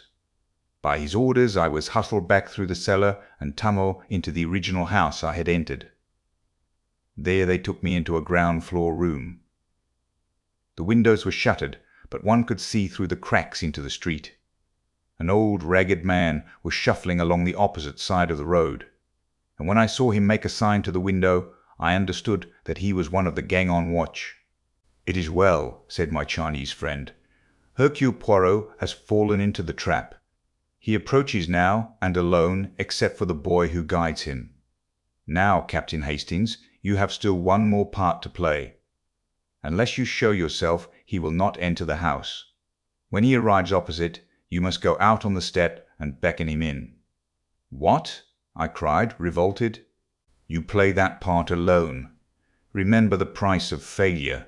If Hercule Poirot suspects anything is amiss and does not enter the house, your wife dies by the 70 lingering deaths. Ah, here he is." With a beating heart and a feeling of deathly sickness, I looked through the crack in the shutters. In the figure walking along the opposite side of the street, I recognized my friend at once, though his coat collar was turned up and an immense yellow muffler hid the bottom part of his face. But there was no mistaking that walk and the poise of that egg-shaped head. It was Poirot, coming to my aid in all good faith, suspecting nothing amiss. By his side ran a typical London urchin, grimy of face and ragged of apparel. Poirot paused, looking across at the house, whilst the boy spoke to him eagerly and pointed. It was the time for me to act. I went out in the hall. At a sign from the tall Chinaman, one of the servants unlatched the door. "Remember the price of failure," said my enemy in a low voice. I was outside on the steps. I beckoned to Poirot. He hastened across. "Aha! So all is well with you, my friend." I was beginning to be anxious. "You managed to get inside? Is the house empty then?" "Yes," I said. in a voice I strove to make natural. "There must be a secret way out of it somewhere. Come in and let us look for it." I stepped back across the threshold. In all innocence, Poirot prepared to follow me. And then something seemed to snap in my head. I saw only too clearly the part I was playing, the part of Judas. "Back, Poirot!" I cried. "Back for your life! It's a trap! Never mind me! Get away at once!" Even as I spoke, or rather shouted, my warning hands gripped me like a vice. One of the Chinese servants sprang past me to grab Poirot. I saw the latter spring back, his arm raised. Then suddenly a dense volume of smoke was rising round me, choking me, killing me. I felt myself falling, suffocating. This was death. I came to myself slowly and painfully, all my senses dazed. The first thing I saw was Poirot's face. He was sitting opposite me, watching me with an anxious face. He gave a cry of joy when he saw me looking at him.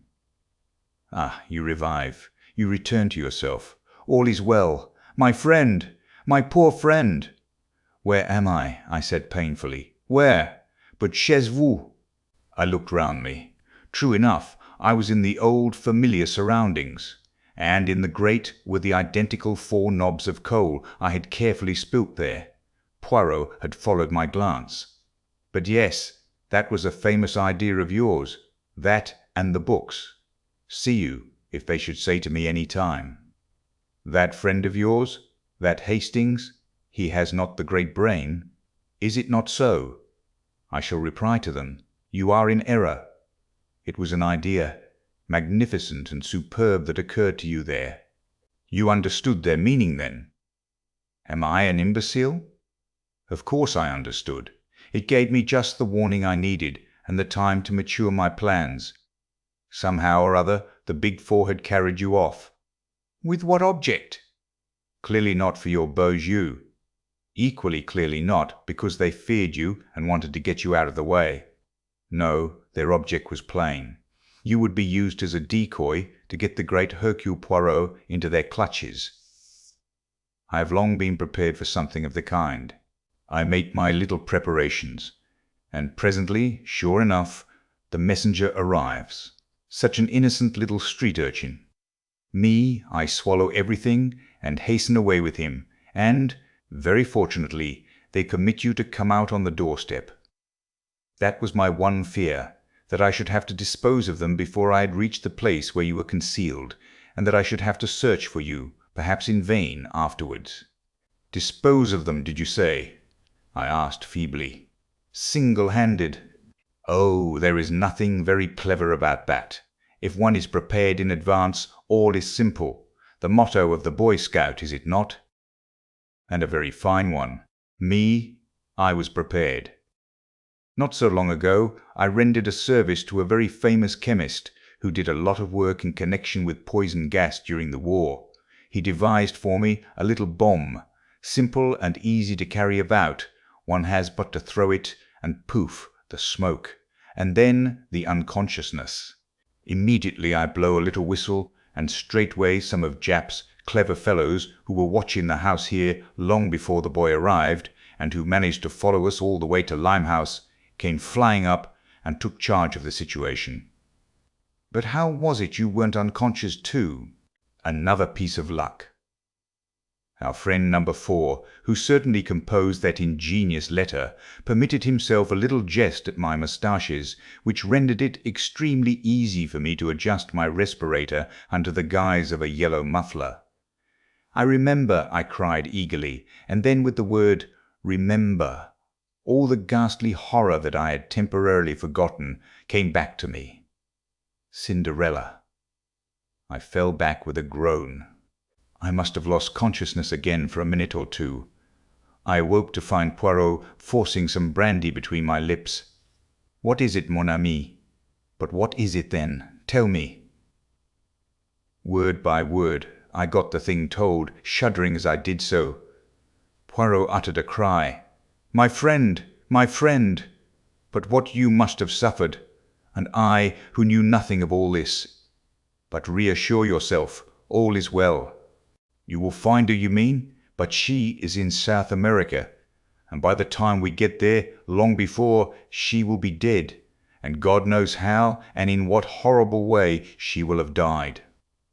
No, no, you do not understand. She is safe and well. She has never been in their hands for one instant. But I got a cable from Bronson? No, no, you did not. You may have got a cable from South America signed Bronson. That is a very different matter. Tell me, has it never occurred to you that an organization of this kind, with ramifications all over the world, might easily strike at us through that little girl, Cinderella, whom you love so well? No, never, I replied. Well, it did to me. I said nothing to you because I did not want to upset you unnecessarily, but I took measures of my own. Your wife's letters all seem to have been written from the ranch, but in reality she has been in a place of safety devised by me for over 3 months. I looked at him for a long time. You are sure of that? Parbleu, I know it. They tortured you with a lie. I turned my head aside. Poirot put his hand on my shoulder. There was something in his voice that I had never heard there before. You like not that I should embrace you or display the emotion I know well. I will be very British. I will say nothing, but nothing at all. Only this, that in this last adventure of ours, the honours are all with you, and happy is the man who has such a friend as I have. 14. The Peroxide Blonde. I was very disappointed with the results of Poirot's bomb attack on the premises in Chinatown. To begin with, the leader of the gang had escaped. When Japp's men rushed up in response to Poirot's whistle, they found 4 Chinamen unconscious in the hall, but the man who had threatened me with death was not among them. I remembered afterwards that when I was forced out onto the doorstep to decoy Poirot into the house, this man had kept well in the background. Presumably, he was out of the danger zone of the gas bomb, and made good his escape by one of the many exits which we afterwards discovered. From the 4 who remained in our hands, we learnt nothing. The fullest investigation by the police failed to bring to light anything to connect them with the Big Four. They were ordinary, low-class residents of the district, and they professed bland ignorance of the name Li Chong-yen. A Chinese gentleman had hired them for service in the house by the waterside, and they knew nothing whatever of his private affairs. By the next day I had, except for a slight headache, completely recovered from the effects of Poirot's gas bomb. We went down together to Chinatown and searched the house from which I had been rescued. The premises consisted of 2 ramshackle houses joined together by an underground passage. The ground floors and the upper stories of each were unfurnished and deserted, the broken windows covered by decaying shutters. Japp had already been prying about in the cellars, and had discovered the secret of the entrance to the subterranean chamber where I had spent such an unpleasant half-hour. Closer investigation confirmed the impression that it had made on me the night before. The silks on the walls and divan and the carpets on the floors were of exquisite workmanship. Although I know very little about Chinese art, I could appreciate that every article in the room was perfect of its kind. With the aid of Japp and some of his men, we conducted a most thorough search of the apartment. I had cherished high hopes that we would find documents of importance. A list, perhaps, of some of the more important agents of the Big Four, or cipher notes of some of their plans, but we discovered nothing of the kind. The only papers we found in the whole place were the notes which the Chinaman had consulted whilst he was dictating the letter to Poirot. These consisted of a very complete record of each of our careers, and estimate of our characters, and suggestions about the weaknesses through which we might best be attacked. Poirot was most childishly delighted with this discovery. Personally, I could not see that it was of any value whatever, especially as whoever compiled the notes was ludicrously mistaken in some of his opinions. I pointed this out to my friend when we were back in our rooms. "My dear Poirot," I said, "you know now what the enemy thinks of us." He appears to have a grossly exaggerated idea of your brain power, and to have absurdly underrated mine, but I do not see how we are better off for knowing this." Poirot chuckled in rather an offensive way.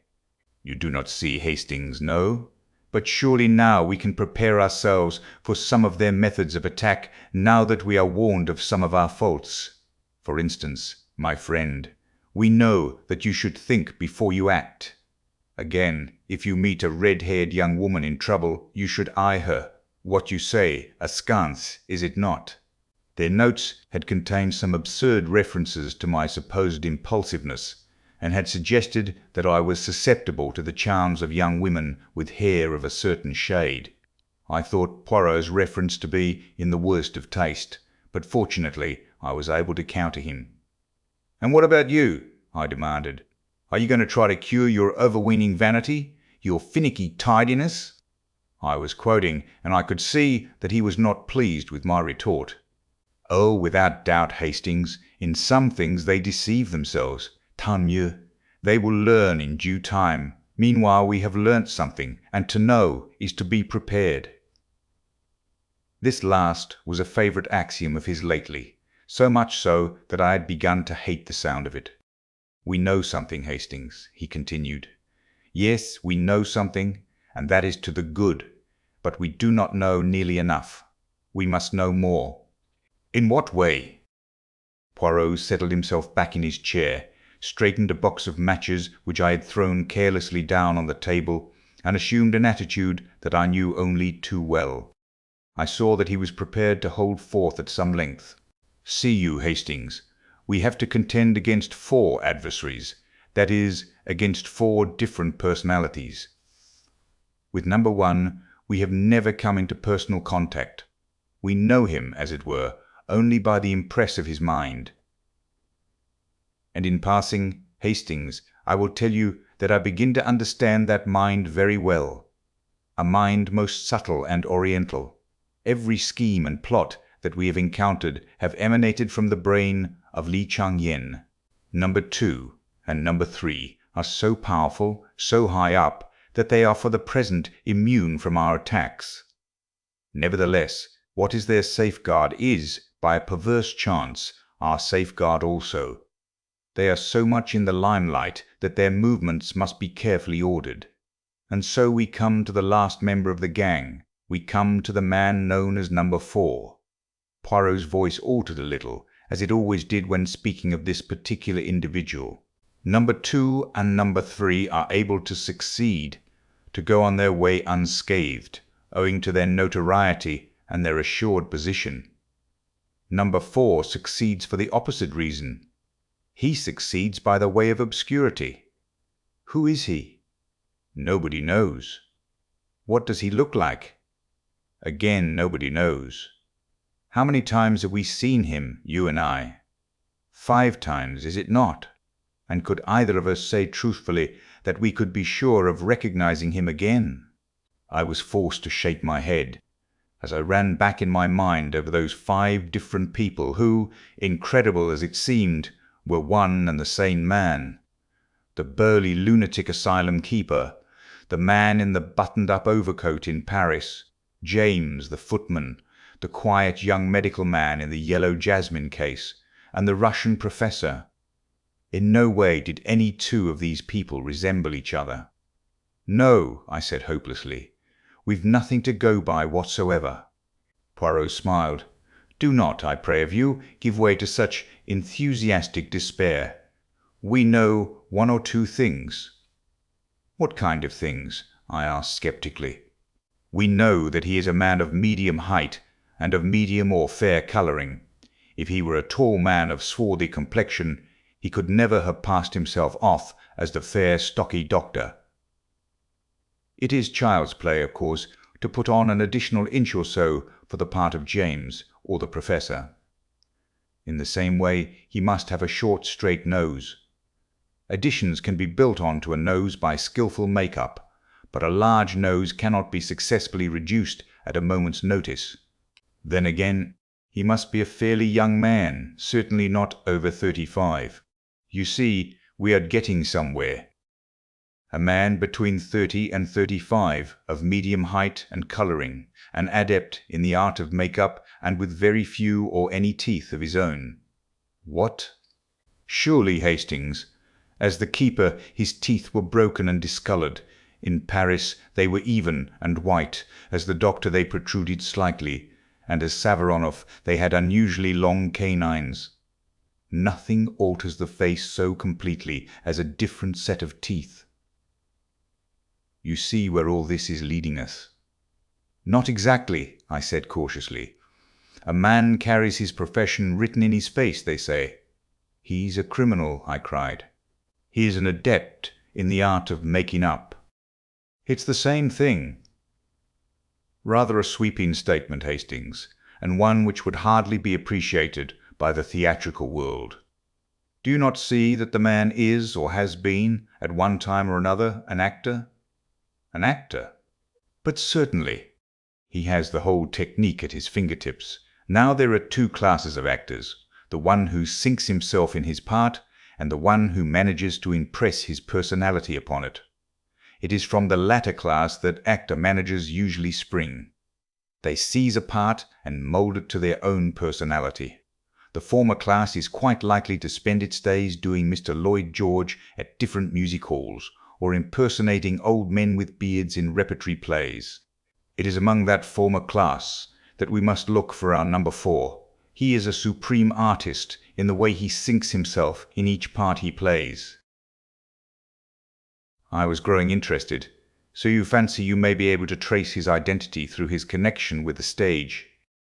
Your reasoning is always brilliant, Hastings. It might have been better, I said coldly, if the idea had come to you sooner. We have wasted a lot of time. You are in error, mon ami. No more time has been wasted than was unavoidable. For some months now my agents have been engaged on the task. Joseph Aarons is one of them. You remember him? They have compiled a list for me of men fulfilling the necessary qualifications. Young men round about the age of 30, of more or less nondescript appearance, and with a gift for playing character parts. Men, moreover, who have definitely left the stage within the last 3 years. Well, I said, deeply interested, the list was, necessarily, rather a long one. For some time now, we have been engaged on the task of elimination. And finally, we have boiled the whole thing down to 4 names. Here they are, my friend. He tossed me over a sheet of paper. I read its contents aloud.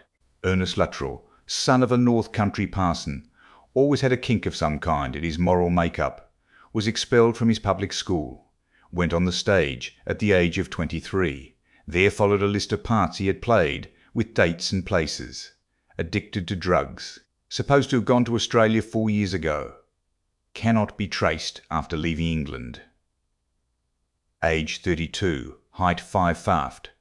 10122 in. Clean shaven. Hair brown. Nose straight. Complexion fair. Eyes grey. John St. Maur. Assumed name. Real name not known. Believed to be of Cockney extraction. On stage since quite a child. Did music hall impersonations. Not been heard of for 3 years. Age about 33. Height 5. FT 10 in. Slim build. Blue eyes. Fair colouring. Austin Lee. Assumed name. Real name Austin Foley. Good family. Always had taste for acting and distinguished himself in that way at Oxford. Brilliant war record. Acted in. The usual list followed. It included many repertory plays. An enthusiast on criminology.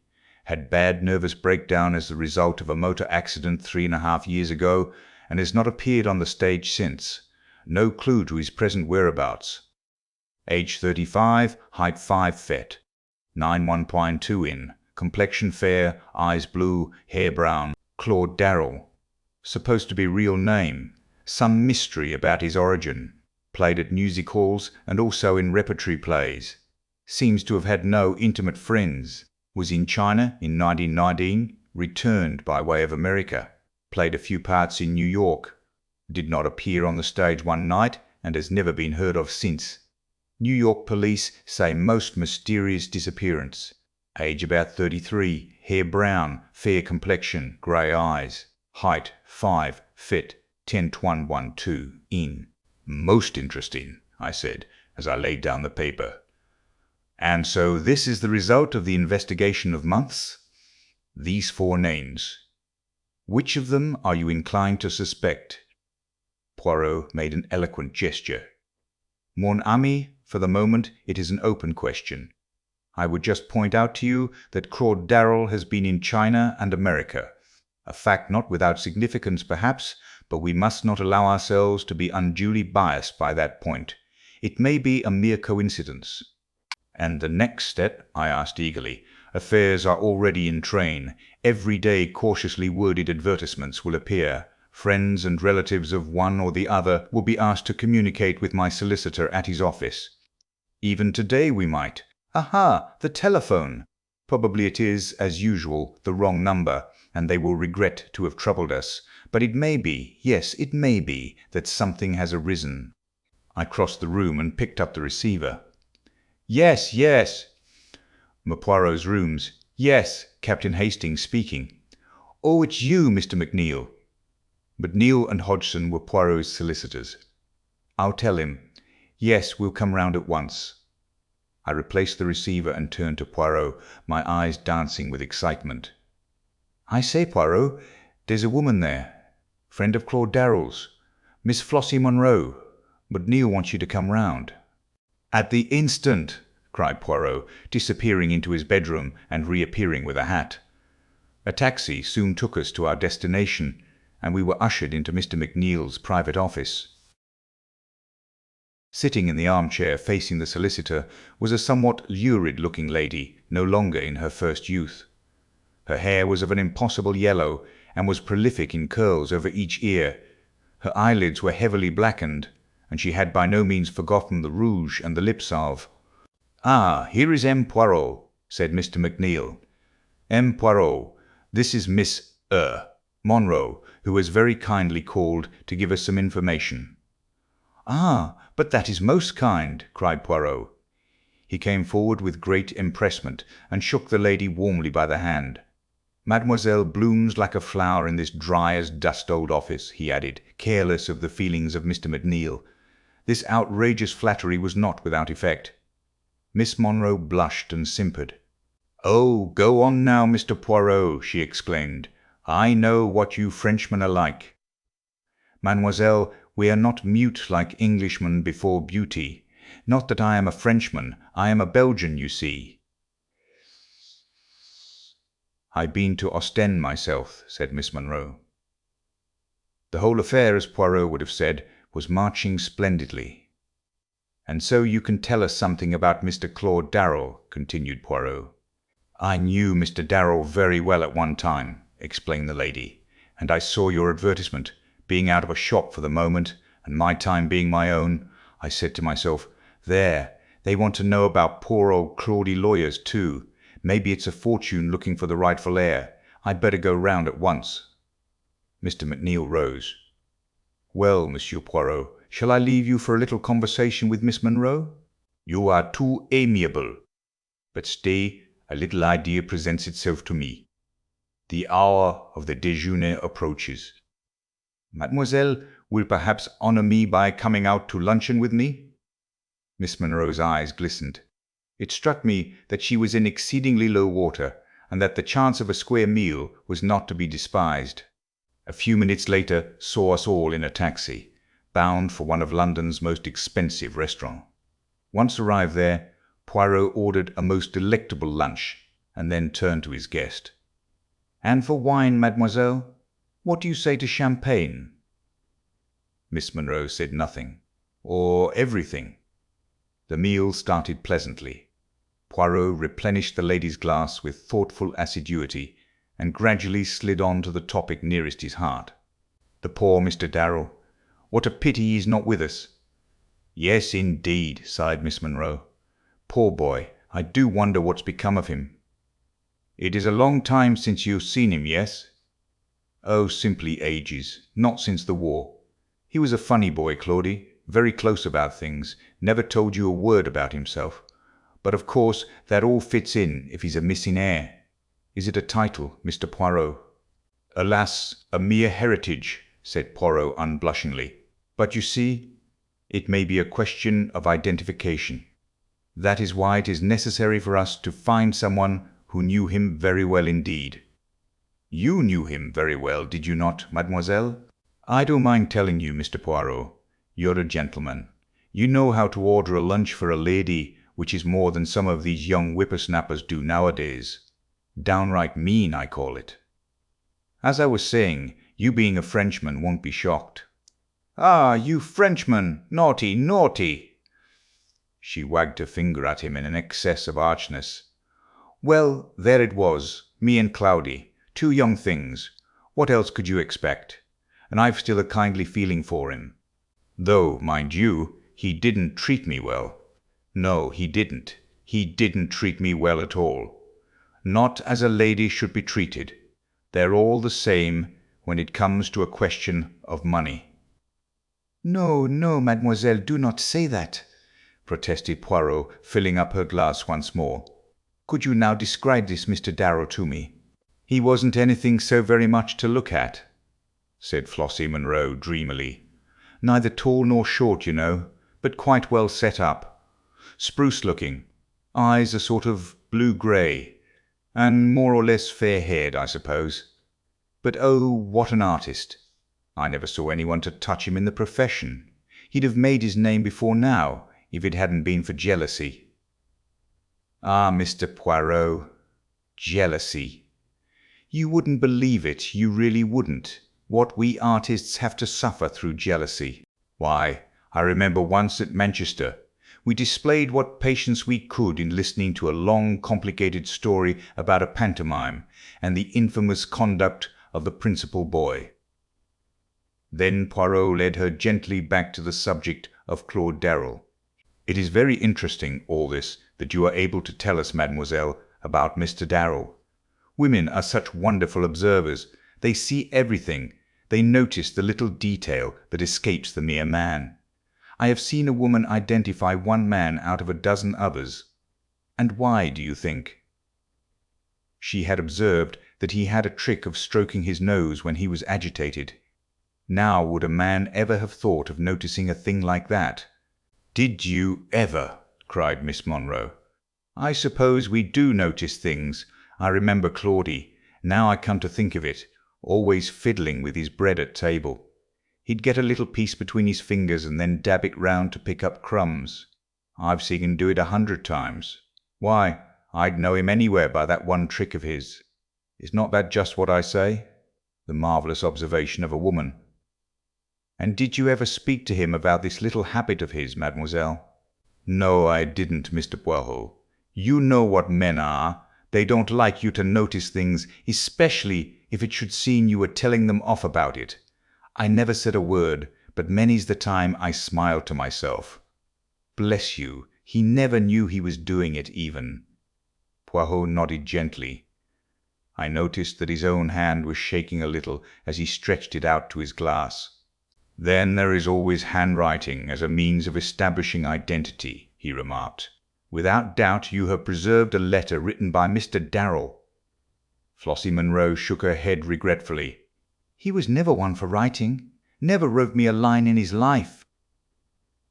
"That is a pity," said Poirot. "I tell you what, though," said Miss Munro suddenly. "I've got a photograph, if that would be any good." "You have a photograph, if that would be any good?" Poirot almost sprang from his seat with excitement. "It's quite an old one, 8 years old at least." "Ça ne fait rien, no matter how old and faded." "Ah, ma foi, but what stupendous luck! You will permit me to inspect that photograph, mademoiselle?" "Why, of course." "Perhaps you will even permit me to have a copy made. It would not take long." "Certainly, if you like." "Certainly, if you like." Miss Monro rose. "Well, I must run away," she declared archly. "Very glad to have met you and your friend, Mr. Poirot." "And the photograph? When may I have it? I'll look it out tonight. I think I know where to lay my hand upon it. and I'll send it to you right away." "1,000 thanks, mademoiselle. You are all that is of the most amiable. I hope that we shall soon be able to arrange another little lunch together." "As soon as you like," said Miss Monroe. "I'm willing. Let me see, I do not think that I have your address." With a grand air, Miss Monroe drew a card from her handbag and handed it to him.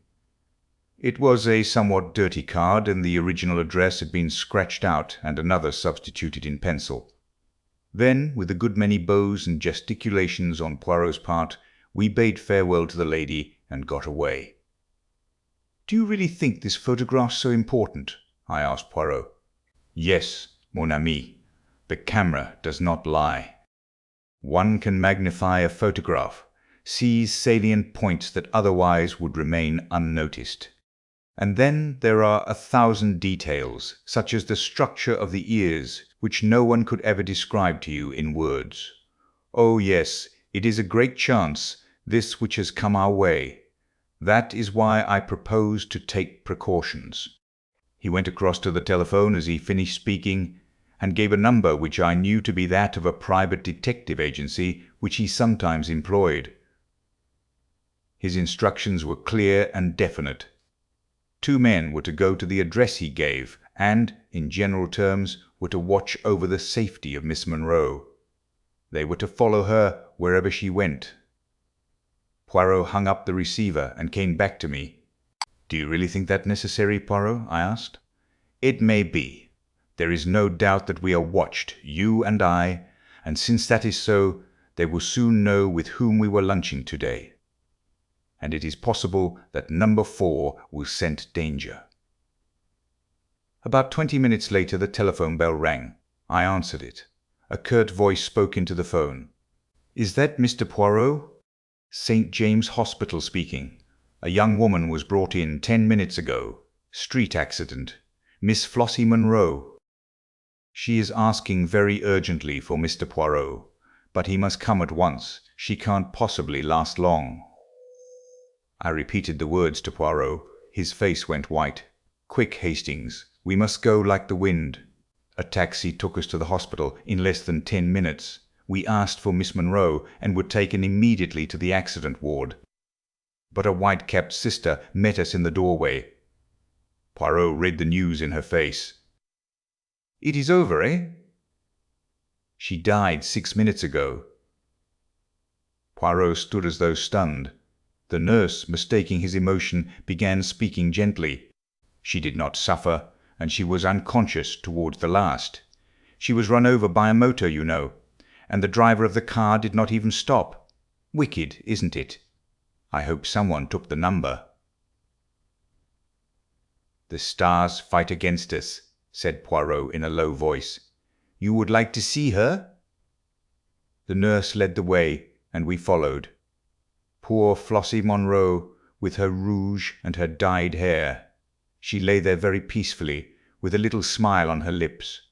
"Yes," murmured Poirot, "the stars fight against us. But is it the stars?" He lifted his head as though struck by a sudden idea. "Is it the stars, Hastings?" If it is not. Oh, I swear to you, my friend, standing here by this poor woman's body, that I will have no mercy when the time comes." "What do you mean?" I asked. But Poirot had turned to the nurse and was eagerly demanding information. A list of the articles found in her handbag was finally obtained. Poirot gave a suppressed cry as he read it over. "You see, Hastings, you see?" "See what?" "There is no mention of a latchkey." But she must have had a latchkey with her. No, she was run down in cold blood, and the first person who bent over her took the key from her bag. But we may yet be in time. He may not have been able to find at once what he sought. Another taxi took us to the address Flossie Monroe had given us, a squalid block of mansions in an unsavoury neighbourhood. It was some time before we could gain admission to Miss Monroe's flat, but we had at least the satisfaction of knowing that no one could leave it whilst we were on guard outside. Eventually we got in. It was plain that someone had been before us. The contents of drawers and cupboards were strewn all over the floor. Locks had been forced, and small tables had even been overthrown, so violent had been the searchers' haste.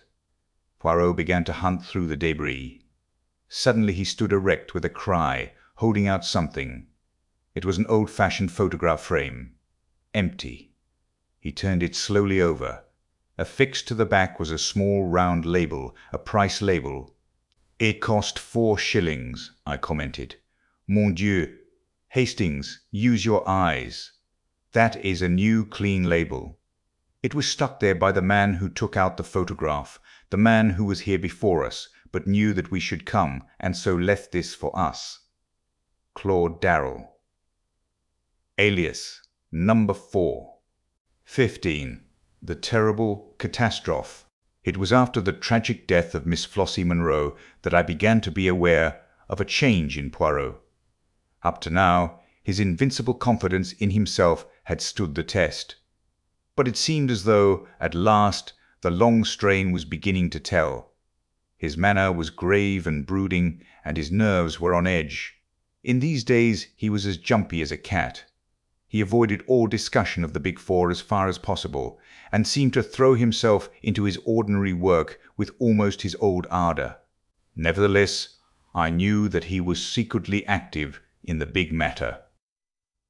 Extraordinary-looking Slavs were constantly calling to see him, and though he vouchsafed no explanation as to these mysterious activities, I realized that he was building some new defense or weapon of opposition with the help of these somewhat repulsive-looking foreigners. Once, purely by chance, I happened to see the entries in his passbook. He had asked me to verify some small item, and I noticed the paying out of a huge sum even for Poirot, who was coining money nowadays, to some Russian with apparently every letter of the alphabet in his name. But he gave no clue as to the line on which he proposed to operate. Only over and over again he gave utterance to one phrase: "It is the greatest mistake to underestimate your adversary. Remember that, mon ami." And I realized that that was the pitfall he was striving at all costs to avoid. So matters went on until the end of March, and then one morning Poirot made a remark which startled me considerably. "This morning, my friend, I should recommend the best suit. We go to call upon the Home Secretary." "Indeed? That is very exciting. He has called you in to take up a case?" "Not exactly. The interview is of my seeking. You may remember my saying that I once did him some small service. He is inclined to be foolishly enthusiastic over my capabilities in consequence, and I am about to trade on this attitude of his. As you know, the French Premier, M. Desjardins, is over in London, and at my request, the Home Secretary had arranged for him to be present at our little conference this morning. The Right Honourable Sidney Crowther, His Majesty's Secretary of State for Home Affairs, was a well-known and popular figure. A man of some 50 years of age, with a quizzical expression and shrewd grey eyes, he received us with that delightful bonhomie of manner which was well known to be one of his principal assets. Standing with his back to the fireplace was a tall, thin man with a pointed black beard and a sensitive face. "M. Desjardins," said Crowther, "allow me to introduce to you N. Hercule Poirot, of whom you may, perhaps, already have heard." The Frenchman bowed and shook hands. "I have indeed heard of me, Hercule Poirot," he said pleasantly. "Who has not?" "You are too amiable, monsieur," said Poirot, bowing, but his face flushed with pleasure. "Any word for an old friend?" asked a quiet voice, and a man came forward from a corner by a tall bookcase. It was our old acquaintance, Mr. Ingalls. Poirot shook him warmly by the hand. "And now, M. Poirot," said Crowther, "we are at your service. I understood you to say that you had a communication of the utmost importance to make to us." "That is so, monsieur. There is in the world today a vast organization, an organization of crime. It is controlled by 4 individuals who are known and spoken of as the Big Four. Number 1 is a Chinaman, Li Chang-yen. Number 2 is the American multimillionaire, Abe Ryland. Number 3 is a French woman. Number 4 I have every reason to believe is an obscure English actor called Claude Darrell. These four are banded together to destroy the existing social order and to replace it with an anarchy in which they would reign as dictators." "Incredible," muttered the Frenchman. "Ryland mixed up with a thing of that kind? Surely the idea is too fantastic." "Listen, monsieur, whilst I recount to you some of the doings of this Big Four." It was an enthralling narrative which Poirot unfolded. Familiar as I was with all the details, they thrilled me anew as I heard the bald recital of our adventures and escapes. M. Desjardins looked mutely at Mr. Crowther as Poirot finished. The other answered the look. "Yes, M. Desjardins, I think we must admit the existence of a Big Four. Scotland Yard was inclined to jeer at first, but they have been forced to admit that M. Poirot was right in many of his claims. The only question is the extent of its aims. I cannot but feel that M. Poirot exaggerates a little." For answer, Poirot set forth 10 salient points. "I have been asked not to give them to the public even now, and so I refrain from doing so, but they included the extraordinary disasters to submarines which occurred in a certain month, and also a series of aeroplane accidents and forced landings. According to Poirot, these were all the work of the Big Four, and bore witness to the fact that they were in possession of various scientific secrets unknown to the world at large. This brought us straight to the question which I had been waiting for the French Premier to ask. You say that the third member of this organization is a Frenchwoman. Have you any idea of her name?" "It is a well-known name, monsieur, an honored name. Number 3 is no less than the famous Madame Olivier." At the mention of the world-famous scientist, successor to the Curies, M. Desjardins positively bounded from his chair, his face purple with emotion. "Madame Olivier! Impossible! Absurd! It is an insult what you say there." Poirot shook his head gently, but made no answer. Desjardins looked at him in stupefaction for some moments. Then his face cleared, and he glanced at the Home Secretary and tapped his forehead significantly. "M. Poirot is a great man," he observed. "But even the great man, sometimes, he has his little mania, does he not? And seeks in high places for fancied conspiracies. It is well known. You agree with me, do you not, Mr. Crowther?" The Home Secretary did not answer for some minutes. Then he spoke slowly and heavily. "Upon my soul, I don't know," he said at last. "I have always had, and still have, the utmost belief in Miss Poirot. But, well, this takes a bit of believing." "This Li Chang-yen, too," continued M. Desjardins. "Who has ever heard of him?" "I have," said the unexpected voice of Mr. Ingalls. The Frenchman stared at him, and he stared placidly back again, looking more like a Chinese idol than ever. "Mr. Ingalls," explained the Home Secretary, "is the greatest authority we have on the interior of China. And you have heard of this Li Chang-yen? Until N. Poirot here came to me, I imagined that I was the only man in England who had. Make no mistake, Miss Desjardins, there is only one man in China who counts today, Li Chang-yen. He has, perhaps, I only say perhaps, the finest brain in the world at the present time." M. Desjardins sat as though stunned. Presently, however, he rallied. "There may be something in what you say, Miss Poirot," he said coldly, "but as regards Madame Olivier, you are most certainly mistaken. She is a true daughter of France, and devoted solely to the cause of science." Poirot shrugged his shoulders and did not answer. There was a minute or two's pause, and then my little friend rose to his feet, with an air of dignity that sat rather oddly upon his quaint personality. "That is all I have to say, messieurs, to warn you. I thought it likely that I should not be believed. But at least you will be on your guard. My words will sink in, and each fresh event that comes along will confirm your wavering faith. It was necessary for me to speak now. Later, I might not have been able to do so." "You mean?" asked Crowther, impressed in spite of himself by the gravity of Poirot's tone. "I mean, monsieur, that since I have penetrated the identity of number 4, my life is not worth an hour's purchase. He will seek to destroy me at all costs, and not for nothing is he named the Destroyer. Messieurs, I salute you. To you, M. Crowther, I deliver this key and this sealed envelope. I have got together all my notes on the case, and my ideas as to how best to meet the menace that any day may break upon the world, and have placed them in a certain safe deposit. In the event of my death, N. Crowther, I authorize you to take charge of those papers, and make what use you can of them. And now, messieurs, I wish you good day."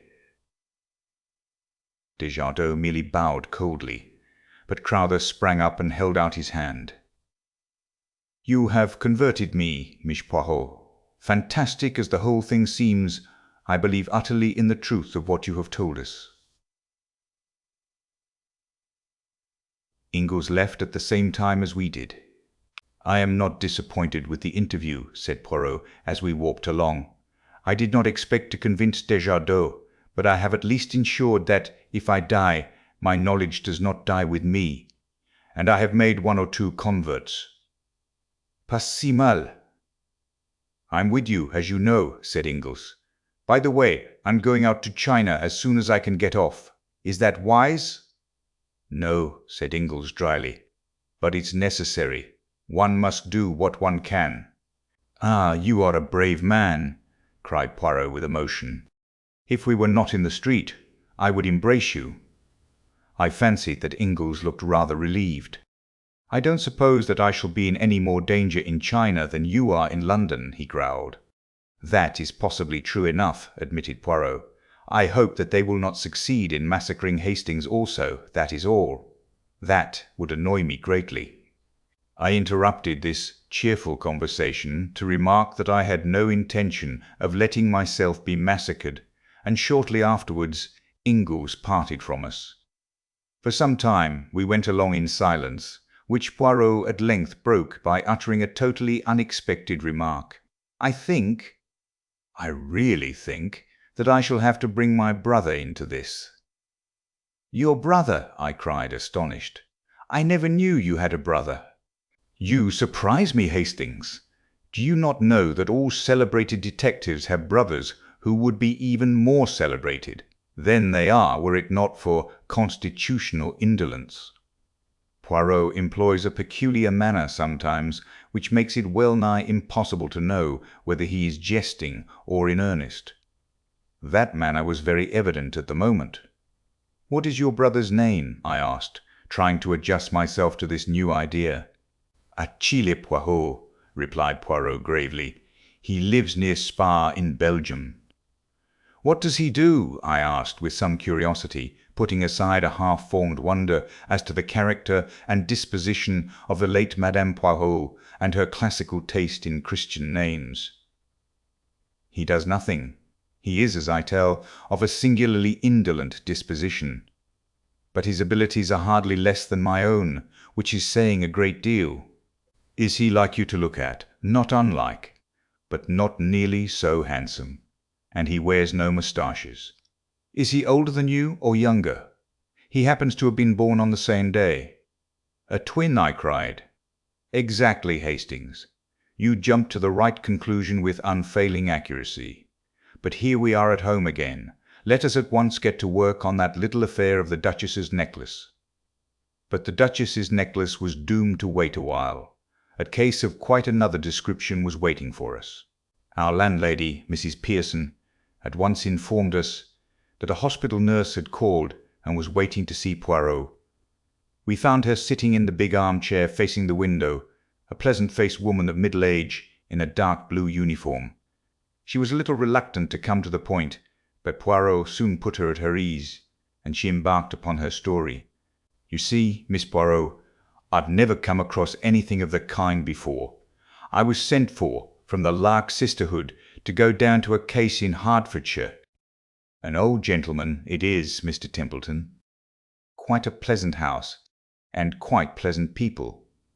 The wife, Mrs. Templeton, is much younger than her husband, and he has a son by his first marriage who lives there. I don't know that the young man and the stepmother always get on together. He's not quite what you'd call normal, not wanting exactly, but decidedly dull in the intellect. Well, this illness of Mr. Templeton's seemed to me from the first to be very mysterious. At times there seemed really nothing the matter with him, and then he suddenly has one of these gastric attacks with pain and vomiting. But the doctor seemed quite satisfied, and it wasn't for me to say anything.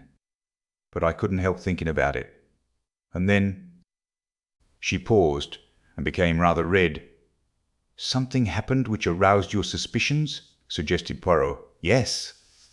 But she still seemed to find it difficult to go on. "I found the servants were passing remarks too." "About Mr. Templeton's illness?"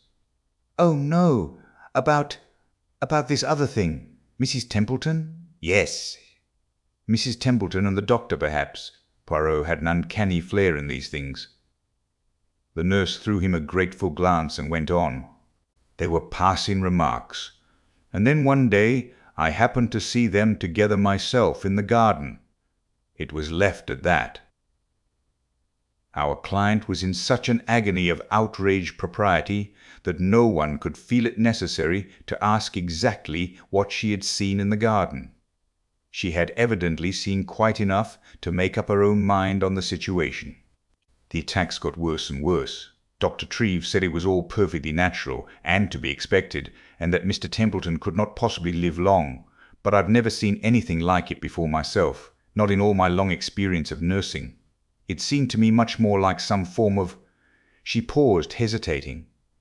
"Arsenical poisoning," said Poirot helpfully. She nodded. "And then, too, the patient, said something queer. 'They'll do for me, the four of them. They'll do for me yet.'" "Eh?" said Poirot quickly. "Those were his very words, M. Poirot. He was in great pain at the time, of course, and hardly knew what he was saying." "They'll do for me, the four of them," repeated Poirot thoughtfully. "What did he mean by the four of them, do you think?" "That I can't say, M. Poirot. I thought perhaps he meant his wife and son, and the doctor, and perhaps Miss Clark, Mrs. Templeton's companion. That would make four, wouldn't it? He might think they were all in league against him." Quite so," said Poirot in a preoccupied voice. "What about food? Could you take no precautions about that?" "I'm always doing what I can. But, of course, sometimes Mrs. Templeton insists on bringing him his food herself, and then there are the times when I am off duty." "Exactly. And you are not sure enough of your ground to go to the police?" The nurse's face showed her horror at the mere idea. "What I have done, M. Poirot, is this. Mr. Templeton had a very bad attack after partaking of a bowl of soup. I took a little from the bottom of the bowl afterwards, and have brought it up with me. I have been spared for the day to visit a sick mother, as Mr. Templeton was well enough to be left." She drew out a little bottle of dark fluid and handed it to Poirot. "Excellent, mademoiselle. We will have this analysed immediately. If you will return here in, say, an hour's time, I think that we shall be able to dispose of your suspicions one way or another." First extracting from our visitor her name and qualifications, he ushered her out. Then he wrote a note and sent it off together with the bottle of soup. Whilst we waited to hear the result, Poirot amused himself by verifying the nurse's credentials, somewhat to my surprise. "No, my friend," he declared. "I do well to be careful. Do not forget the Big Four are on our track." However, he soon elicited the information that a nurse of the name of Mabel Palmer was a member of the Lark Institute and had been sent to the case in question. "So far, so good," he said with a twinkle. "And now here comes Nurse Palmer back again, and here also is our analyst's report." Both the nurse and I waited anxiously whilst Poirot read the analyst's report. "Is there arsenic in it?" she asked breathlessly. Poirot shook his head, refolding the paper. "No. We were both immeasurably surprised. There is no arsenic in it," continued Poirot, "but there is antimony. And that being the case, We will start immediately for Hertfordshire. Pray heaven that we are not too late." It was decided that the simplest plan was for Poirot to represent himself truly as a detective, but that the ostensible reason of his visit should be to question Mrs. Templeton about a servant formerly in her employment, whose name he obtained from Nurse Palmer, and who he could represent as being concerned in a jewel robbery. It was late when we arrived at Elmstead, as the house was called. We had allowed Nurse Palmer to precede us by about 20 minutes, so that there should be no question of our all arriving together. Mrs. Templeton, a tall, dark woman, with sinuous movements and uneasy eyes, received us. I noticed that as Poirot announced his profession, she drew in her breath with a sudden hiss, as though badly startled, but she answered his question about the maidservant readily enough, and then, to test her, Poirot embarked upon a long history of a poisoning case in which a guilty wife had figured. His eyes never left her face as he talked, and try as she would, she could hardly conceal her rising agitation. Suddenly, with an incoherent word of excuse, she hurried from the room. We were not long left alone. A squarely built man with a small red moustache and pince-nez came in. "Dr. Treves," he introduced himself.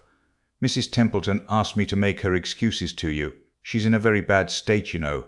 Nervous strain, worry over her husband and all that. I've prescribed bed and bromide, but she hopes you'll stay and take pot luck, and I'm to do host. We've heard of you down here, me Poirot, and we mean to make the most of you.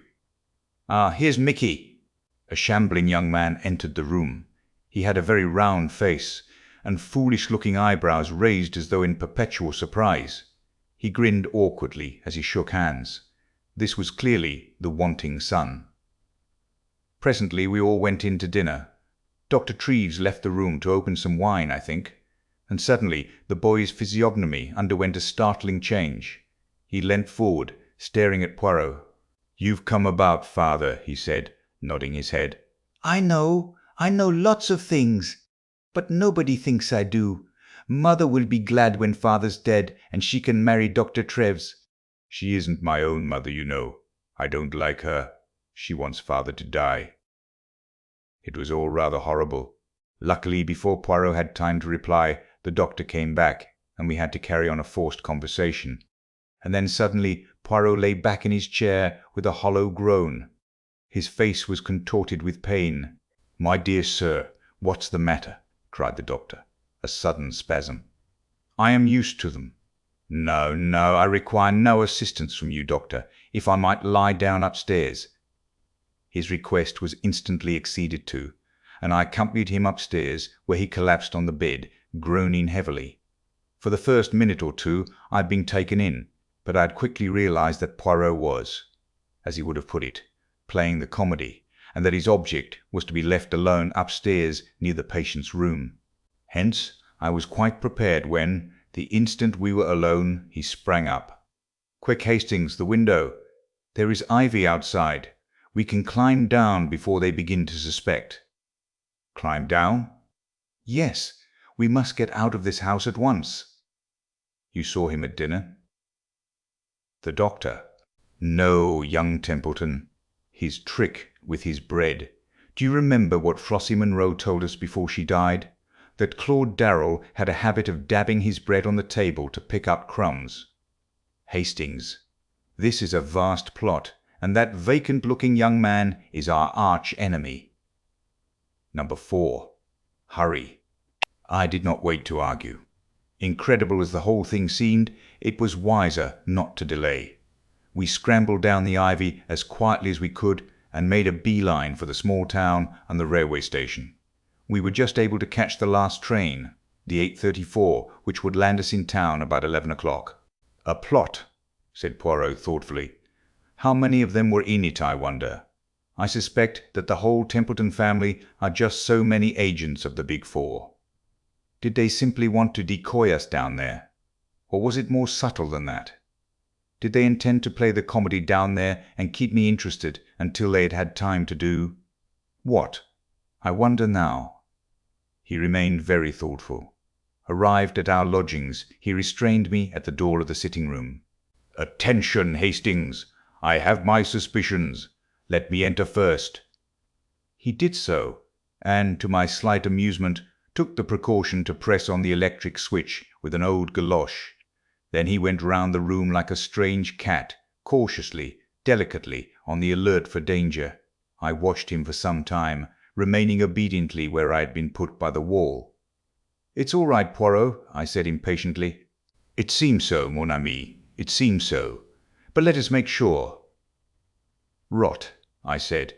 "I shall light the fire anyway, and have a pipe. I've caught you out for once.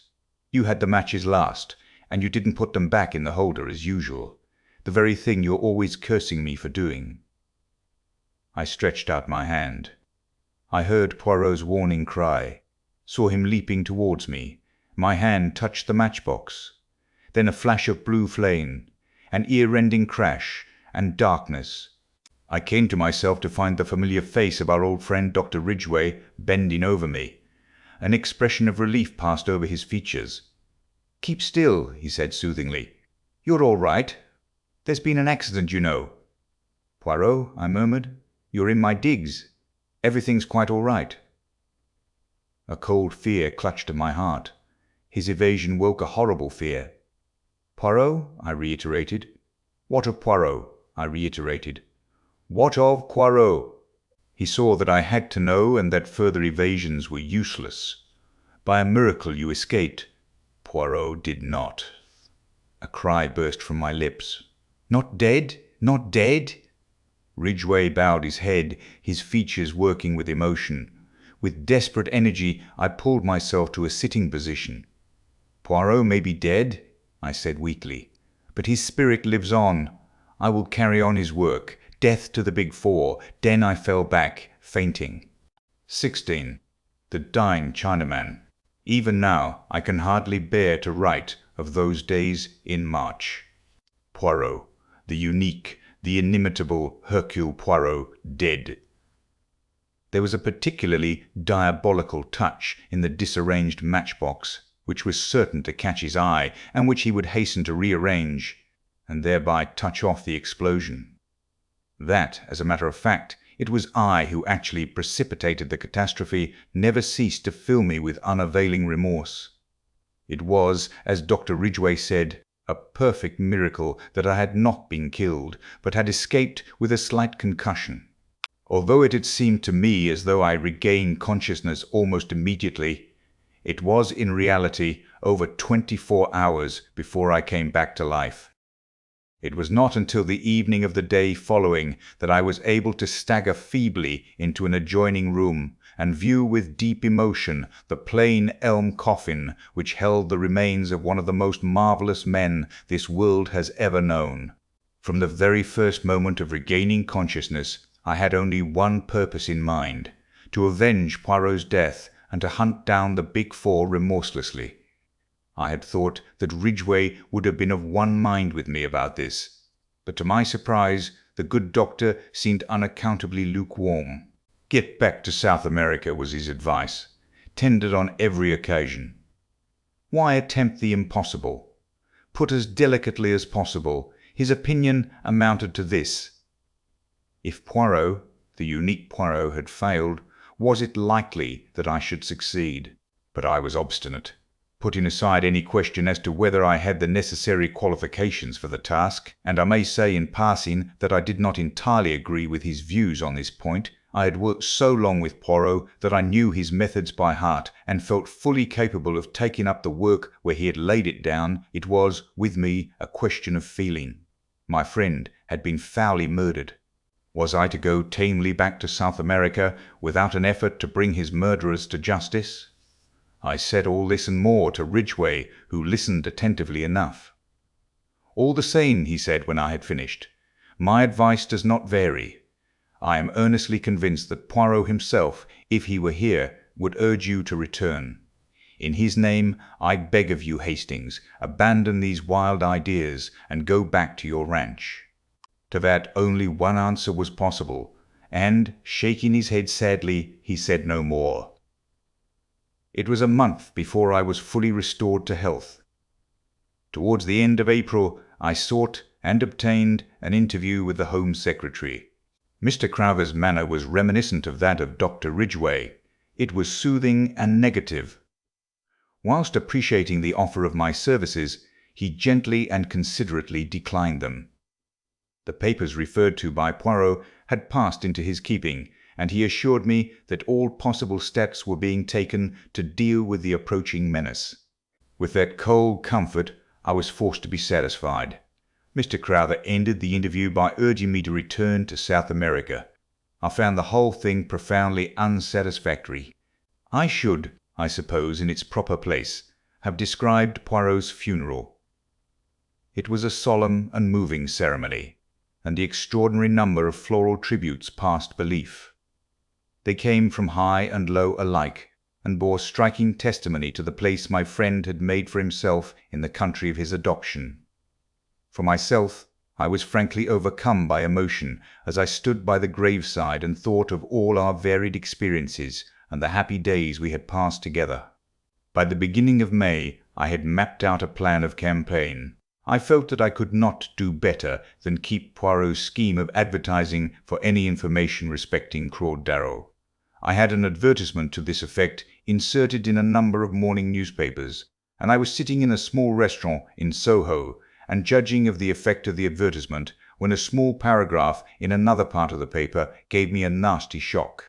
Very briefly, it reported the mysterious disappearance of Mr. John Ingalls from the SS Shanghai shortly after the latter had left Marseille. Although the weather was perfectly smooth, it was feared that the unfortunate gentleman must have fallen overboard. The paragraph ended with a brief reference to Mr. Ingles's long and distinguished service in China.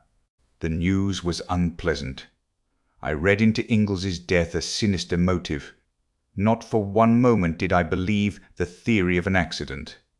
Ingalls had been murdered, and his death was only too clearly the handiwork of that accursed Big Four. As I sat there, stunned by the blow, and turning the whole matter over in my mind, I was startled by the remarkable behaviour of the man sitting opposite me. So far, I had not paid much attention to him. He was a thin, dark man of middle age, sallow of complexion, with a small pointed beard. He had sat down opposite me so quietly that I had hardly noticed his arrival. But his actions now were decidedly peculiar, to say the least of them. Leaning forward, he deliberately helped me to salt, putting it in 4 little heaps round the edge of my plate. "You will excuse me," he said in a melancholy voice. "To help a stranger to salt is to help them to sorrow, they say. That may be an unavoidable necessity. I hope not, though. I hope that you will be reasonable." Then, with a certain significance, he repeated his operations with the salt on his own plate. The symbol 4 was too plain to be missed. I looked at him searchingly. In no way that I could see did he resemble young Templeton or James the footman or any other of the various personalities we had come across. Nevertheless, I was convinced that I had to do with no less than the redoubtable number 4 himself. In his voice there was certainly a faint resemblance to the buttoned-up stranger who had called upon us in Paris. I looked round, undecided as to my course of action. Reading my thoughts, he smiled and gently shook his head. "I should not advise it," he remarked. "Remember what came of your hasty action in Paris. Let me assure you that my way of retreat is well assured. Your ideas are inclined to be a little crude, Captain Hastings, if I may say so." "You devil," I said, choking with rage. "You incarnate devil." "Heated, just a trifle heated. Your late lamented friend would have told you that a man who keeps calm has always a great advantage." "You dare to speak of him," I cried. "The man you murdered so foully. And you come here." He interrupted me. "I came here for an excellent and peaceful purpose, to advise you to return at once to South America. If you do so, that is the end of the matter as far as the Big Four are concerned. You and yours will not be molested in any way. I give you my word as to that." I laughed scornfully, And if I refuse to obey your autocratic command, it is hardly a command. Shall we say that it is a warning?" There was a cold menace in his tone. "The first warning," he said softly. "You will be well advised not to disregard it." Then, before I had any hint of his intention, he rose and slipped quickly away towards the door. I sprang to my feet and was after him in a second, but by bad luck I cannoned straight into an enormously fat man who blocked the way between me and the next table. By the time I had disentangled myself, my quarry was just passing through the doorway, and the next delay was from a waiter carrying a huge pile of plates who crashed into me without the least warning. By the time I got to the door, there was no sign of a thin man with a dark beard. The waiter was fulsome in apologies. The fat man was sitting placidly at a table ordering his lunch. There was nothing to show that both occurrences had not been a pure accident. Nevertheless, I had my own opinion as to that. I knew well enough that the agents of the Big Four were everywhere. Needless to say, I paid no heed to the warning given me. I would do or die in the good cause. I received in all only 2 answers to the advertisements. Neither of them gave me any information of value. They were both from actors who had played with Claude Darrell at one time or another. Neither of them knew him at all intimately, and no new light was thrown upon the problem of his identity and present whereabouts. No further sign came from the Big Four until about 10 days later. I was crossing Hyde Park, lost in thought, when a voice, rich with a persuasive foreign inflection, hailed me. "Captain Hastings, is it not?" A big limousine had just drawn up by the pavement. A woman was leaning out.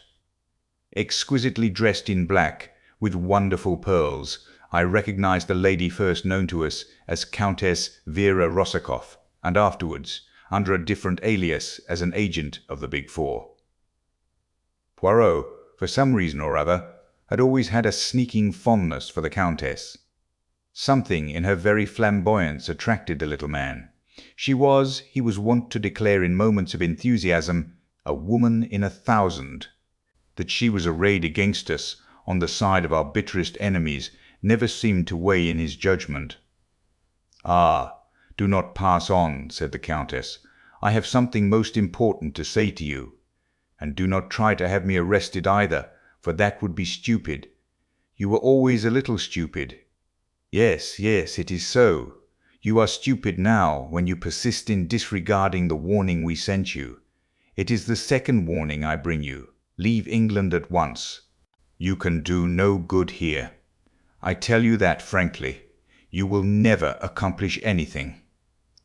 "In that case," I said stiffly, "it seems rather extraordinary that you are all so anxious to get me out of the country." The Countess shrugged her shoulders, magnificent shoulders, and a magnificent gesture. "For my part, I think that, too, stupid. I would leave you here to play about happily. But the chiefs, you see, are fearful that some word of yours may give great help to those more intelligent than yourself. Hence you are to be banished." The Countess appeared to have a flattering idea of my abilities. I concealed my annoyance. Doubtless, this attitude of hers was assumed expressly to annoy me and to give me the idea that I was unimportant. "It would, of course, be quite easy to remove you," she continued, "but I am quite sentimental sometimes. I pleaded for you.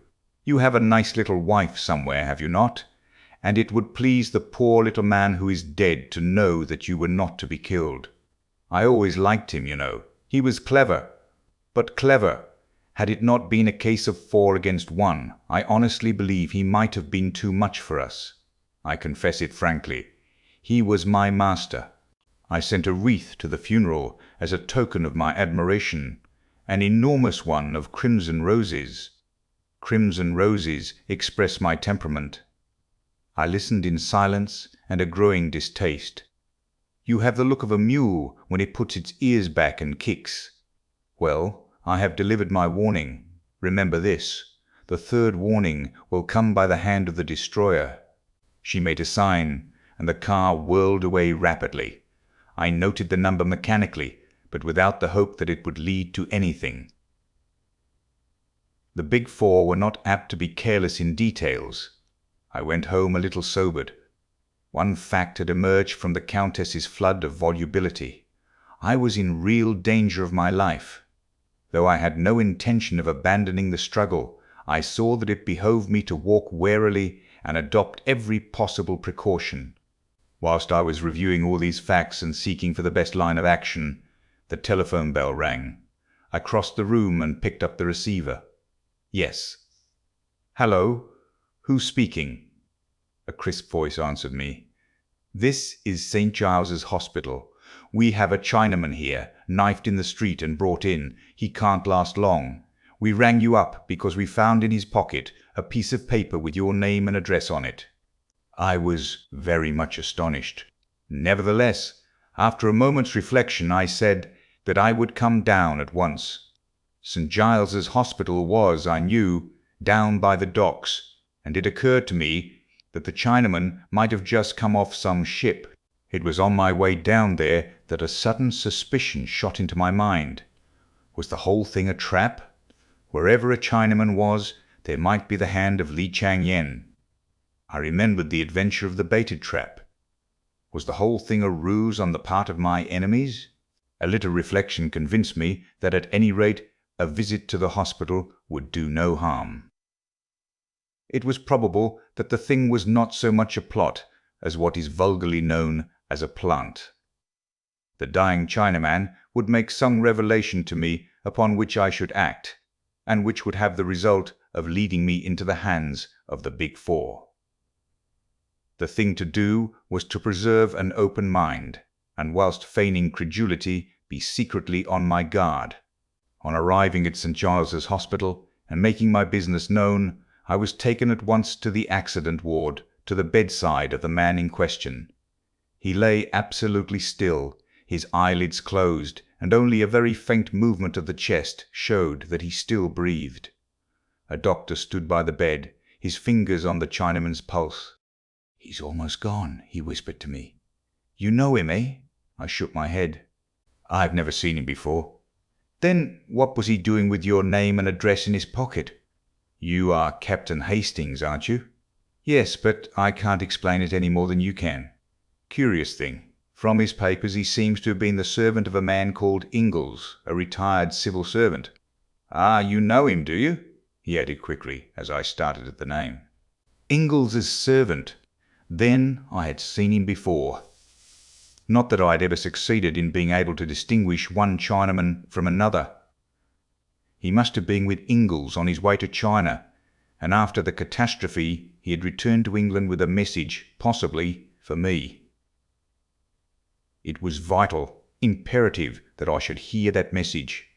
"Is he conscious?" I asked. "Can he speak?"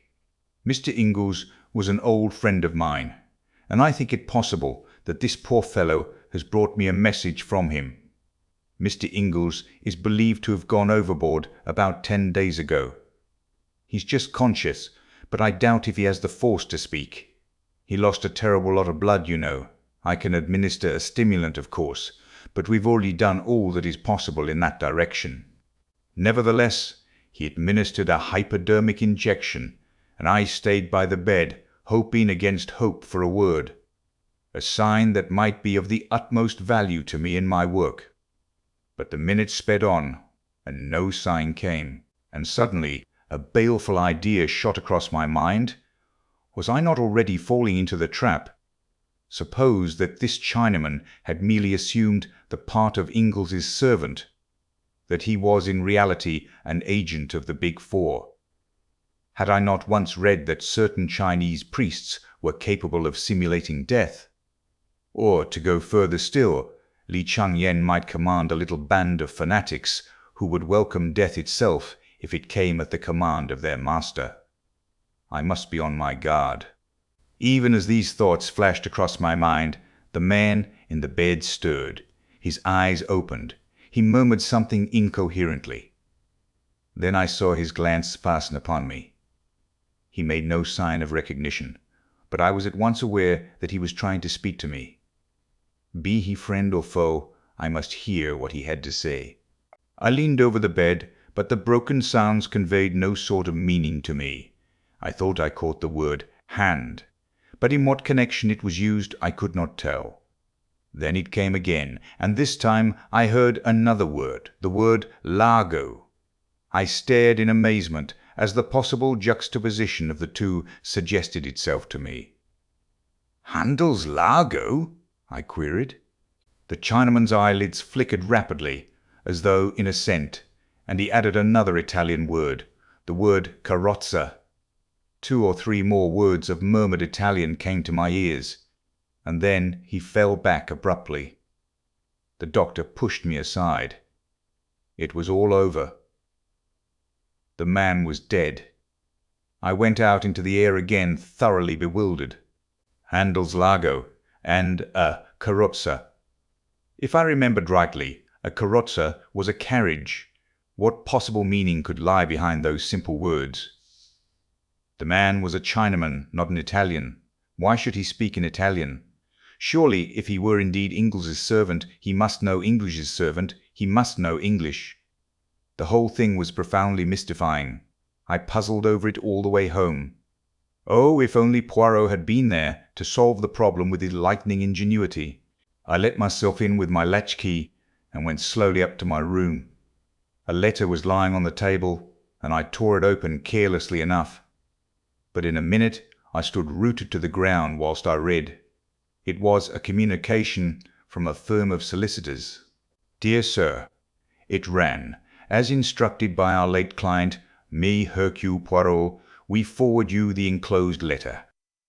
This letter was placed in our hands a week before his death, with instructions that in the event of his demise it should be sent to you at a certain date after his death. Yours faithfully, etc." I turned the enclosed missive over and over. It was undoubtedly from Poirot. I knew that familiar writing only too well. With a heavy heart, yet a certain eagerness, I tore it open.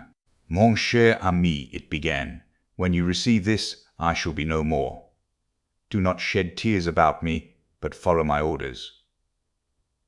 Immediately upon receipt of this, return to South America. Do not be pig-headed about this. It is not for sentimental reasons that I bid you undertake the journey. It is necessary. It is part of the plan of Hercule Poirot.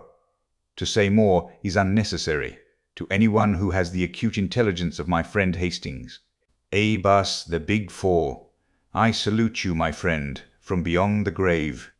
Ever thine, Hercule Poirot. I read and reread this astonishing communication. One thing was evident. This amazing man had so provided for every eventuality that even his own death did not upset the sequence of his plans. Mine was to be the active part, his the directing genius. Doubtless I should find full instructions awaiting me beyond the seas. In the meantime, my enemies, convinced that I was obeying their warning, would cease to trouble their heads about me. I could return unsuspected and work havoc in their midst. There was now nothing to hinder my immediate departure. I sent off cables, booked my passage, and 1 week later found me embarking in the Ansonia en route for Buenos Aires. Just as the boat left the quay, a steward brought me a note. It had been given him, so he explained, by a big gentleman in a fur coat who had left the boat last thing before the gangway planks were lifted. I opened it. It was terse and to the point. "You are wise," it ran. It was signed with a big figure. 4. I could afford to smile to myself. The sea was not too choppy. I enjoyed a passable dinner, made up my mind as to the majority of my fellow passengers, and had a rubber or two of bridge. Then I turned in and slept like a log, as I always do on board ship. I was awakened by feeling myself persistently shaken. Dazed and bewildered, I saw that one of the ship's officers was standing over me. He gave a sigh of relief as I sat up. "Thank the Lord, I've got you awake at last. I'd had no end of a job. Do you always sleep like that?" "What's the matter?" I asked, still bewildered and not fully awake. "Is there anything wrong with the ship?" "I expect you know what's the matter better than I do," he replied dryly, Special instructions from the Admiralty. There's a destroyer waiting to take you off." "What?" I cried. "In mid-ocean?" "It seems a most mysterious affair, but that's not my business. They've sent a young fellow aboard who is to take your place, and we are all sworn to secrecy. Will you get up and dress?" Utterly unable to conceal my amazement, I did as I was told. A boat was lowered, and I was conveyed aboard the destroyer. There I was received courteously, but got no further information. The commander's instructions were to land me at a certain spot on the Belgian coast. There his knowledge and responsibility ended. The whole thing was like a dream. The one idea I held to firmly was that all this must be part of Poirot's plan. I must simply go forward blindly, trusting in my dead friend. I was duly landed at the spot indicated. There a motor was waiting, and soon I was rapidly whirling along across the flat Flemish plains. I slept that night at a small hotel in Brussels. The next day we went on again. The country became wooded and hilly. I realized that we were penetrating into the Ardennes, and I suddenly remembered Poirot saying that he had a brother who lived at Spa. But we did not go to Spa itself. We left the main road and wound into the leafy fastnesses of the hills, till we reached a little hamlet and an isolated white villa high on the hillside. Here the car stopped in front of the green door of the villa. The door opened as I alighted. An elderly manservant stood in the doorway, bowing. "Le Capitaine Hastings," he said in French. "Monsieur le Capitaine is expected, if he will follow me." He led the way across the hall and flung open a door at the back, standing aside to let me pass in. I blinked a little, for the room faced west and the afternoon sun was pouring in. Then my vision cleared, and I saw a figure waiting to welcome me with outstretched hands. It was— oh, impossible, it couldn't be. But yes! "Poirot!" I cried, and for once did not attempt to evade the embrace with which he overwhelmed me. But yes, it is indeed I. Not so easy to kill Hercule Poirot. But Poirot, why? A ruse de guerre, my friend, a ruse de guerre. All is now ready for our grand coup. But you might have told me. No, Hastings, I could not. Never, never, in 1,000 years, could you have acted the part at the funeral. As it was perfect. It could not fail to carry conviction to the Big Four. But what I've been through! Do not think me too unfeeling. I carried out the deception partly for your sake. I was willing to risk my own life, but I had qualms about continually risking yours. So, after the explosion, I have an idea of great brilliancy. The good Ridgway, he enables me to carry it out. I am dead. You will return to South America. But, mon ami, that is just what you would not do. In the end, I have to arrange a solicitor's letter and a long rigmarole. But, at all events, here you are. That is the great thing. And now we lie here, perdu, till the moment comes for the last grand coup, the final overthrowing of the Big Four. 17. Number 4 wins. A trick. From our quiet retreat in the Ardennes, we watched the progress of affairs in the great world. We were plentifully supplied with newspapers, and every day Poirot received a bulky envelope, evidently containing some kind of report. He never showed these reports to me, but I could usually tell from his manner whether its contents had been satisfactory or otherwise. He never wavered in his belief that our present plan was the only one likely to be crowned by success. As a minor point, Hastings, he remarked one day, I was in continual fear of your death lying at my door, and that rendered me nervous, like a cat upon the jumps, as you say. But now I am well satisfied. Even if they discover that the Captain Hastings who landed in South America is an impostor, and I do not think they will discover it, they are not likely to send an agent out there who knows you personally. They will only believe that you are trying to circumvent them in some clever manner of your own, and will pay no serious attention to discovering your whereabouts. Of the one vital fact, my supposed death, they are thoroughly convinced.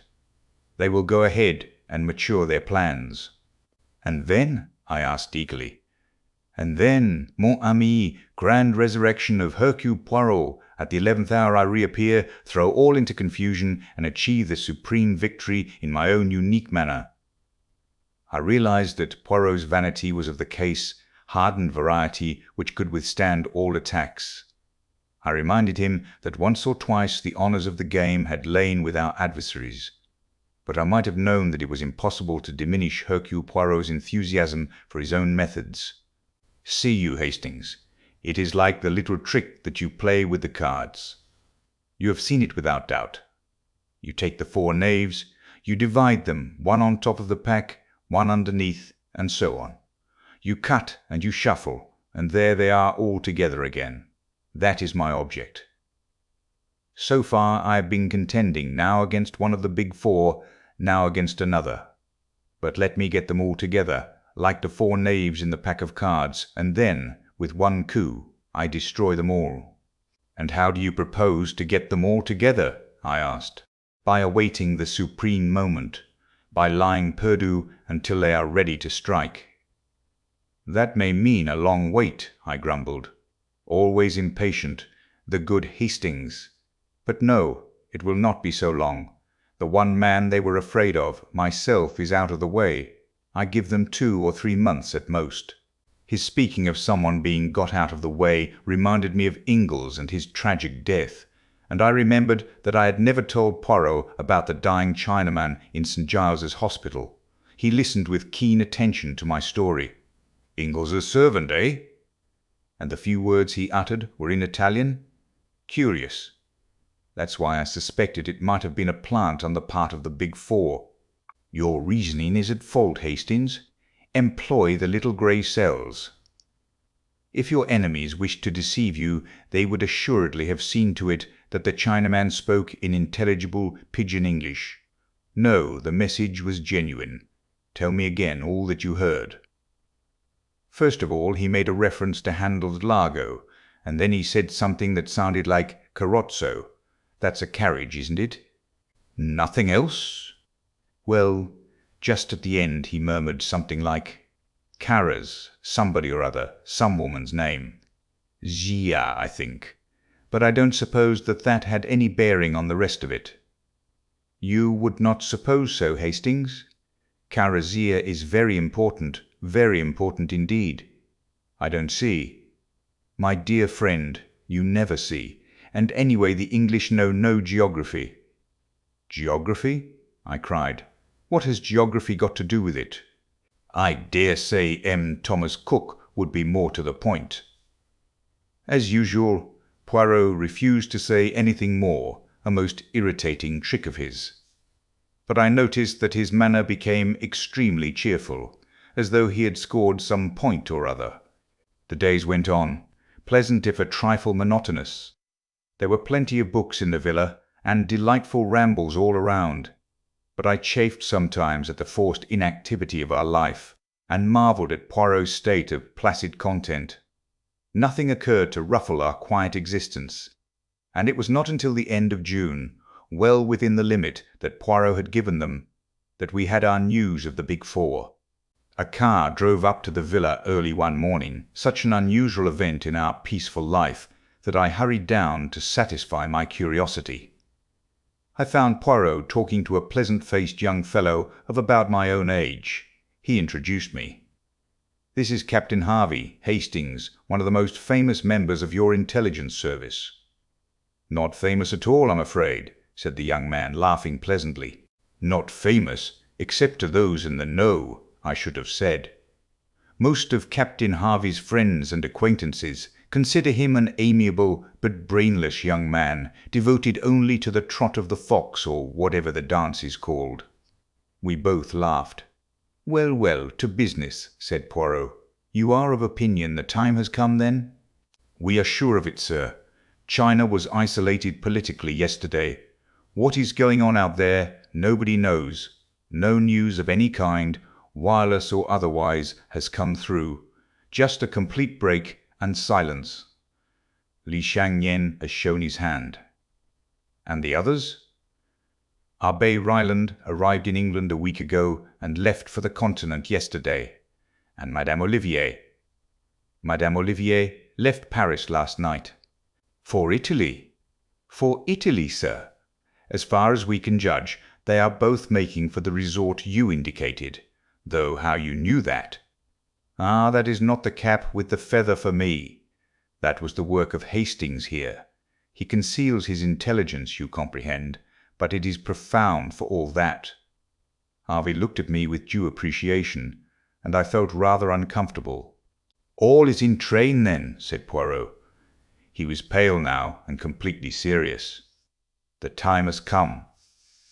The arrangements are all made. Everything you ordered has been carried out. The governments of Italy, France, and England are behind you, and are all working harmoniously together. It is, in fact, a new entente, observed Poirot dryly. I am glad that Desjardins is convinced at last.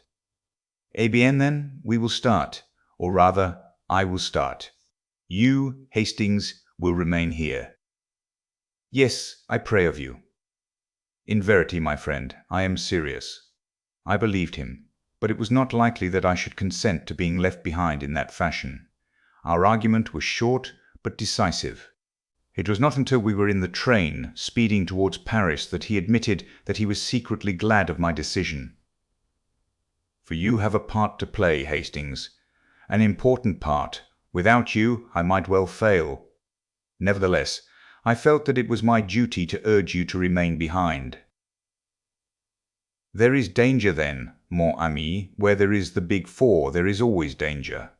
On arrival in Paris, we drove across to the Gare de l'Est, and Poirot at last announced our destination. We were bound for Bolzano and Italian Tyrol. During Harvey's absence from our carriage, I took the opportunity of asking Poirot why he had said that the discovery of the rendezvous was my work. Because it was, my friend. How Ingalls managed to get hold of the information I do not know, but he did, and he sent it to us by his servant. We are bound, mon ami, for Carresi, the new Italian name for which is Lago di Carezza. You see now where your Carezia comes in, and also your Carrozza and Lago. The handle was supplied by your own imagination. Possibly some reference to the information coming from the hand of M. Ingalls started the train of association. Carresi? I queried. I never heard of it. I always tell you that the English know no geography. But as a matter of fact, it is a well-known and very beautiful summer resort, 4,000 feet up, in the heart of the Dolomites.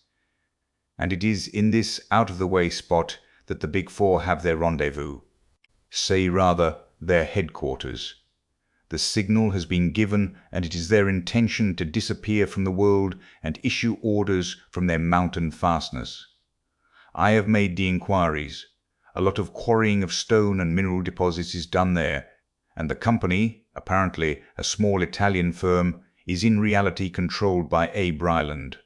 I am prepared to swear that a vast subterranean dwelling has been hollowed out in the very heart of the mountain, secret and inaccessible.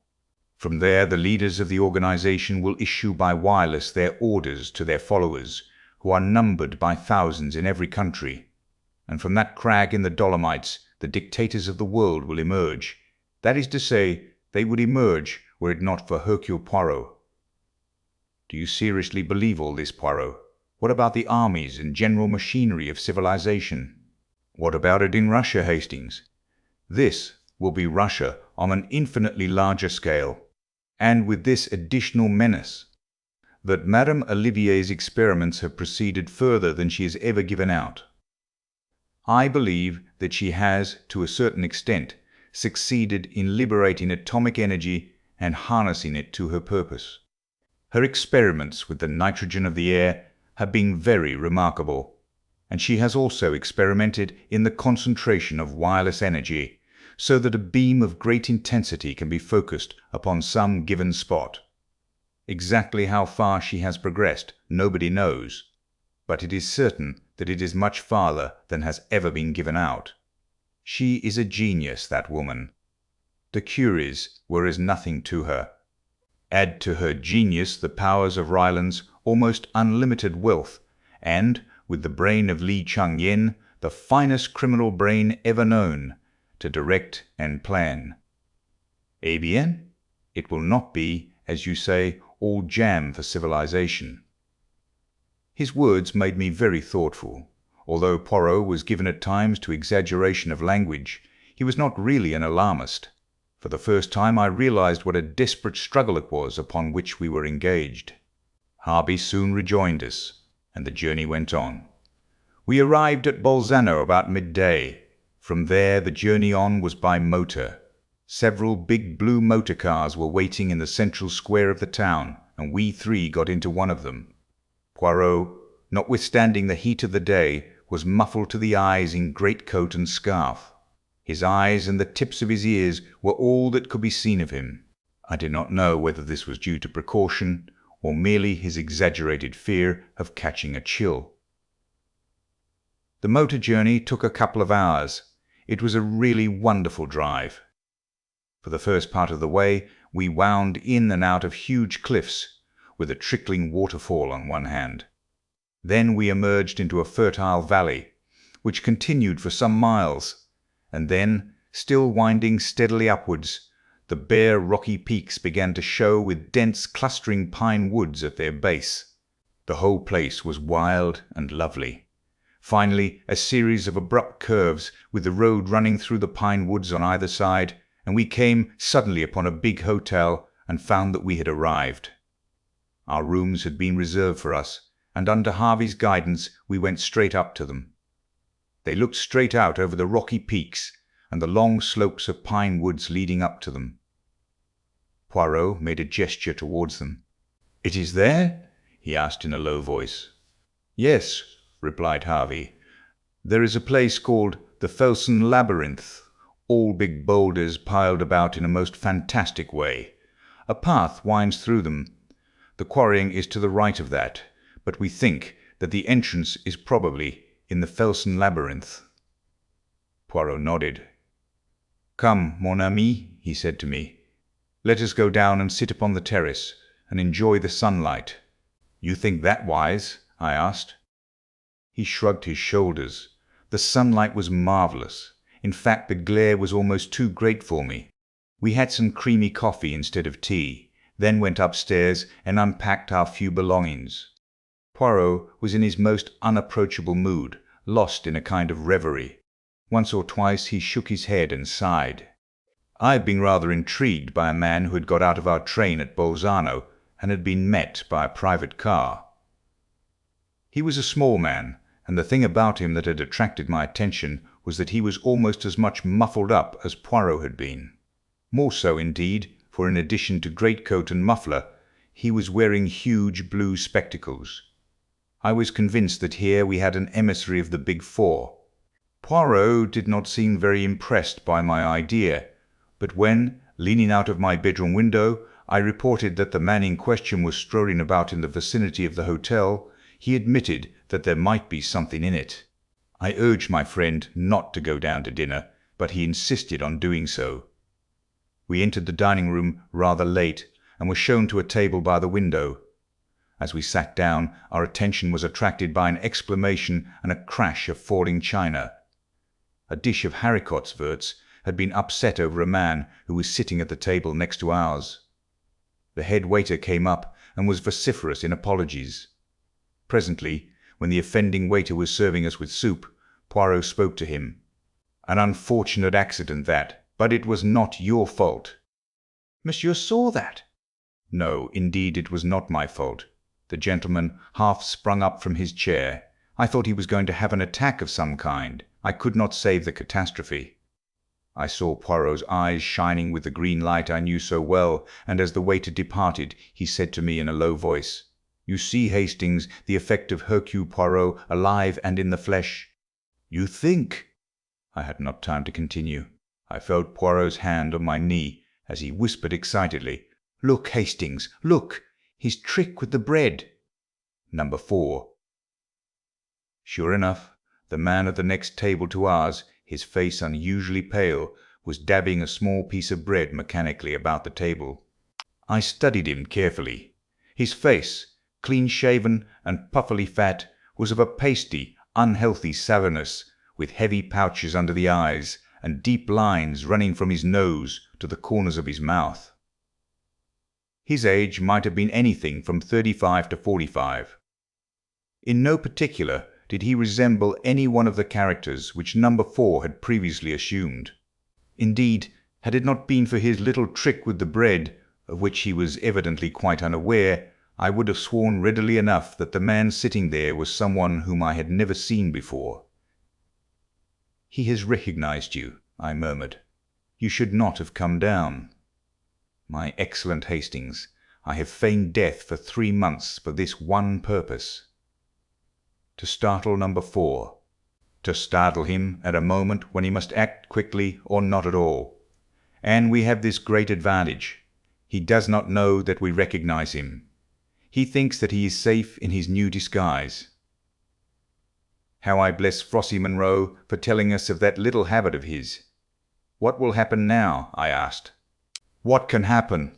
He recognizes the only man he fears, miraculously resurrected from the dead at the very minute when the plans of the Big Four are in the balance. Madame Olivier and Abbé Ryland lunched here today, and it is thought that they went to Cortina. Only we know that they have retired to their hiding place. How much do we know? That is what Number 4 is asking himself at this minute. He dare take no risks. I must be suppressed at all costs. Eh bien, let him try to suppress Hercule Poirot. I shall be ready for him." As he finished speaking, the man at the next table got up and went out. "He has gone to make his little arrangements," said Poirot placidly. "Shall we have our coffee on the terrace, my friend?" "It would be pleasanter, I think. I will just go up and get a coat." I went out onto the terrace, a little disturbed in mind. Poirot's assurance did not quite content me. However, so long as we were on our guard, nothing could happen to us. I resolved to keep thoroughly on the alert. It was quite 5 minutes before Poirot joined me. With his usual precautions against cold, he was muffled up to the ears. He sat down beside me and sipped his coffee appreciatively. "Only in England is the coffee so atrocious," he remarked. "On the continent, they understand how important it is for the digestion that it should be properly made." As he finished speaking, the man from the next table suddenly appeared on the terrace. Without any hesitation, he came over and drew up a third chair to our table. "You do not mind my joining you, I hope," he said in English. "Not at all, monsieur," said Poirot. I felt very uneasy. It is true that we were on the terrace of the hotel, with people all round us, but nevertheless I was not satisfied. I sensed the presence of danger. Meanwhile, Number 4 chatted away in a perfectly natural manner. It seemed impossible to believe that he was anything but a bona fide tourist. He described excursions and motor trips, and posed as quite an authority on the neighbourhood. He took a pipe from his pocket and began to light it. Poirot drew out his case of tiny cigarettes. As he placed one between his lips, the stranger leant forward with a match. "Let me give you a light." As he spoke, without the least warning, all the lights went out. There was a chink of glass, and something pungent under my nose, suffocating me. 18. Iron, the Felsen Labyrinth. I could not have been unconscious more than a minute. I came to myself being hustled along between 2 men. They had me under each arm, supporting my weight, and there was a gag in my mouth. It was pitch dark, but I gathered that we were not outside, but passing through the hotel. All round I could hear people shouting and demanding in every known language what had happened to the lights. My captors swung me down some stairs. We passed along a basement passage, then through a door and out into the open again through a glass door at the back of the hotel. In another moment we had gained the shelter of the pine trees. I had caught a glimpse of another figure in a similar plight to myself, and realized that Poirot, too, was a victim of this bold coup. By sheer audacity, Number 4 had won the day.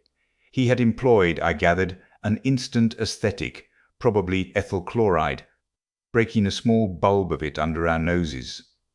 Then, in the confusion of the darkness, His accomplices, who had probably been guests sitting at the next table, had thrust gags in our mouths and hurried us away, taking us through the hotel to baffle pursuit. I cannot describe the hour that followed. We were hurried through the woods at a breakneck pace, going uphill the whole time. At last we emerged in the open, on the mountainside, and I saw just in front of us an extraordinary conglomeration of fantastic rocks and boulders. This must be the Felsen Labyrinth of which Harvey had spoken.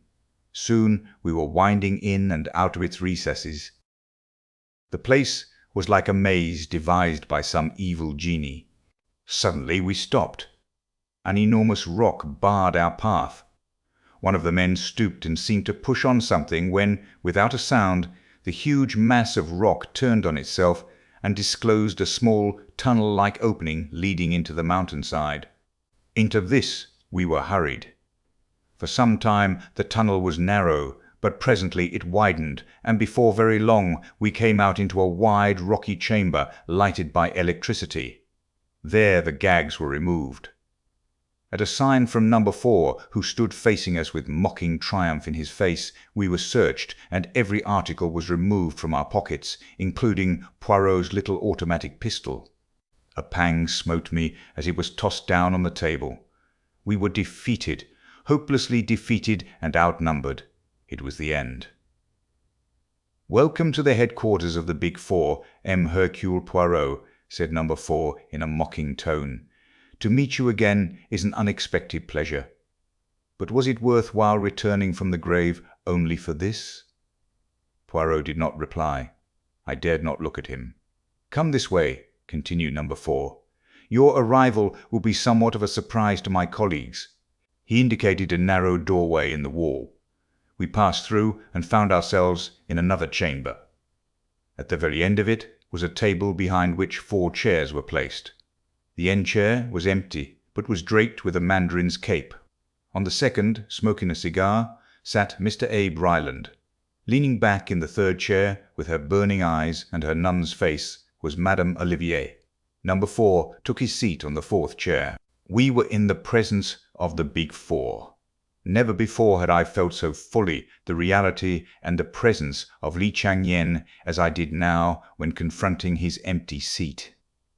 Far away in China, he yet controlled and directed this malign organization. Madame Olivier gave a faint cry on seeing us.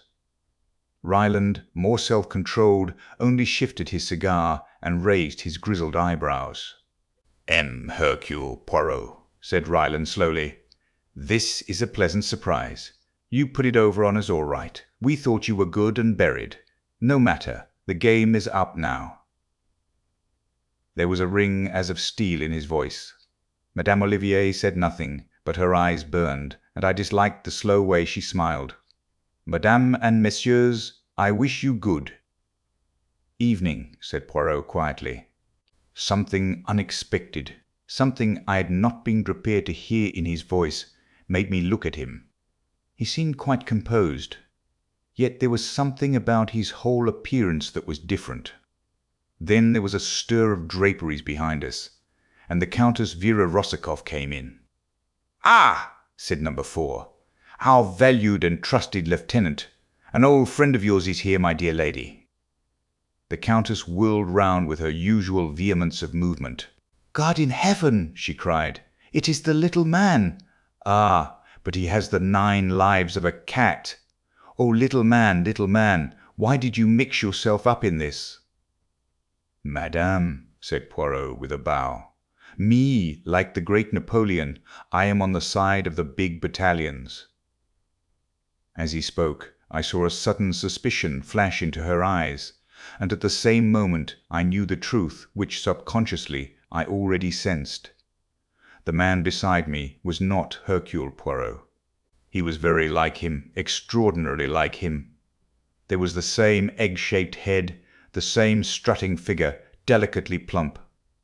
But the voice was different, and the eyes, instead of being green, were dark, and surely the moustaches.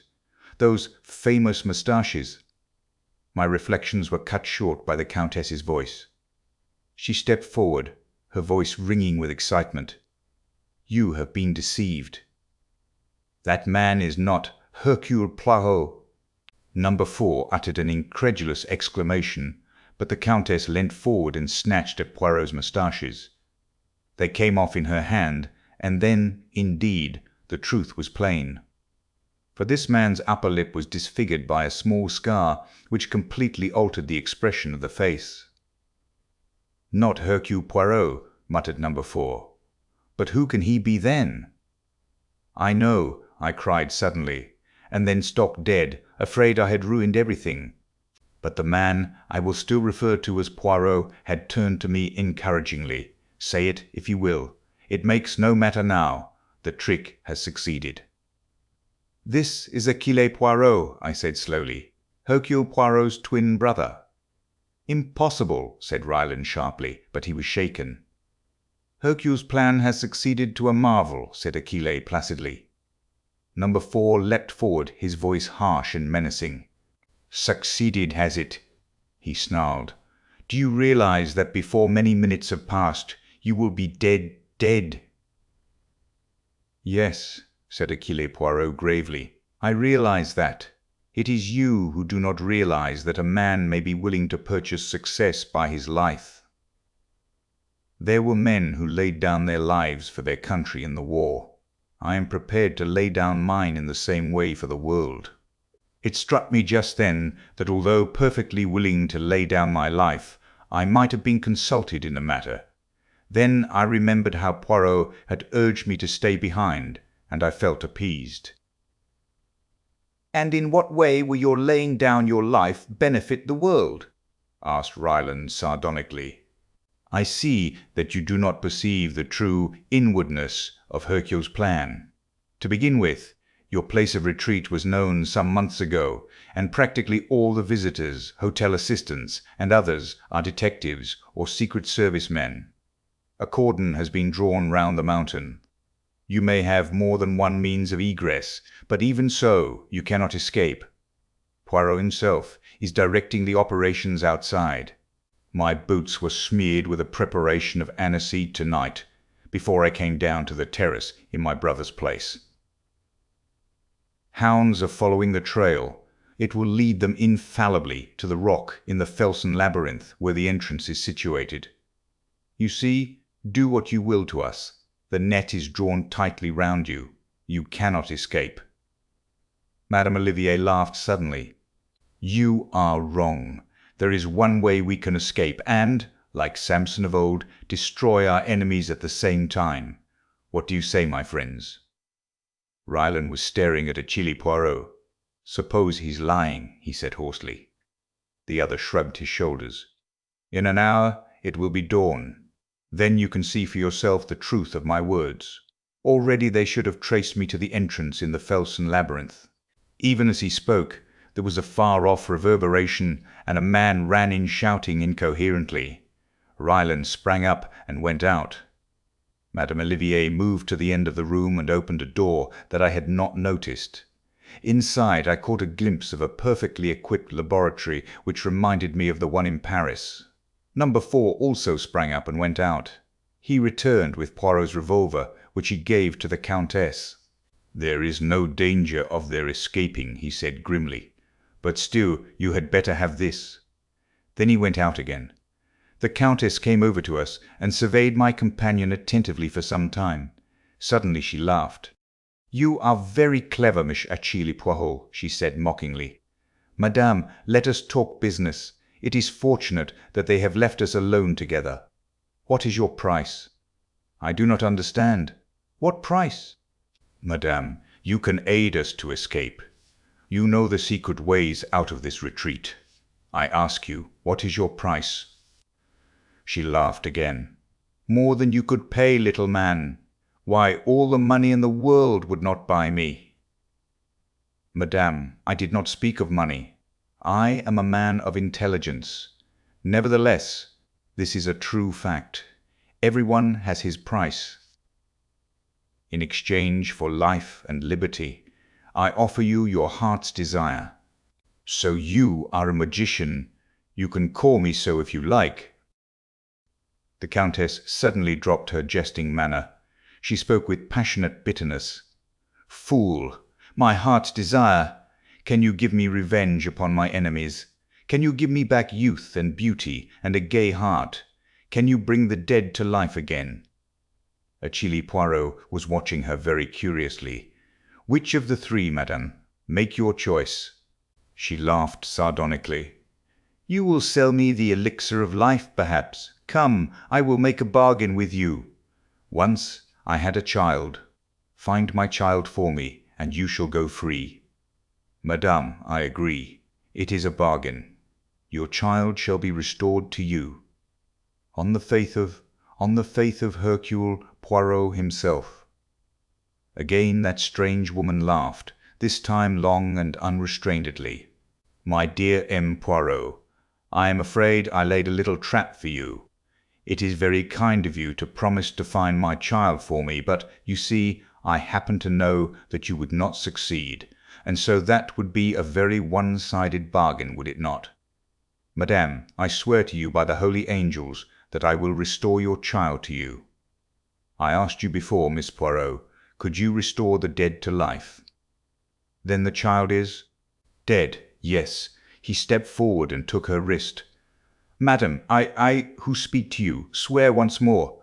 I will bring the dead to life."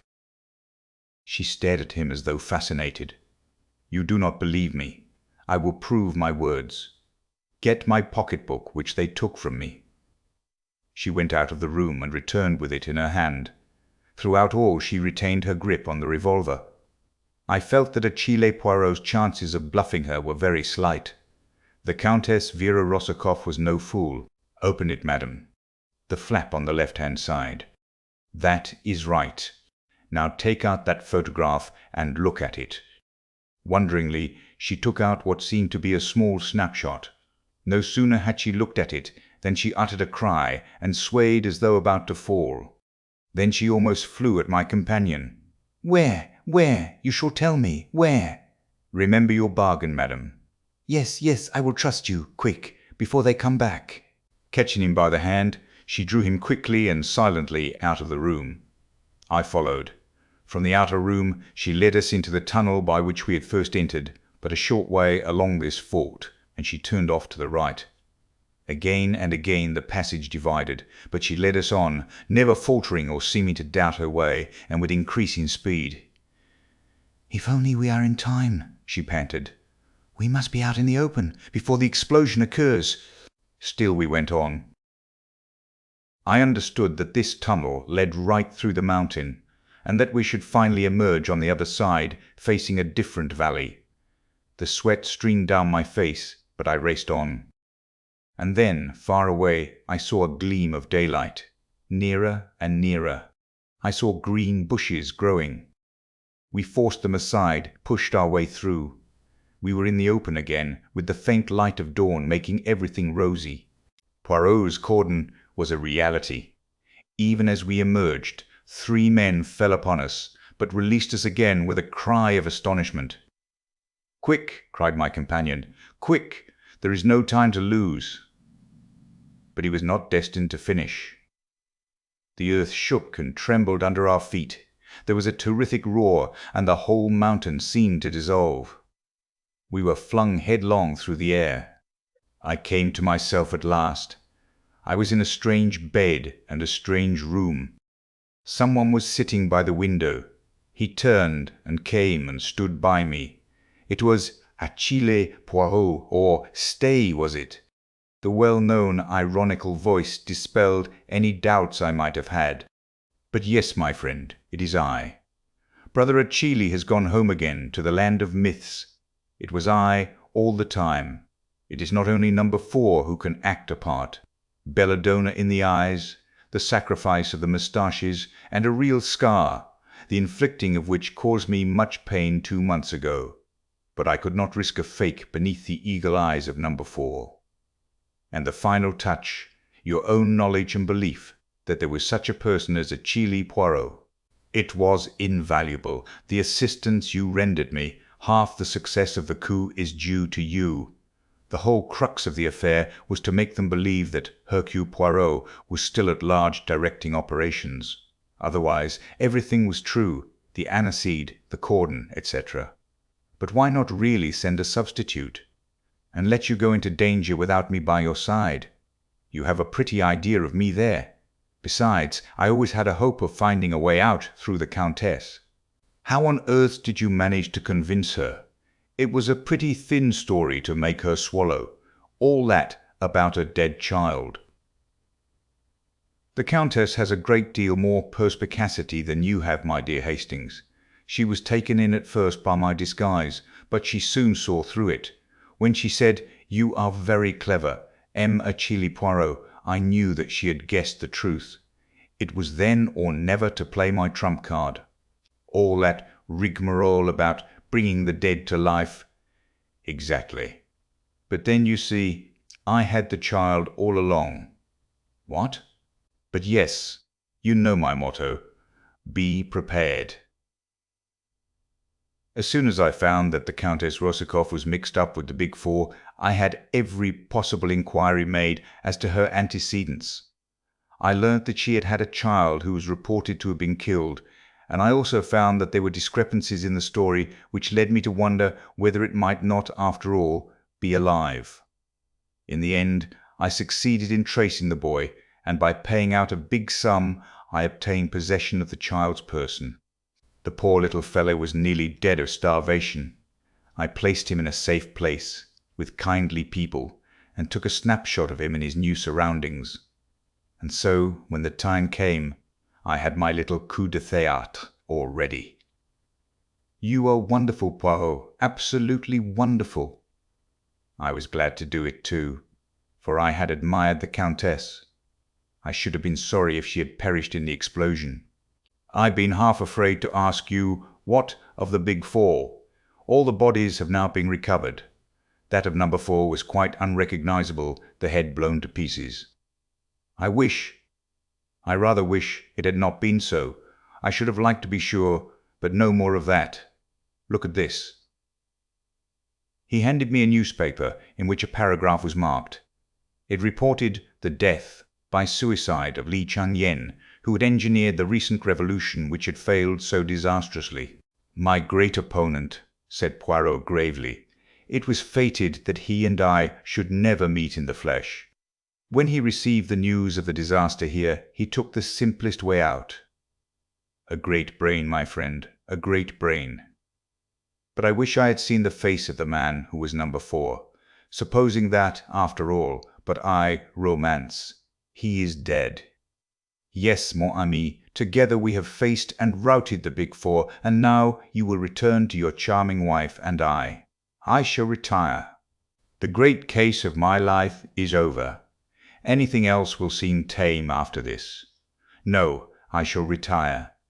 Possibly I shall grow vegetable marrows. I might even marry and range myself. He laughed heartily at the idea, but with a touch of embarrassment. I hope small men always admire big, flamboyant women. Marry and range myself, he said again. Who knows?